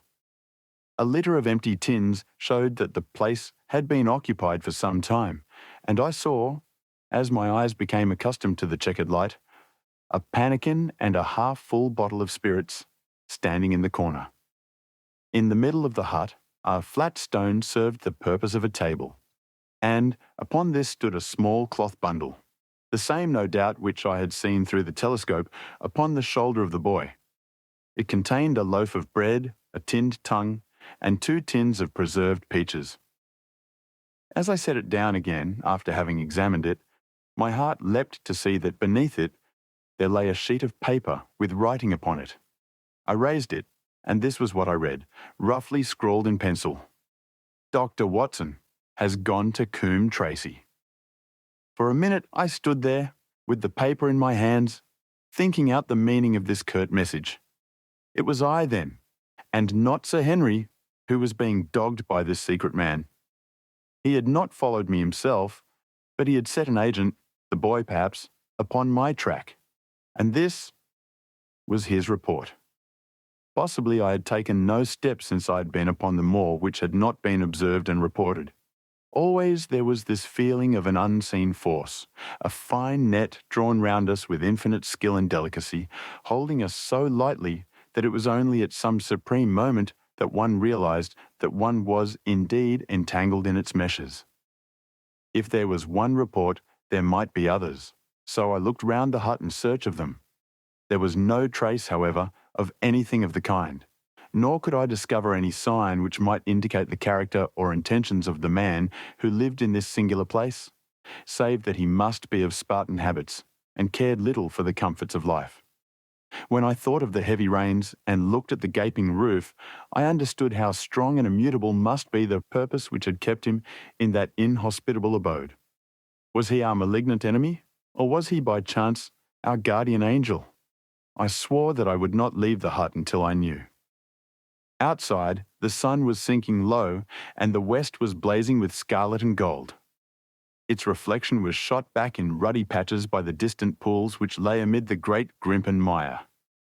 There were the 2 towers of Baskerville Hall, and there a distant blur of smoke which marked the village of Grimpen.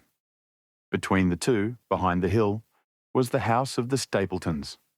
All was sweet and mellow and peaceful in the golden evening light. And yet, as I looked at them, my soul shared none of the peace of nature, but quivered at the vagueness and the terror of that interview which every instant was bringing nearer. With tingling nerves, but a fixed purpose, I sat in the dark recess of the hut, and waited with sombre patience for the coming of its tenant. And then, at last, I heard him. Far away came the sharp clink of a boot striking upon a stone, then another and yet another, coming nearer and nearer.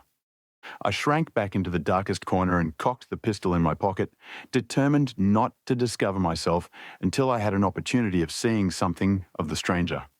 There was a long pause, which showed that he had stopped. Then, once more, the footsteps approached, and a shadow fell across the opening of the hut. "It is a lovely evening, my dear Watson," said a well-known voice. "I really think that you will be more comfortable outside than in." Chapter 12. Death on the Moor. For a moment or two I sat breathless, hardly able to believe my ears. Then my senses and my voice came back to me, while a crushing weight of responsibility seemed in an instant to be lifted from my soul. That cold, incisive, ironical voice could belong to but one man in all the world. "Holmes," I cried, "Holmes!" "Come out," said he, "and please be careful with the revolver." I stooped under the rude lintel, and there he sat upon a stone outside, his grey eyes dancing with amusement as they fell upon my astonished features. He was thin and worn, but clear and alert, his keen face bronzed by the sun and roughened by the wind. In his tweed suit and cloth cap, he looked like any other tourist upon the moor, and he had contrived, with that cat-like love of personal cleanliness which was one of his characteristics, that his chin should be as smooth and his linen as perfect as if he were in Baker Street. "I never was more glad to see anyone in my life," said I, as I wrung him by the hand. Or more astonished, eh? Well, I must confess to it. The surprise was not all on one side, I assure you. I had no idea that you had found my occasional retreat, still less that you were inside it, until I was within 20 paces of the door. My footprint, I presume? No, Watson. I fear that I could not undertake to recognize your footprint amid all the footprints of the world. If you seriously desire to deceive me, you must change your tobacconist. For when I see the stub of a cigarette marked Bradley, Oxford Street, I know that my friend Watson is in the neighbourhood. You will see it there, beside the path. You threw it down, no doubt, at that supreme moment when you charged into the empty hut. Exactly. I thought as much. And knowing your admirable tenacity, I was convinced that you were sitting in ambush, a weapon within reach waiting for the tenant to return. So you actually thought that I was the criminal? I did not know who you were, but I was determined to find out. Excellent, Watson. And how did you localize me? You saw me, perhaps, on the night of the convict hunt, when I was so imprudent as to allow the moon to rise behind me? Yes, I saw you then. And have no doubt searched all the huts until you came to this one. No, your boy had been observed, and that gave me a guide where to look. The old gentleman with the telescope, no doubt. I could not make it out when first I saw the light flashing upon the lens. He rose and peeped into the hut. Ha! I see that Cartwright has brought up some supplies. What's this paper? So you have been to Coombe Tracey, have you? Yes. To see Mrs. Laura Lyons? Exactly. Well done. Our researchers have evidently been running on parallel lines. And when we unite our results, I expect we shall have a fairly full knowledge of the case. Well, I'm glad from my heart that you are here, for indeed the responsibility and the mystery were both becoming too much for my nerves. But how in the name of wonder did you come here? And what have you been doing? I thought that you were in Baker Street working out that case of blackmailing. That was what I wished you to think. Then you use me, and yet do not trust me, I cried with some bitterness. I think that I have deserved better at your hands, Holmes. My dear fellow, you have been invaluable to me in this, as in many other cases, and I beg that you will forgive me if I have seemed to play a trick upon you. In truth, it was partly for your own sake that I did it, and it was my appreciation of the danger which you ran which led me to come down and examine the matter for myself. Had I been with Sir Henry, and you, it is confident that my point of view would have been the same as yours, and my presence would have warned our very formidable opponents to be on their guard. As it is, I have been able to get about as I could not possibly have done had I been living in the hall, and I remain an unknown factor in the business, ready to throw in all my weight at a critical moment. But why keep me in the dark? For you to know could not have helped us, and might possibly have led to my discovery. You would have wished to tell me something, or in your kindness you would have brought me out some comfort or other, and so an unnecessary risk would be run. I brought Cartwright down with me. You remember the little chap at the express office, and he has seen after my simple wants. A loaf of bread and a clean collar. What does man want more? He has given me an extra pair of eyes upon a very active pair of feet, and both have been invaluable. Then my reports have all been wasted. My voice trembled as I recalled the pains and the pride with which I had composed them. Holmes took a bundle of papers from his pocket. Here are your reports, my dear fellow, and very well thumbed, I assure you. I made excellent arrangements, and they are only delayed one day upon their way. I must compliment you exceedingly upon the zeal and the intelligence which you have shown over an extraordinarily difficult case. I was still rather raw over the deception which had been practised upon me, but the warmth of Holmes's praise drove my anger from my mind. I felt also in my heart that he was right in what he said, and that it was really best for our purpose that I should not have known that he was upon the moor. That's better, said he, seeing the shadow rise from my face. And now, tell me the result of your visit to Mrs. Laura Lyons. It was not difficult for me to guess that it was to see her that you had gone, for I am already aware that she is the one person in Coombe Tracey who might be of service to us in the matter. In fact, If you had not gone today, it is exceedingly probable that I should have gone tomorrow. The sun had set and dusk was settling over the moor. The air had turned chill, and we withdrew into the hut for warmth. There, sitting together in the twilight, I told Holmes of my conversation with the lady. So interested was he that I had to repeat some of it twice before he was satisfied. "This is most important," said he, when I had concluded. "It fills up a gap which I had been unable to bridge in this most complex affair. You are aware, perhaps, that a close intimacy exists between this lady and the man Stapleton.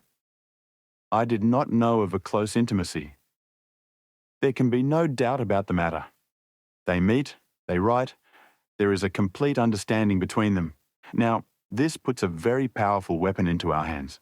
If I could only use it to detach his wife. His wife? I am giving you some information now, in return for all that you have given me. The lady who has passed here as Miss Stapleton is, in reality, his wife." "Good heavens, Holmes. Are you sure of what you say? How could he have permitted Sir Henry to fall in love with her?" "Sir Henry's falling in love could do no harm to anyone except Sir Henry. He took particular care that Sir Henry did not make love to her, as you have yourself observed. I repeat that the lady is his wife and not his sister." "But why this elaborate deception?"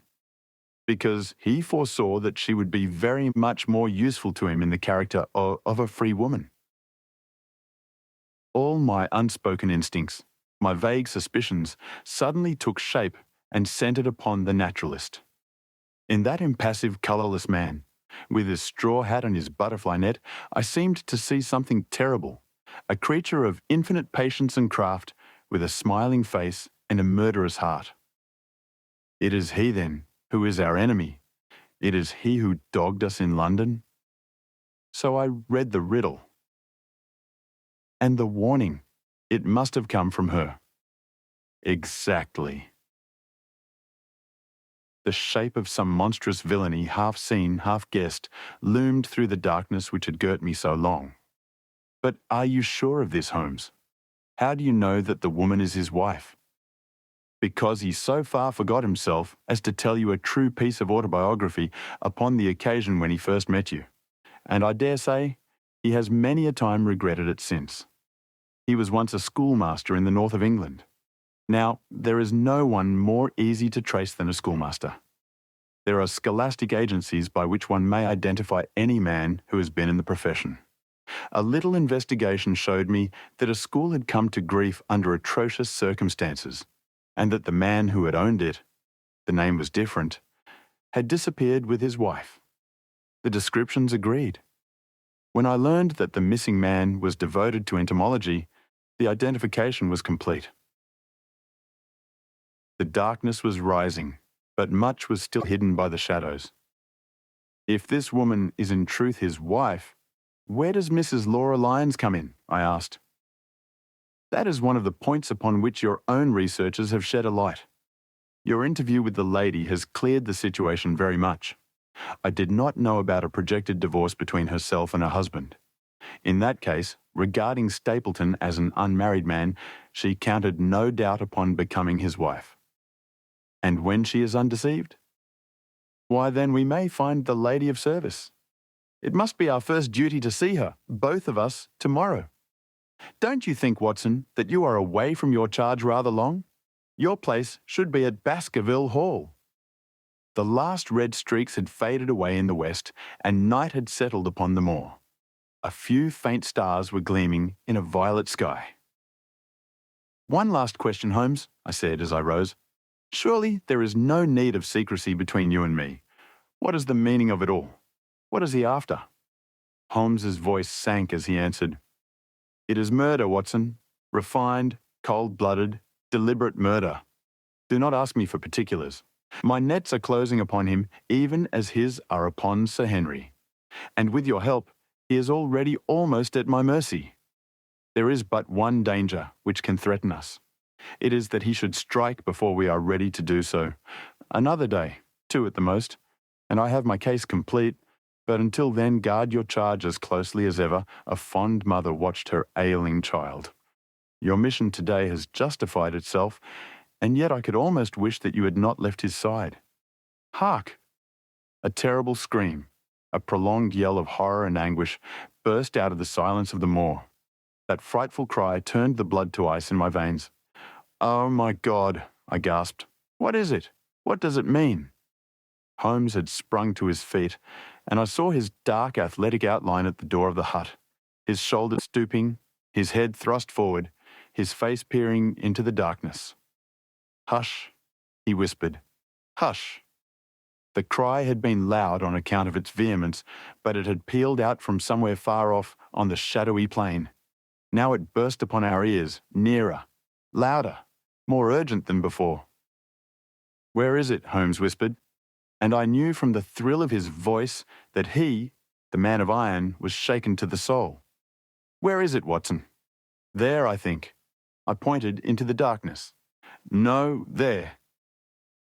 Again, the agonized cry swept through the silent night, louder and much nearer than ever. And a new sound mingled with it, a deep, muttered rumble, musical and yet menacing, rising and falling like the low, constant murmur of the sea. "The hound!" cried Holmes. "Come, Watson, come. Great heavens, if we are too late." He had started running swiftly over the moor, and I had followed at his heels. But now, from somewhere among the broken ground immediately in front of us, there came one last despairing yell, and then a dull, heavy thud.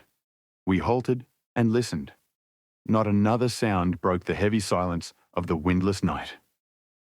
I saw Holmes put his hand to his forehead like a man distracted. He stamped his feet upon the ground. "He has beaten us, Watson. We are too late. No, no, surely not."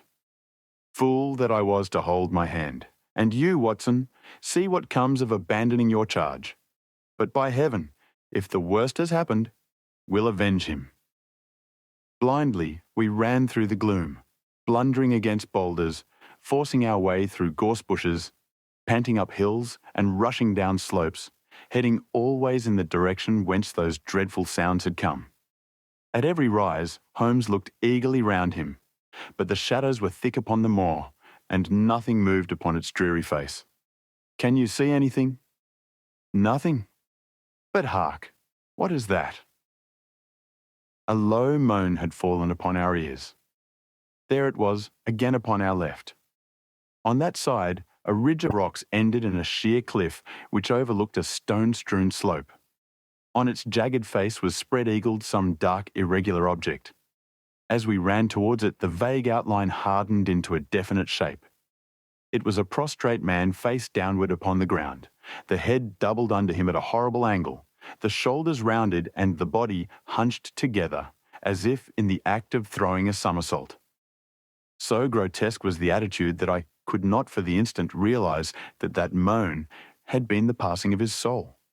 Not a whisper, not a rustle, rose now from the dark figure over which we stooped. Holmes laid his hand upon him and held it up again, with an exclamation of horror. The gleam of the match which he struck shone upon his clotted fingers, and upon the ghastly pool which widened slowly from the crushed skull of the victim. And it shone upon something else, which turned our hearts sick and faint within us, the body of Sir Henry Baskerville. There was no chance of either of us forgetting that peculiar ruddy tweed suit, the very one which he had worn on the first morning that we had seen him in Baker Street. We caught the one clear glimpse of it, and then the match flickered and went out, even as the hope had gone out of our souls. Holmes groaned, and his face glimmered white through the darkness. "The brute! The brute!" I cried with clenched hands. "Oh, Holmes, I shall never forgive myself for having left him to his fate. I am more to blame than you, Watson. In order to have my case well rounded and complete, I have thrown away the life of my client. It is the greatest blow which has befallen me in my career. But how could I know, how could L know, that he would risk his life alone upon the moor in the face of all my warnings? That we should have heard his screams, my God, are those screams, and yet have been unable to save him. Where is this brute of a hound which drove him to his death? It may be lurking among these rocks at this instant. And Stapleton, where is he? He shall answer for this deed. He shall. I will see to that. Uncle and nephew have been murdered, the one frightened to death by the very sight of a beast which he thought to be supernatural, the other driven to his end in his wild flight to escape from it.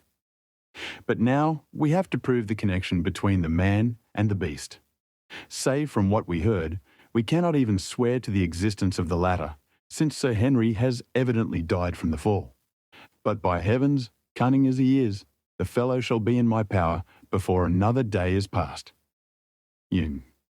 We stood with bitter hearts on either side of the mangled body, overwhelmed by this sudden and irrevocable disaster which had brought all our long and weary labours to so piteous an end.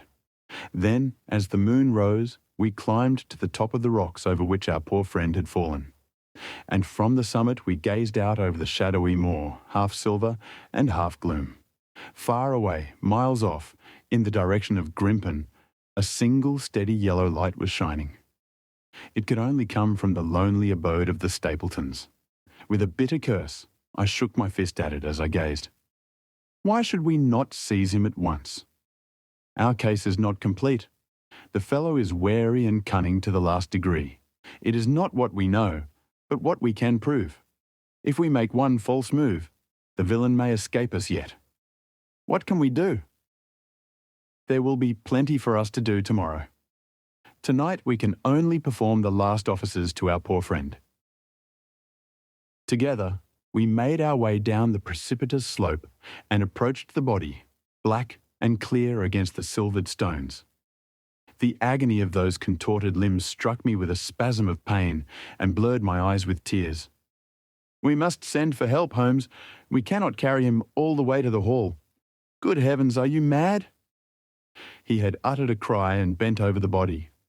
Now he was dancing and laughing and wringing my hand. Could this be my stern, self-contained friend? These were hidden fires indeed. A beard! A beard! The man has a beard! A beard! It is not the baronet. It is my neighbour, the convict. With feverish haste we had turned the body over, and that dripping beard was pointing up to the cold, clear moon. There could be no doubt about the beetling forehead, the sunken animal eyes. It was indeed the same face which had glared upon me in the light of the candle from over the rock, the face of Selden, the criminal.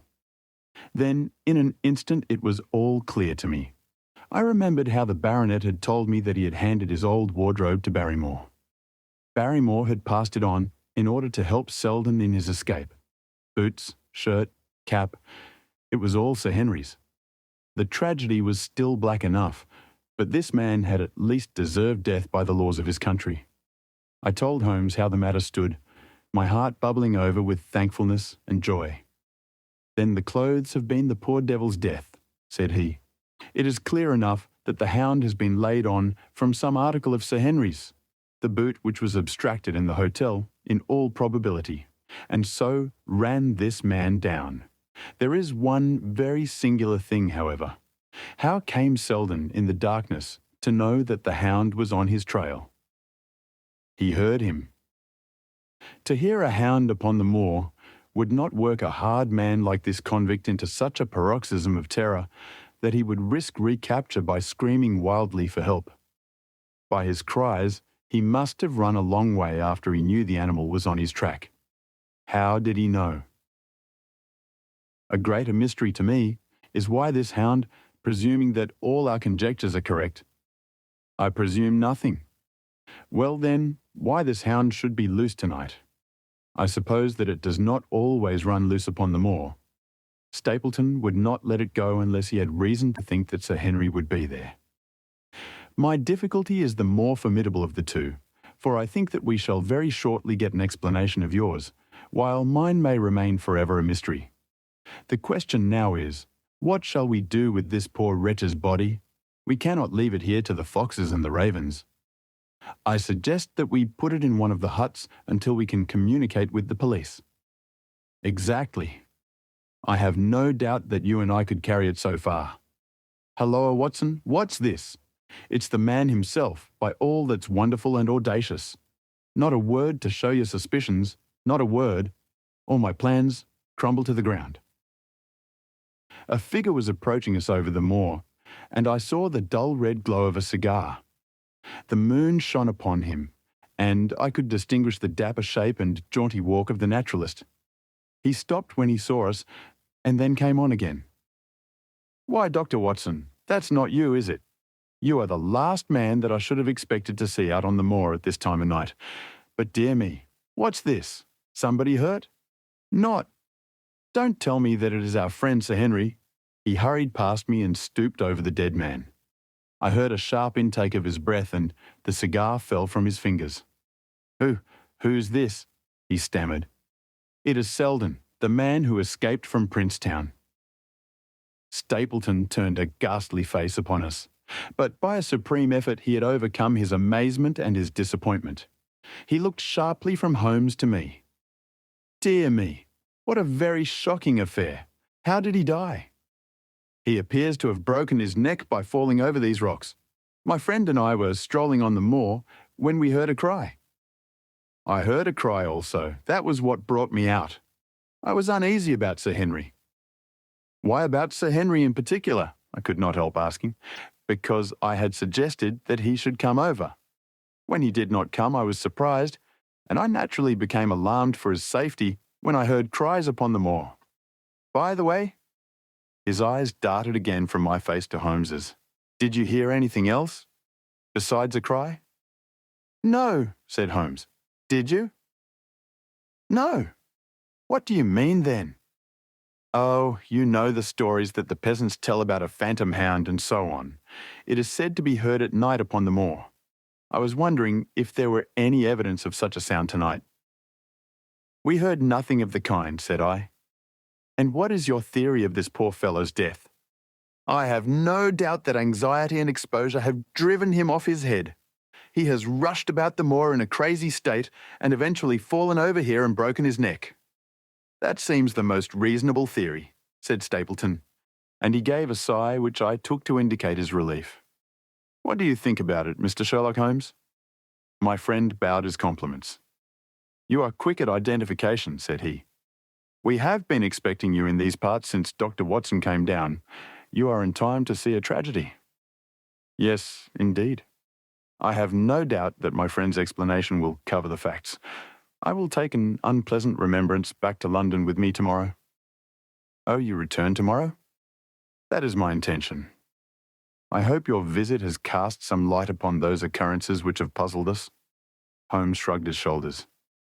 "One cannot always have the success for which one hopes. An investigator needs facts, and not legends or rumours. It has not been a satisfactory case." My friend spoke in his frankest and most unconcerned manner. Stapleton still looked hard at him. Then he turned to me. "I would suggest carrying this poor fellow to my house, but it would give my sister such a fright that I do not feel justified in doing it. I think that if we put something over his face, he will be safe until morning." And so it was arranged. Resisting Stapleton's offer of hospitality, Holmes and I set off to Baskerville Hall, leaving the naturalist to return alone. Looking back, we saw the figure moving slowly away over the broad moor, and behind him that one black smudge on the silvered slope which showed where the man was lying who had come so horribly to his end. Chapter 32. Fixing the Nets. "We're at close grips at last," said Holmes as we walked together across the moor. "What a nerve the fellow has! How he pulled himself together in the face of what must have been a paralysing shock when he found that the wrong man had fallen a victim to his plot. I told you in London, Watson, and I tell you now again, that we have never had a foeman more worthy of our steel. I am sorry that he has seen you. And so was I at first, but there was no getting out of it. What effect do you think it will have upon his plans now that he knows you are here? It may cause him to be more cautious, or it may drive him to desperate measures at once. Like most clever criminals, he may be too confident in his own cleverness and imagine that he has completely deceived us. Why should we not arrest him at once? My dear Watson, you were born to be a man of action. Your instinct is always to do something energetic. But supposing for argument's sake, that we had him arrested tonight. What on earth, the better off should we be for that? We could prove nothing against him. There's the devilish cunning of it. If he were acting through a human agent, we could get some evidence, but if we were to drag this great dog to the light of day, it would not help us in putting a rope round the neck of its master. Surely we have a case. Not a shadow of one, only surmise and conjecture. We should be laughed out of court if we came with such a story and such evidence. There is Sir Charles's death. Found dead without a mark upon him. You and I know that he died of sheer fright, and we know also what frightened him. But how are we to get 12 stolid jurymen to know it? What signs are there of a hound? Where are the marks of its fangs? Of course we know that a hound does not bite a dead body, and that Sir Charles was dead before ever the brute overtook him, but we have to prove all this, and we are not in a position to do it. Well then, tonight? We are not much better off tonight. Again, there was no direct connection between the hound and the man's death. We never saw the hound. We heard it, but we could not prove that it was running upon this man's trail. There is a complete absence of motive.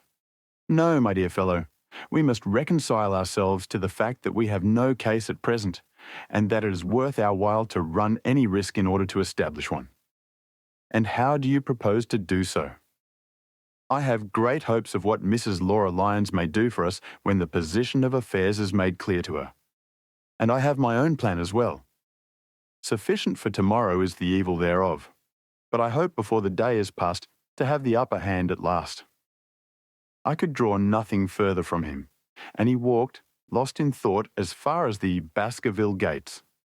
Are you coming up? Yes, I see no reason for further concealment. But one last word, Watson. Say nothing of the hound to Sir Henry.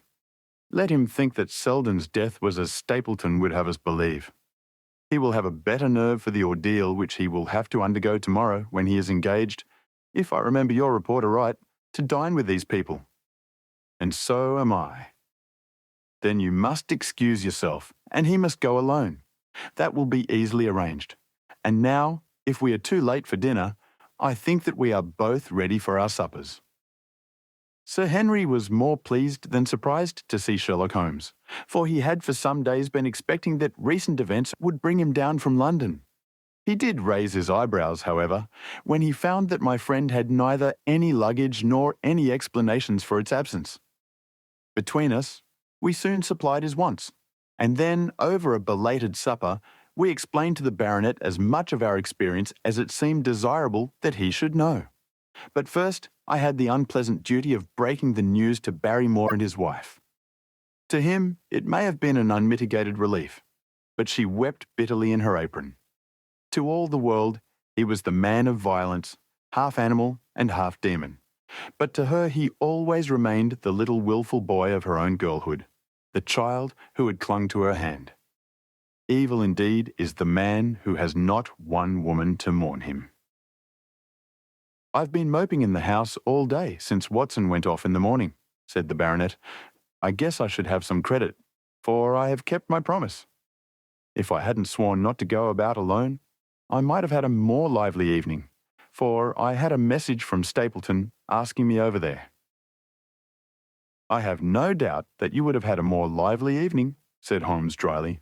By the way, I don't suppose you appreciate that we have been mourning over you as having broken your neck? Sir Henry opened his eyes. How was that? This poor wretch was dressed in your clothes. I fear your servant who gave them to him may get into trouble with the police. That is unlikely. There was no mark on any of them as far as I know. That's lucky for him.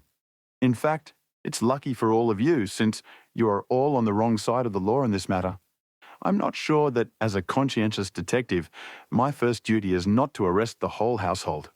Watson's reports are most incriminating documents. But how about the case? Asked the baronet. Have you made anything out of the tangle? I don't know that Watson and I are much the wiser since we came down. I think that I shall be in a position to make the situation rather more clear to you before long. It has been an exceedingly difficult and most complicated business. There are several points upon which we still want light, but it is coming all the same. We've had one experience, as Watson has no doubt told you.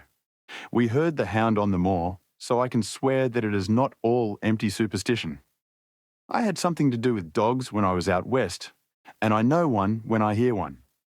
If you can muzzle that one and put him on a chain, I'll be ready to swear you are the greatest detective of all time. I think I will muzzle him and chain him all right if you will give me your help. Whatever you tell me to do, I will do. Very good. And I will ask you also to do it blindly, without always asking the reason. Just as you like. If you will do this, I think the chances are that our little problem will soon be solved. I have no doubt. He stopped suddenly and stared fixedly up over my head into the air.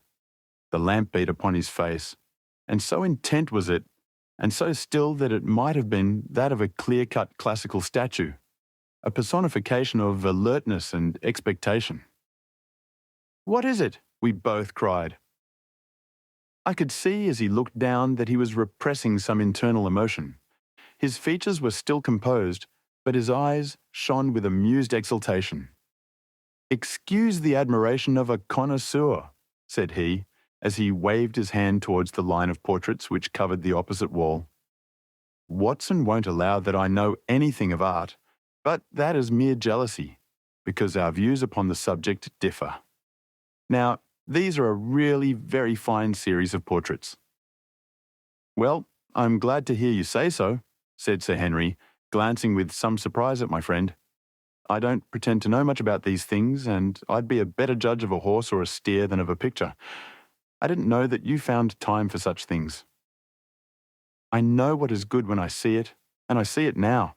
That's a Nella, I'll swear that lady in the blue silk over yonder, and the stout gentleman with the wig ought to be a Reynolds. They are all family portraits, I presume." "Everyone." "Do you know the names?" "Barrymore has been coaching me in them, and I think I can say my lessons fairly well." "Who is the gentleman with the telescope?"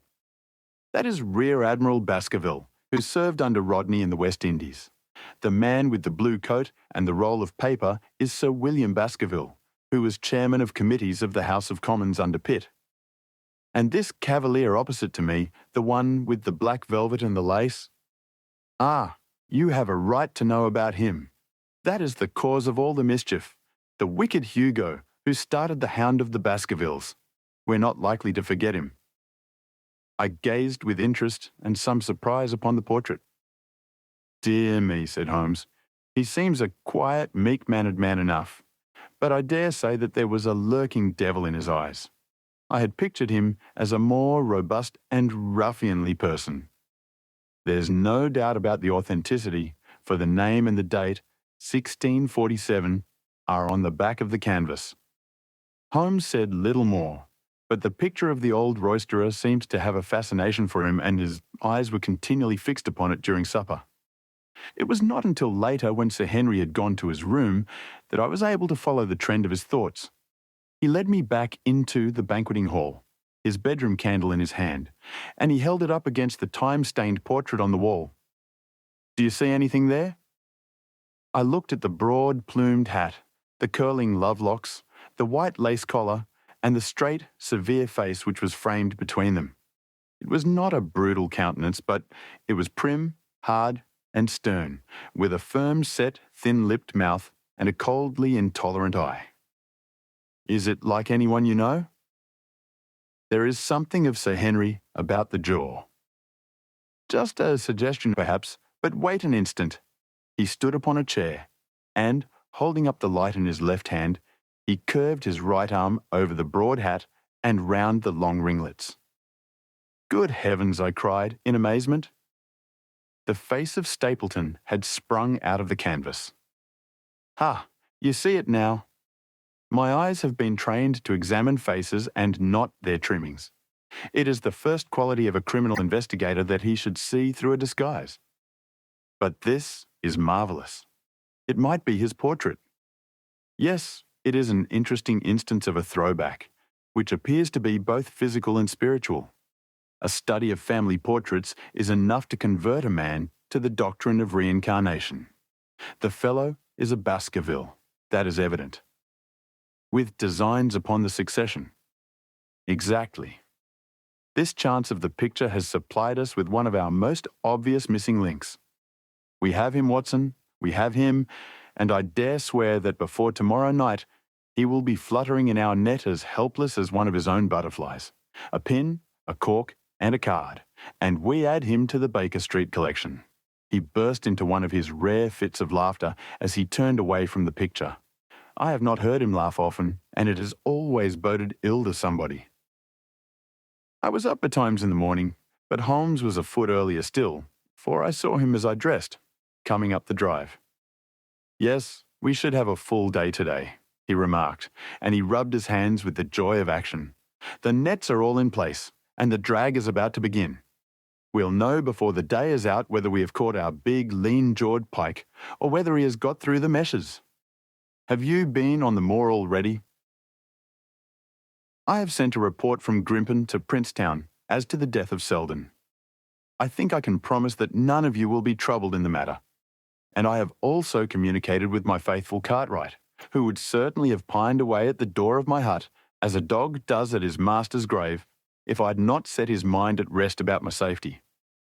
What is the next move? To see Sir Henry. Ah, here he is. Good morning, Holmes, said the baronet. You look like a general who is planning a battle with his chief of the staff. That is the exact situation. Watson was asking for orders. And so do I. Very good. You are engaged, as I understand, to dine with our friends the Stapletons tonight. I hope that you will come also. They are very hospitable people, and I am sure that they would be very glad to see you. I fear that Watson and I must go to London. To London? Yes, I think that we should be more useful there at the present juncture. The baronet's face perceptibly lengthened. I hoped that you were going to see me through this business. The hall and the moor are not very pleasant places when one is alone. My dear fellow, you must trust me implicitly and do exactly what I tell you. You can tell your friends that we should have been happy to have come with you, but that urgent business required us to be in town. We hope very soon to return to Devonshire. Will you remember to give them that message? If you insist upon it. There is no alternative, I assure you. I saw by the baronet's clouded brow that he was deeply hurt by what he regarded as our desertion. When do you desire to go? He asked coldly.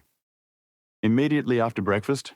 We will drive into Coombe Tracy, but Watson will leave his things as a pledge that he will come back to you.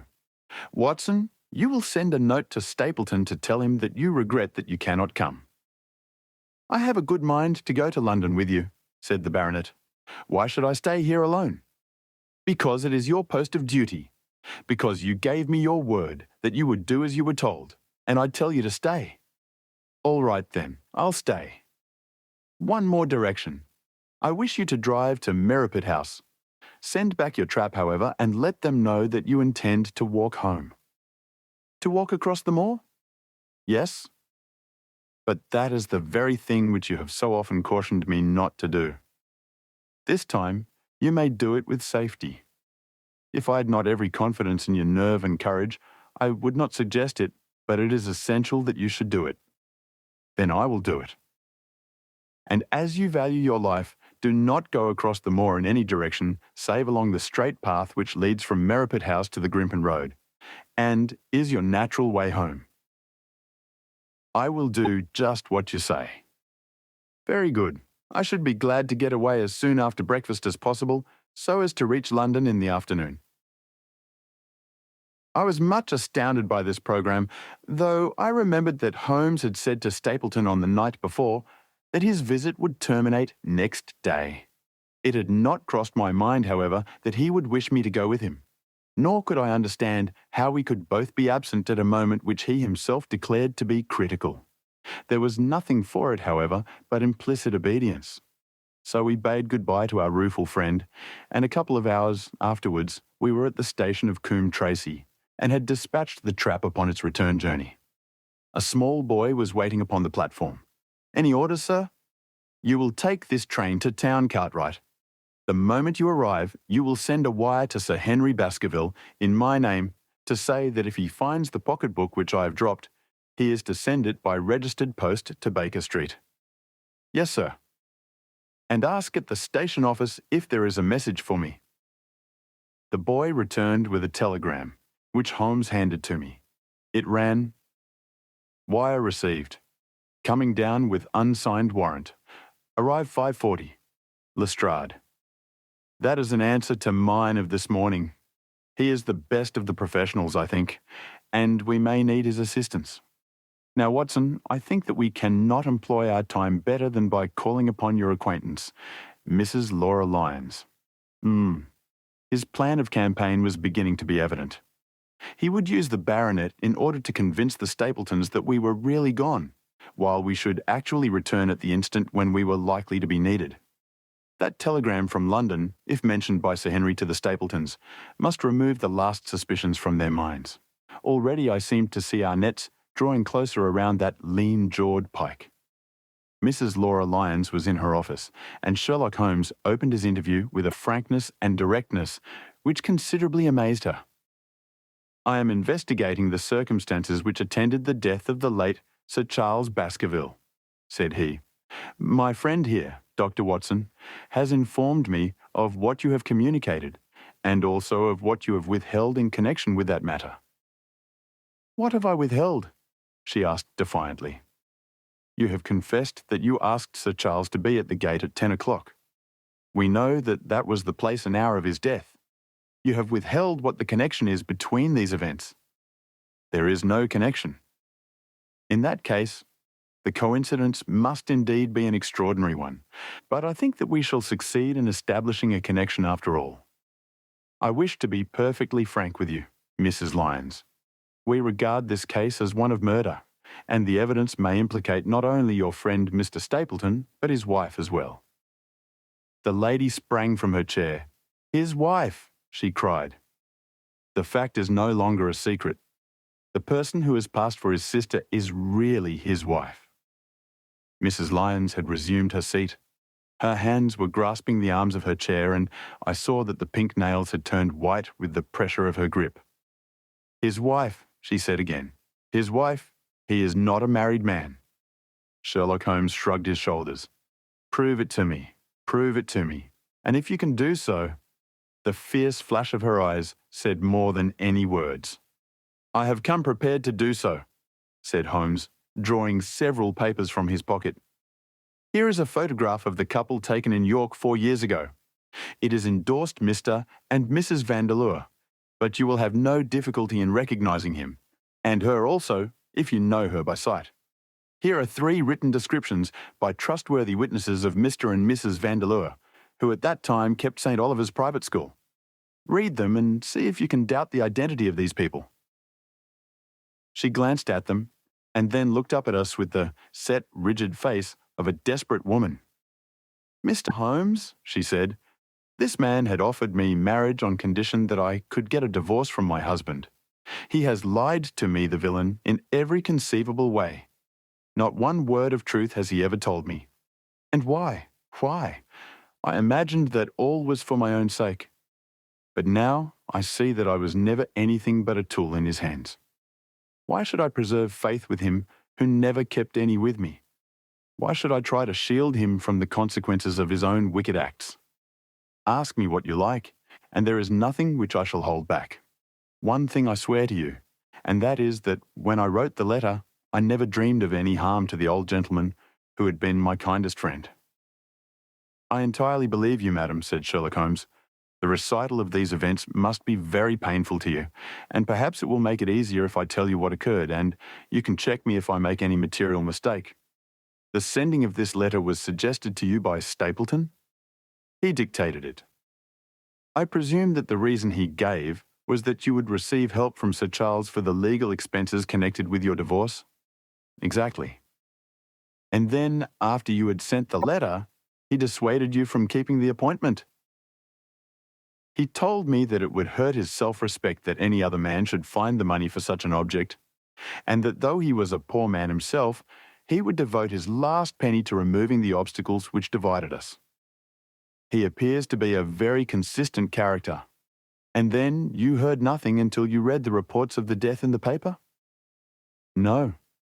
And he made you swear to say nothing about your appointment with Sir Charles? He did. He said that the death was a very mysterious one, and that I should certainly be suspected if the facts came out. He frightened me into remaining silent. Quite so, but you had your suspicions. She hesitated and looked down.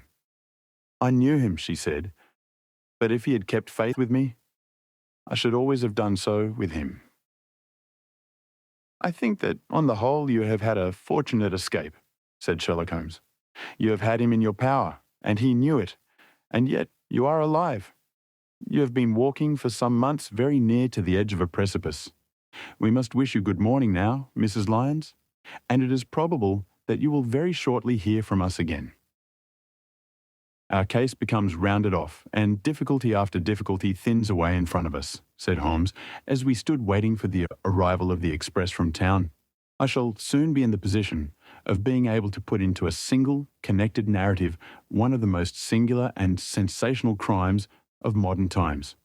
Students of criminology will remember the analogous incidents in Godno, in Little Russia, in the year 66. And of course, there are the Anderson murders in North Carolina. But this case possesses some features which are entirely its own. Even now we have no clear case against this very wily man, but I shall be very much surprised if it is not clear enough before we go to bed this night. The London Express came roaring into the station, and a small, wiry bulldog of a man had sprung from a first-class carriage. We all three shook hands, and I saw at once from the reverential way in which Lestrade gazed at my companion that he had learned a good deal since the days when they had first worked together. I could well remember the scorn which the theories of the reasoner used then to excite in the practical man. "Anything good?" he asked. "The biggest thing for years," said Holmes. "We have 2 hours before we need think of starting. I think we might employ it in getting some dinner, and then, Lestrade, we will take the London fog out of your throat by giving you a breath of the pure night air of Dartmoor. Never been there?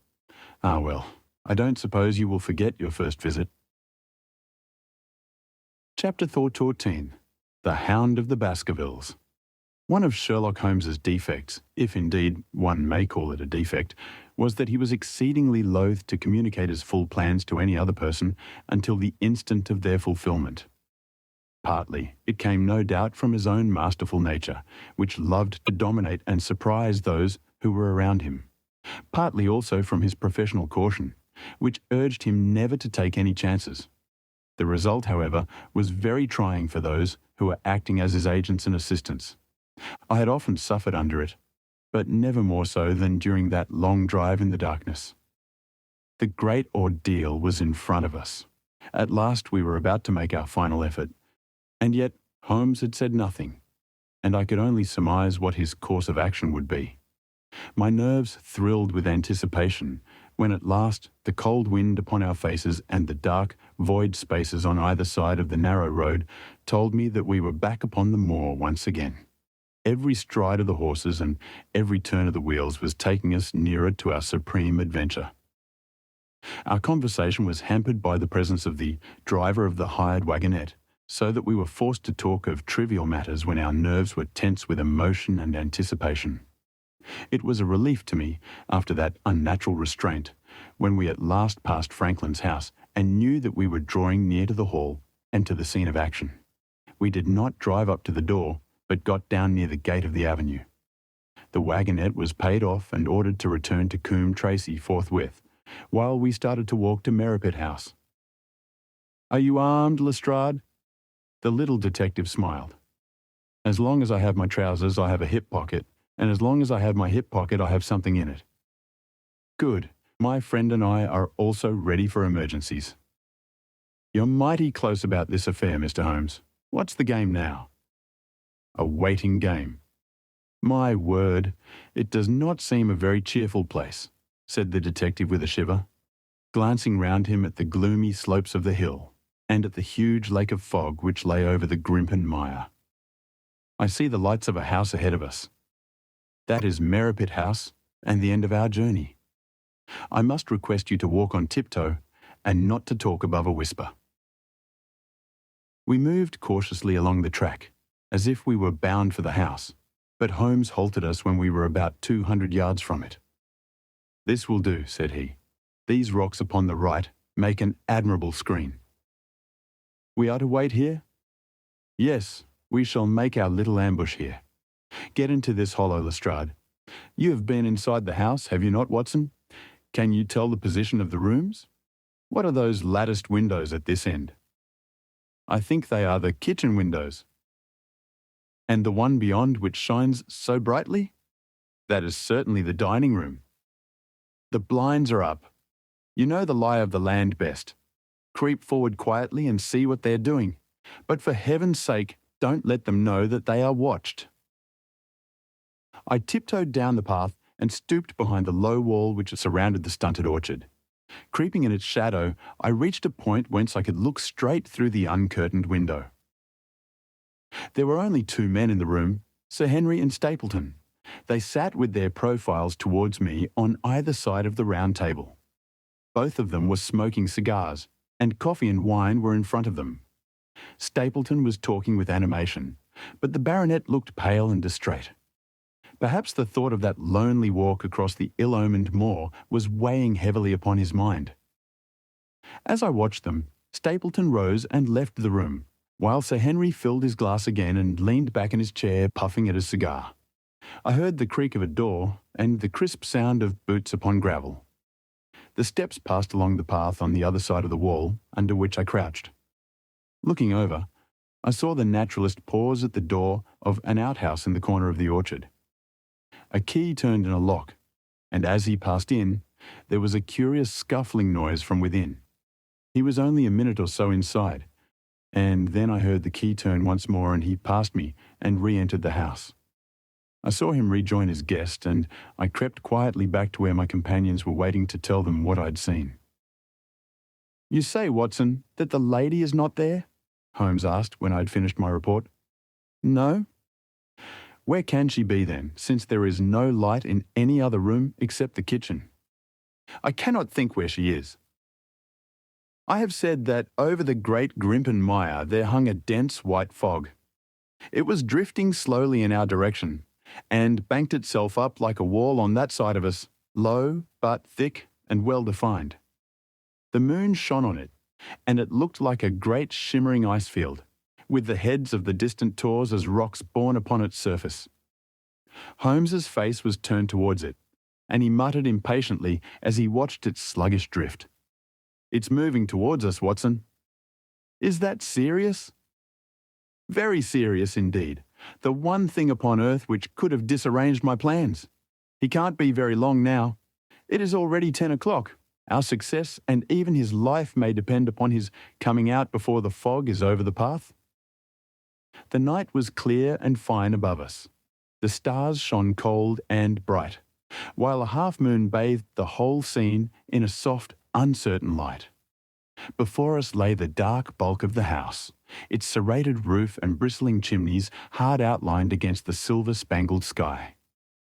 Broad bars of golden light from the lower windows stretched across the orchard and the moor. One of them was suddenly shut off. The servants had left the kitchen.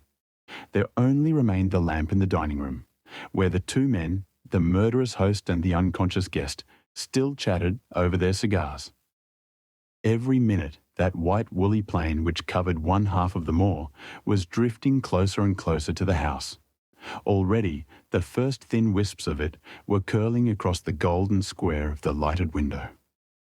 The farther wall of the orchard was already invisible, and the trees were standing out of a swirl of white vapour.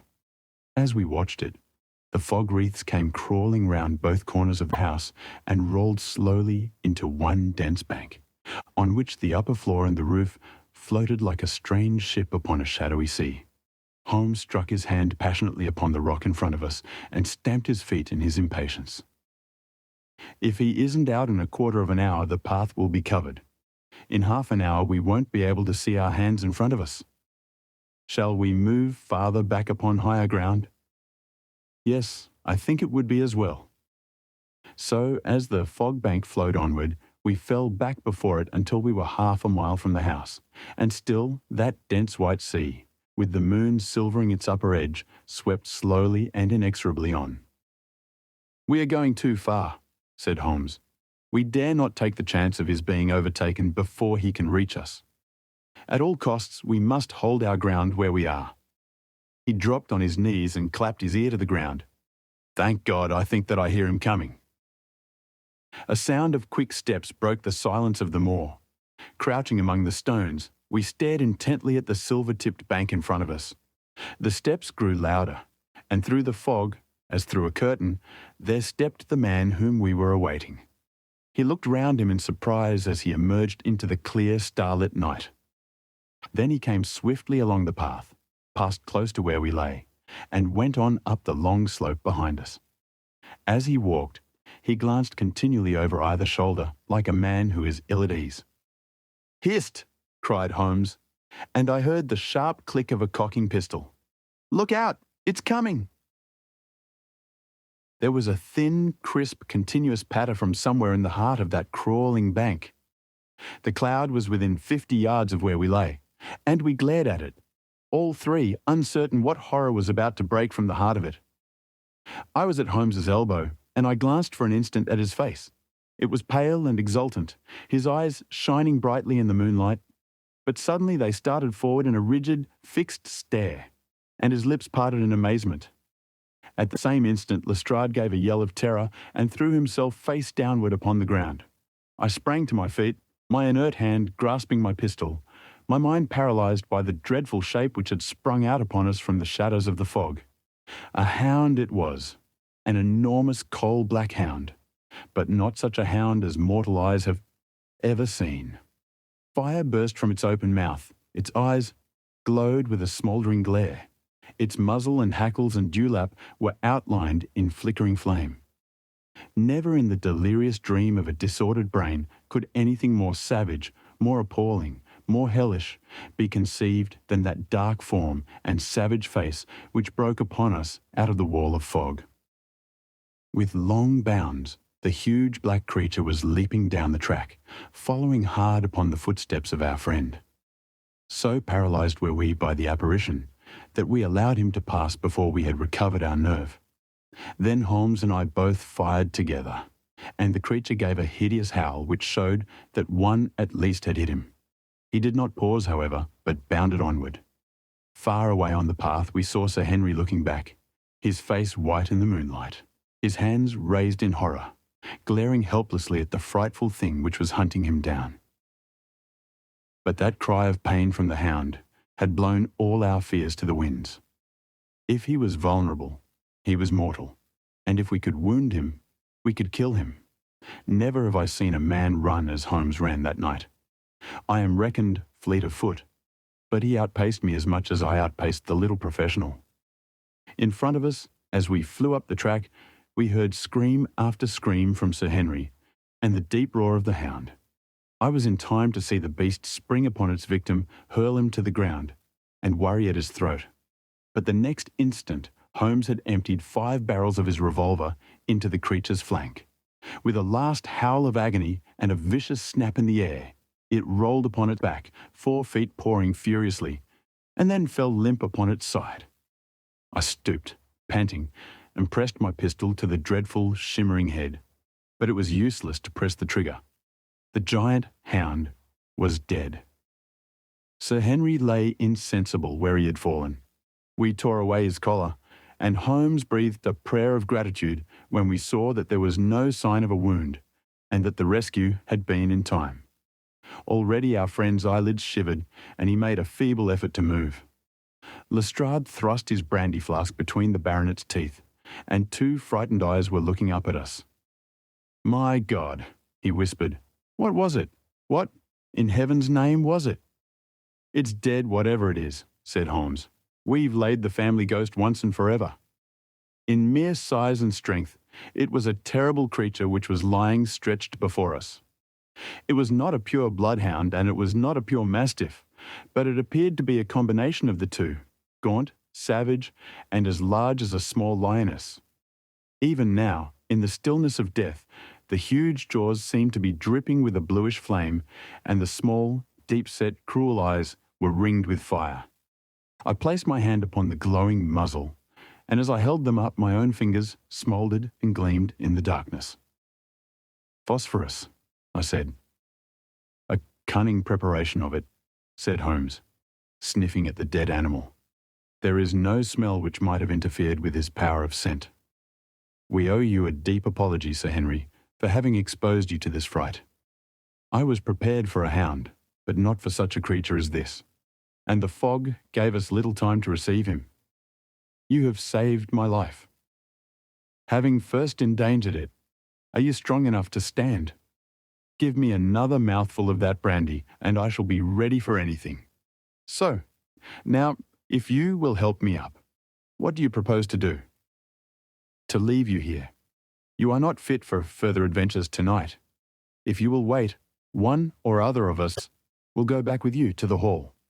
He tried to stagger to his feet, but he was still ghastly pale and trembling in every limb. We helped him to a rock, where he sat shivering with his face buried in his hands. "We must leave you now," said Holmes. "The rest of our work must be done, and every moment is of importance.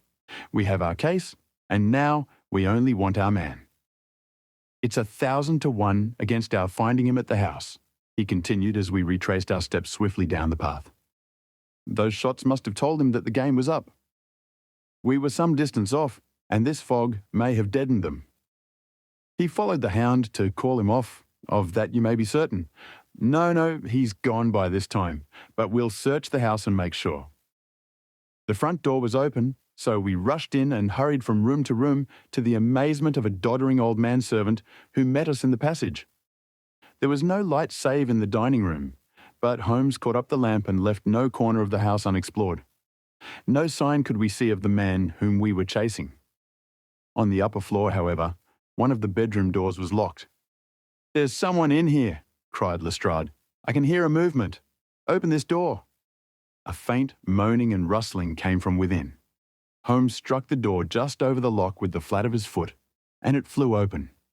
Pistol in hand, we all three rushed into the room. But there was no sign within it of that desperate and defiant villain whom we expected to see. Instead, we were faced by an object so strange and so unexpected that we stood for a moment staring at it in amazement. The room had been fashioned into a small museum, and the walls were lined by a number of glass-topped cases full of that collection of butterflies and moths, the formation of which had been the relaxation of this complex and dangerous man. In the centre of this room, there was an upright beam, which had been placed at some period as a support for the old worm-eaten balk of timber which spanned the roof. To this post, a figure was tied, so swathed and muffled in the sheets which had been used to secure it, that one could not for the moment tell whether it was that of a man or a woman. One towel passed round the throat and was secured at the back of the pillar. Another covered the lower part of the face, and over it 2 dark eyes full of grief and shame and a dreadful questioning, stared back at us. In a minute we had torn off the gag, unswathed the bonds, and Mrs. Stapleton sank upon the floor in front of us. As her beautiful head fell upon her chest, I saw the clear red wheal of a whiplash across her neck. "The brute!" cried Holmes. "Here, Lestrade, your brandy bottle. Put her in the chair. She has fainted from ill usage and exhaustion." She opened her eyes again. "Is he safe?" she asked. "Has he escaped?" "He cannot escape us, madam." No, I did not mean my husband. Sir Henry, is he safe?" "Yes." "And the hound?" "It is dead." She gave a long sigh of satisfaction. Thank God. Oh, this villain. See how he has treated me." She shot her arms out from her sleeves, and we saw with horror that they were all mottled with bruises. "But this is nothing. It is my mind and soul that he has tortured and defiled. I could endure it all, ill usage, solitude, a life of deception, everything, as long as I could still cling to the hope that I had his love. But now I know that in this also I have been his dupe and his tool." She broke into passionate sobbing as she spoke. You bear him no good will, madam, said Holmes. Tell us then where we shall find him. If you have ever aided him in evil, help us now, and so atone. There is but one place where he can have fled, she answered. There is an old tin mine on an island in the heart of the mire. It was there that he kept his hound, and there also he had made preparations so that he might have a refuge. That is where he would fly. The fog bank lay like white wool against the window. Holmes held the lamp towards it. See, said he, no one could find his way into the Grimpen mire tonight. She laughed and clapped her hands. Her eyes and teeth gleamed with fierce merriment. He may find his way in, but never out, she cried. How can he see the guiding ones tonight? We planted them together, he and I, to mark the pathway through the mire. Oh, if I could only have plucked them out today, then indeed you would have had him at your mercy. It was evident to us that all pursuit was in vain until the fog had lifted. Meanwhile, we left Lestrade in possession of the house, while Holmes and I went back with the baronet to Baskerville Hall. The story of the Stapletons could no longer be withheld from him, but he took the blow bravely when he learned the truth about the woman whom he had loved. But the shock of the night's adventures had shattered his nerves, and before morning he lay delirious in a high fever under the care of Dr. Mortimer. The two of them were destined to travel together round the world before Sir Henry had become once more the hale, hearty man that he had been before he became master of that ill-omened estate. And now I come rapidly to the conclusion of this singular narrative, in which I have tried to make the reader share those dark fears and vague surmises which clouded our lives so long and ended in so tragic a manner. On the morning after the death of the Hound, the fog had lifted and we were guided by Mrs. Stapleton to the point where they had found a pathway through the bog. It helped us to realise the horror of this woman's life when we saw the eagerness and joy with which she laid us on her husband's track. We left her standing upon the thin peninsula of firm peaty soil which tapered out into the widespread bog. From the end of it, a small wand planted here and there showed where the path zigzagged from tuft to tuft of rushes among those green scummed pits and foul quagmires which barred the way to the stranger. Rank reeds and lush slimy water plants sent an odour of decay and a heavy miasmatic vapour onto our faces, while a false step plunged us more than once thigh-deep into the dark quivering mire, which shook for yards in soft undulations around our feet. Its tenacious grip plucked at our heels as we walked, and when we sank into it, it was as if some malignant hand was tugging us down into those obscene depths. So grim and purposeful was the clutch in which it held us. Once only we saw a trace that someone had passed that perilous way before us. From amid a tuft of cotton grass which bore it up out of the slime, some dark thing was projecting. Holmes sank to his waist as he stepped from the path to seize it, and had we not been there to drag him out, he could never have set his foot upon firm land again. He held an old black boot in the air. Myers, Toronto, was printed on the leather inside. It is worth a mud bath, said he. It is our friend Sir Henry's missing boot, thrown there by Stapleton in his flight. Exactly. He retained it in his hand after using it to set the Hound upon the track. He fled when he knew the game was up, still clutching it. And he hurled it away at this point of his flight. We know at least that he came so far in safety.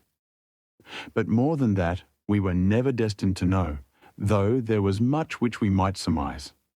There was no chance of finding footsteps in the mire, for the rising mud oozed swiftly in upon them. But as we at last reached firmer ground beyond the morass, we all looked eagerly for them. But no slightest sign of them ever met our eyes. If the earth told a true story, then Stapleton never reached that island of refuge towards which he struggled through the fog upon that last night. Somewhere in the heart of the great Grimpen mire, down in the foul slime of the huge morass which had sucked him in, this cold and cruel-hearted man is forever buried. Many traces we found of him in the bog-girt island where he had hid his savage ally. A huge driving wheel and a shaft half filled with rubbish showed the position of an abandoned mine. Beside it were the crumbling remains of the cottages of the miners, driven away no doubt by the foul reek of the surrounding swamp. In one of these, a staple and chain with a quantity of gnawed bones showed where the animal had been confined. A skeleton with a tangle of brown hair adhering to it lay among the debris. "A dog," said Holmes. "By Jove, a curly-haired spaniel. Poor Mortimer will never see his pet again. Well, I do not know that this place contains any secret which we have not already fathomed.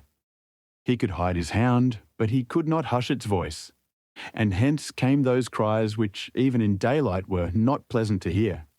On an emergency, he could keep the hound in the outhouse at Merripit, but it was always a risk, and it was only on the supreme day, which he regarded as the end of all his efforts, that he dared do it. This paste in the tin is no doubt the luminous mixture with which the creature was daubed.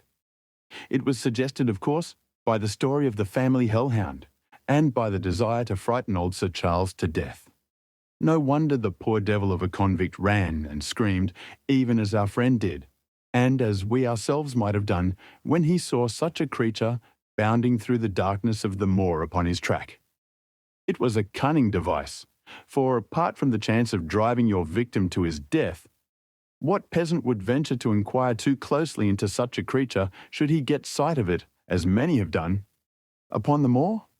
I said it in London, Watson, and I say it again now, that never yet have we helped to hunt down a more dangerous man than he who is lying yonder."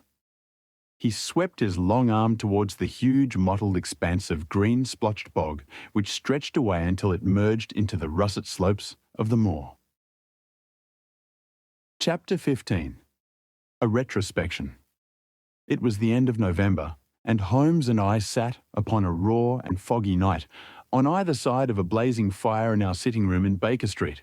Since the tragic upshot of our visit to Devonshire, he had been engaged in two affairs of the utmost importance, in the first of which he had exposed the atrocious conduct of Colonel Upward in connection with the famous card scandal of the Nonpareil Club, while in the second he had defended the unfortunate Madame Montpensier from the charge of murder which hung over her in connection with the death of her stepdaughter, Manuel Carrere, the young lady who, as it will be remembered, was found 6 months later alive and married in New York. My friend was in excellent spirits over the success which had attended a succession of difficult and important cases, so that I was able to induce him to discuss the details of the Baskerville mystery.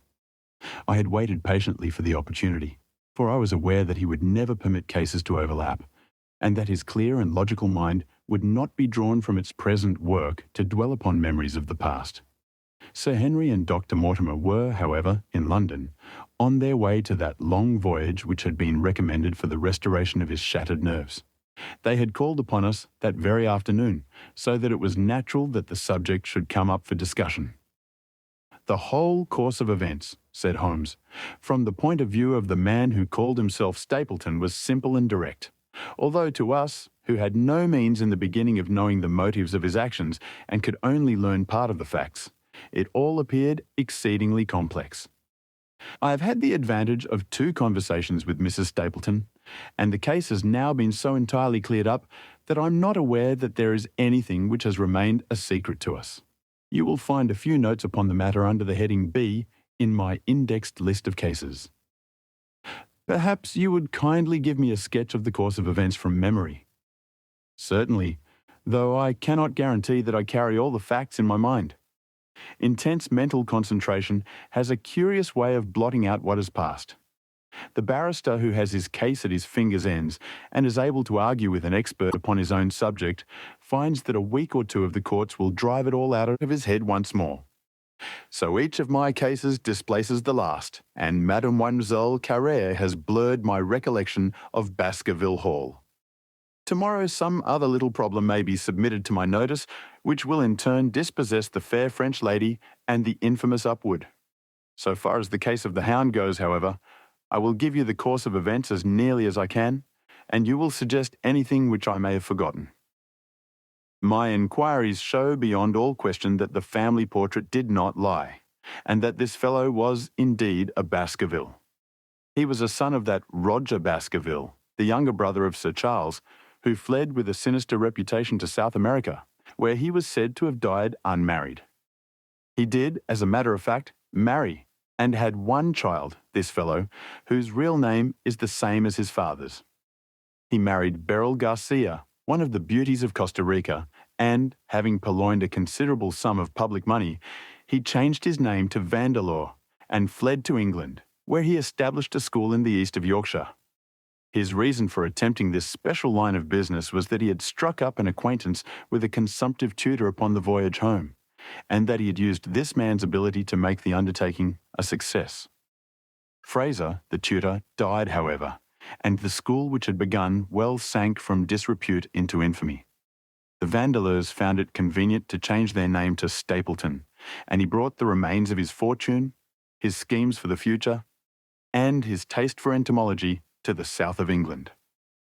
I learned at the British Museum that he was a recognised authority upon the subject, and that the name of Vandeleur has been permanently attached to a certain moth, which he had, in his Yorkshire days, been the first to describe. We now come to that portion of his life which has proved to be of such intense interest to us. The fellow had evidently made inquiry and found that only 2 lives intervened between him and a valuable estate.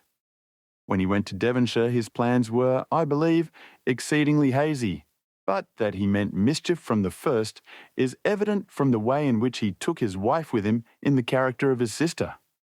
The idea of using her as a decoy was clearly already in his mind, though he may not have been certain how the details of his plot were to be arranged. He meant in the end to have the estate, and he was ready to use any tool or run any risk for that end. His first act was to establish himself as near to his ancestral home as he could, and his second was to cultivate a friendship with Sir Charles Baskerville and with the neighbours. The baronet himself told him about the family hound, and so prepared the way for his own death. Stapleton, as I will continue to call him, knew that the old man's heart was weak, and that a shock would kill him. So much he had learned from Dr. Mortimer. He had heard also that Sir Charles was superstitious, and had taken this grim legend very seriously. His ingenious mind instantly suggested a way by which the baronet could be done to death, and yet it would be hardly possible to bring home the guilt to the real murderer. Having conceived the idea, he proceeded to carry it out with considerable finesse. An ordinary schemer would have been content to work with a savage hound. The use of artificial means to make the creature diabolical was a flash of genius upon his part. The dog he bought in London from Ross and Mangles, the dealers in Fulham Road. It was the strongest and most savage in their possession. He brought it down by the North Devon line and walked a great distance over the moor so as to get it home without exciting any remarks. He had already on his insect hunts learned to penetrate the Grimpen mire, and so had found a safe hiding place for the creature. Here he kennelled it and waited his chance. But it was some time coming. The old gentleman could not be decoyed outside of his grounds at night. Several times Stapleton lurked about with his hound, but without avail. It was during these fruitless quests that he, or rather his ally, was seen by peasants, and that the legend of the demon dog received a new confirmation. He had hoped that his wife might lure Sir Charles to his ruin, but here she proved unexpectedly independent. She would not endeavour to entangle the old gentleman in a sentimental attachment which might deliver him over to his enemy. Threats, and even, I am sorry to say, blows refused to move her. She would have nothing to do with it, and for a time, Stapleton was at a deadlock. He found a way out of his difficulties through the chance that Sir Charles, who had conceived a friendship for him, made him the minister of his charity in the case of this unfortunate woman, Mrs. Laura Lyons. By representing himself as a single man, he acquired complete influence over her, and he gave her to understand that, in the event of her obtaining a divorce from her husband, he would marry her. His plans were suddenly brought to a head by his knowledge that Sir Charles was about to leave the hall on the advice of Dr. Mortimer, with whose opinion he himself pretended to coincide. He must act at once, or his victim might get beyond his power. He therefore put pressure upon Mrs. Lyons to write this letter, imploring the old man to give her an interview on the evening before his departure for London. He then, by a specious argument, prevented her from going, and so had the chance for which he had waited. Driving back in the evening from Coombe Tracey, he was in time to get his hound, to treat it with his infernal paint, and to bring the beast round to the gate at which he had reason to expect that he would find the old gentleman waiting. The dog, incited by its master, sprang over the wicket gate and pursued the unfortunate baronet, who fled screaming down the yew alley. In that gloomy tunnel, it must indeed have been a dreadful sight to see that huge black creature, with its flaming jaws and blazing eyes, bounding after its victim. He fell dead at the end of the alley from heart disease and terror. The hound had kept upon the grassy border while the baronet had run down the path, so that no track but the man's was visible. On seeing him lying still, the creature had probably approached to sniff at him, but finding him dead, had turned away again. It was then that it left the print which was actually observed by Dr. Mortimer. The hound was called off and hurried away to its lair in the Grimpen mire, and a mystery was left which puzzled the authorities, alarmed the countryside, and finally brought the case within the scope of our observation. So much for the death of Sir Charles Baskerville. You perceive the devilish cunning of it, for really it would be almost impossible to make a case against the real murderer. His only accomplice was one who could never give him away, and the grotesque, inconceivable nature of the device only served to make it more effective. Both of the women concerned in the case, Mrs. Stapleton and Mrs. Laura Lyons, were left with a strong suspicion against Stapleton. Mrs. Stapleton knew that he had designs upon the old man, and also of the existence of the hound. Mrs. Lyons knew neither of these things, but had been impressed by the death occurring at the time of an uncancelled appointment which was only known to him. However, both of them were under his influence, and he had nothing to fear from them. The first half of his task was successfully accomplished, but the more difficult still remained. It is possible that Stapleton did not know of the existence of an heir in Canada. In any case, he would very soon learn it from his friend Dr. Mortimer, and he was told by the latter all details about the arrival of Henry Baskerville. Stapleton's first idea was that this young stranger from Canada might possibly be done to death in London without coming down to Devonshire at all. He distrusted his wife ever since she had refused to help him in laying a trap for the old man, and he dared not leave her long out of his sight for fear he should lose his influence over her. It was for this reason that he took her to London with him. They lodged, I find, at the Mexborough Private Hotel in Craven Street, which was actually one of those called upon by my agent in search of evidence. Here he kept his wife imprisoned in her room, while he, disguised in a beard, followed Dr. Mortimer to Baker Street and afterwards to the station and to the Northumberland Hotel. His wife had some inkling of his plans, but she had such a fear of her husband, a fear founded upon brutal ill-treatment, that she dare not write to warn the man whom she knew to be in danger. If the letter should fall into Stapleton's hands, her own life would not be safe. Eventually, as we know, she adopted the expedient of cutting out the words which would form the message, and addressing the letter in a disguised hand. It reached the baronet, and gave him the first warning of his danger. It was very essential for Stapleton to get some article of Sir Henry's attire so that, in case he was driven to use the dog, he might always have the means of setting him upon his track. With characteristic promptness and audacity, he set about this at once, and we cannot doubt that the boots or chambermaid of the hotel was well bribed to help him in his design. By chance, however, the first boot which was procured for him was a new one, and therefore useless for his purpose. He then had it returned and obtained another, a most instructive incident, since it proved conclusively to my mind that we were dealing with a real hound, as no other supposition could explain this anxiety to obtain an old boot and this indifference to a new one. The more outre and grotesque an incident is, the more carefully it deserves to be examined, and the very point which appears to complicate a case is, when duly considered and scientifically handled, the one which is most likely to elucidate it. Then we had the visit from our friends next morning, shadowed always by Stapleton in the cab. From his knowledge of our rooms and of my appearance, as well as from his general conduct, I am inclined to think that Stapleton's career of crime has been by no means limited to this single Baskerville affair. It is suggestive that during the last 3 years there have been 4 considerable burglaries in the West Country, for none of which was any criminal ever arrested. The last of these, at Folkestone Court in May, was remarkable for the cold-blooded pistoling of the page, who surprised the masked and solitary burglar. I cannot doubt that Stapleton recruited his waning resources in this fashion, and that for years he has been a desperate and dangerous man. We had an example of his readiness of resource that morning when he got away from us so successfully, and also of his audacity in sending back my own name to me through the cabman. From that moment he understood that I had taken over the case in London, and that therefore there was no chance for him there. He returned to Dartmoor and awaited the arrival of the baronet. "One moment," said I. "You have, no doubt, described the sequence of events correctly, but there is one point which you have left unexplained. What became of the Hound when its master was in London?" "I have given some attention to this matter, and it is undoubtedly of importance. There can be no question that Stapleton had a confidant, though it is unlikely that he ever placed himself in his power by sharing all his plans with him. There was an old manservant at Merripit House, whose name was Anthony.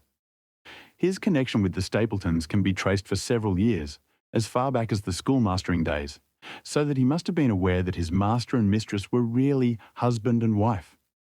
This man has disappeared and has escaped from the country.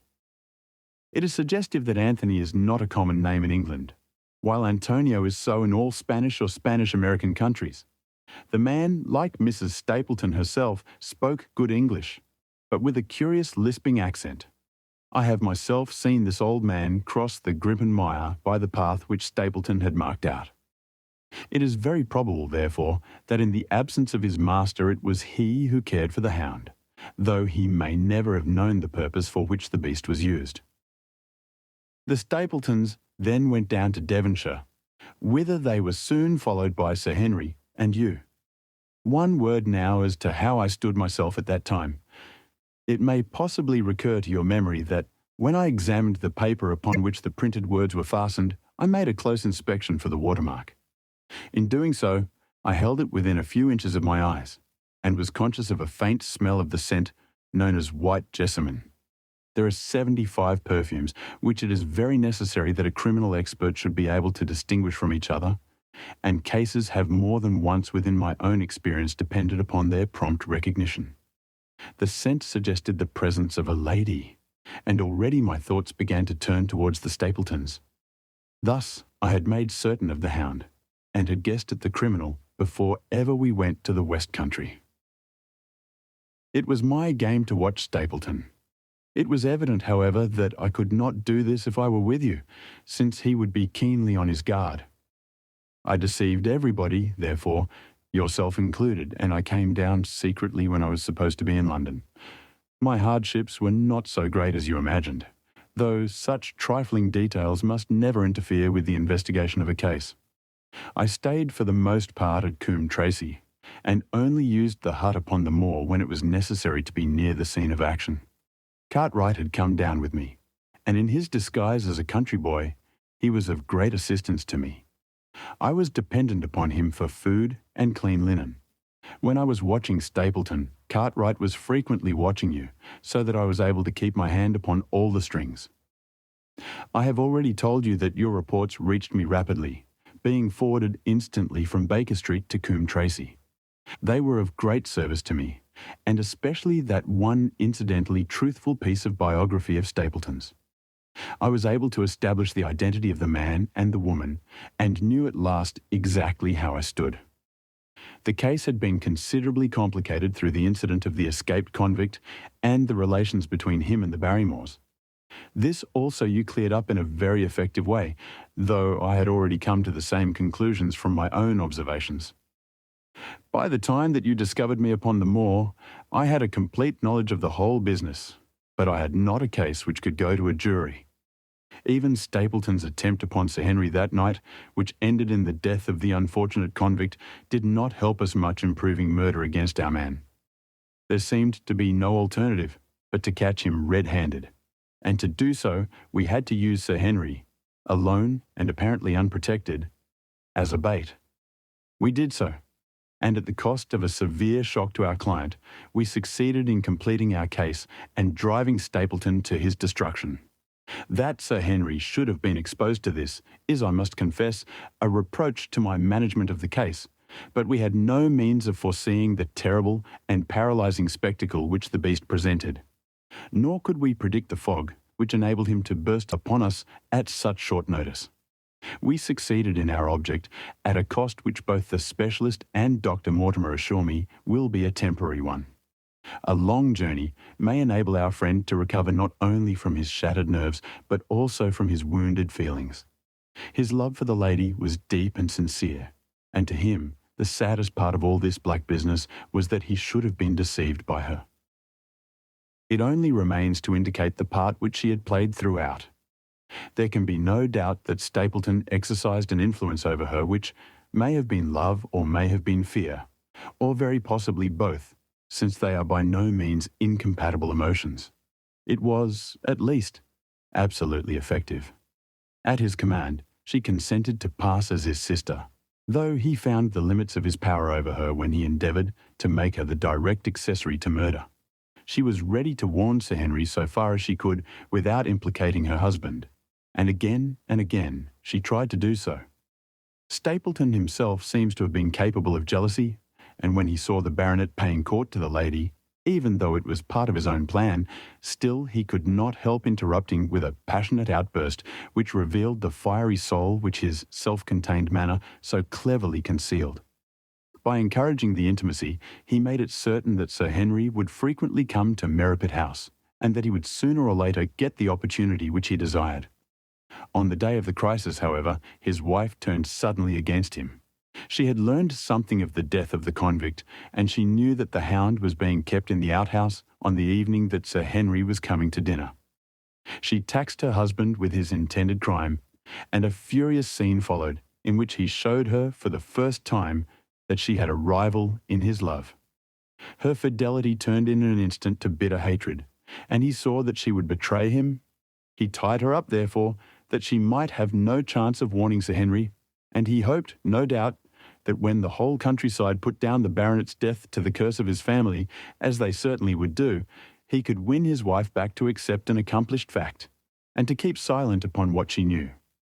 In this, I fancy that in any case he made a miscalculation, and that, if we had not been there, his doom would none the less have been sealed. A woman of Spanish blood does not condone such an injury so lightly. And now, my dear Watson, without referring to my notes, I cannot give you a more detailed account of this curious case. I do not know that anything essential has been left unexplained. He could not hope to frighten Sir Henry to death, as he had done the old uncle with his bogey hound. The beast was savage and half-starved. If its appearance did not frighten its victim to death, at least it would paralyse the resistance which might be offered. No doubt, there only remains one difficulty. If Stapleton came into the succession, how could he explain the fact that he, the heir, had been living unannounced under another name so close to the property? How could he claim it without causing suspicion and inquiry? It is a formidable difficulty, and I fear that you ask too much when you expect me to solve it. The past and the present are within the field of my inquiry, but what a man may do in the future is a hard question to answer. Mrs. Stapleton has heard her husband discuss the problem on several occasions. There were 3 possible courses. He might claim the property from South America, establish his identity before the British authorities there, and so obtain the fortune without ever coming to England at all. Or he might adopt an elaborate disguise during the short time that he need be in London. Or again, he might furnish an accomplice with the proofs and papers, putting him in as heir and retaining a claim upon some proportion of his income. We cannot doubt from what we know of him that he would have found some way out of the difficulty. And now, my dear Watson, we have had some weeks of severe work, and for one evening, I think, we may turn our thoughts into more pleasant channels. I have a box full as Huguenots. Have you heard the D'Aresquis? Might I trouble you then to be ready in half an hour, and we can stop at Marcini's for a little dinner on the way?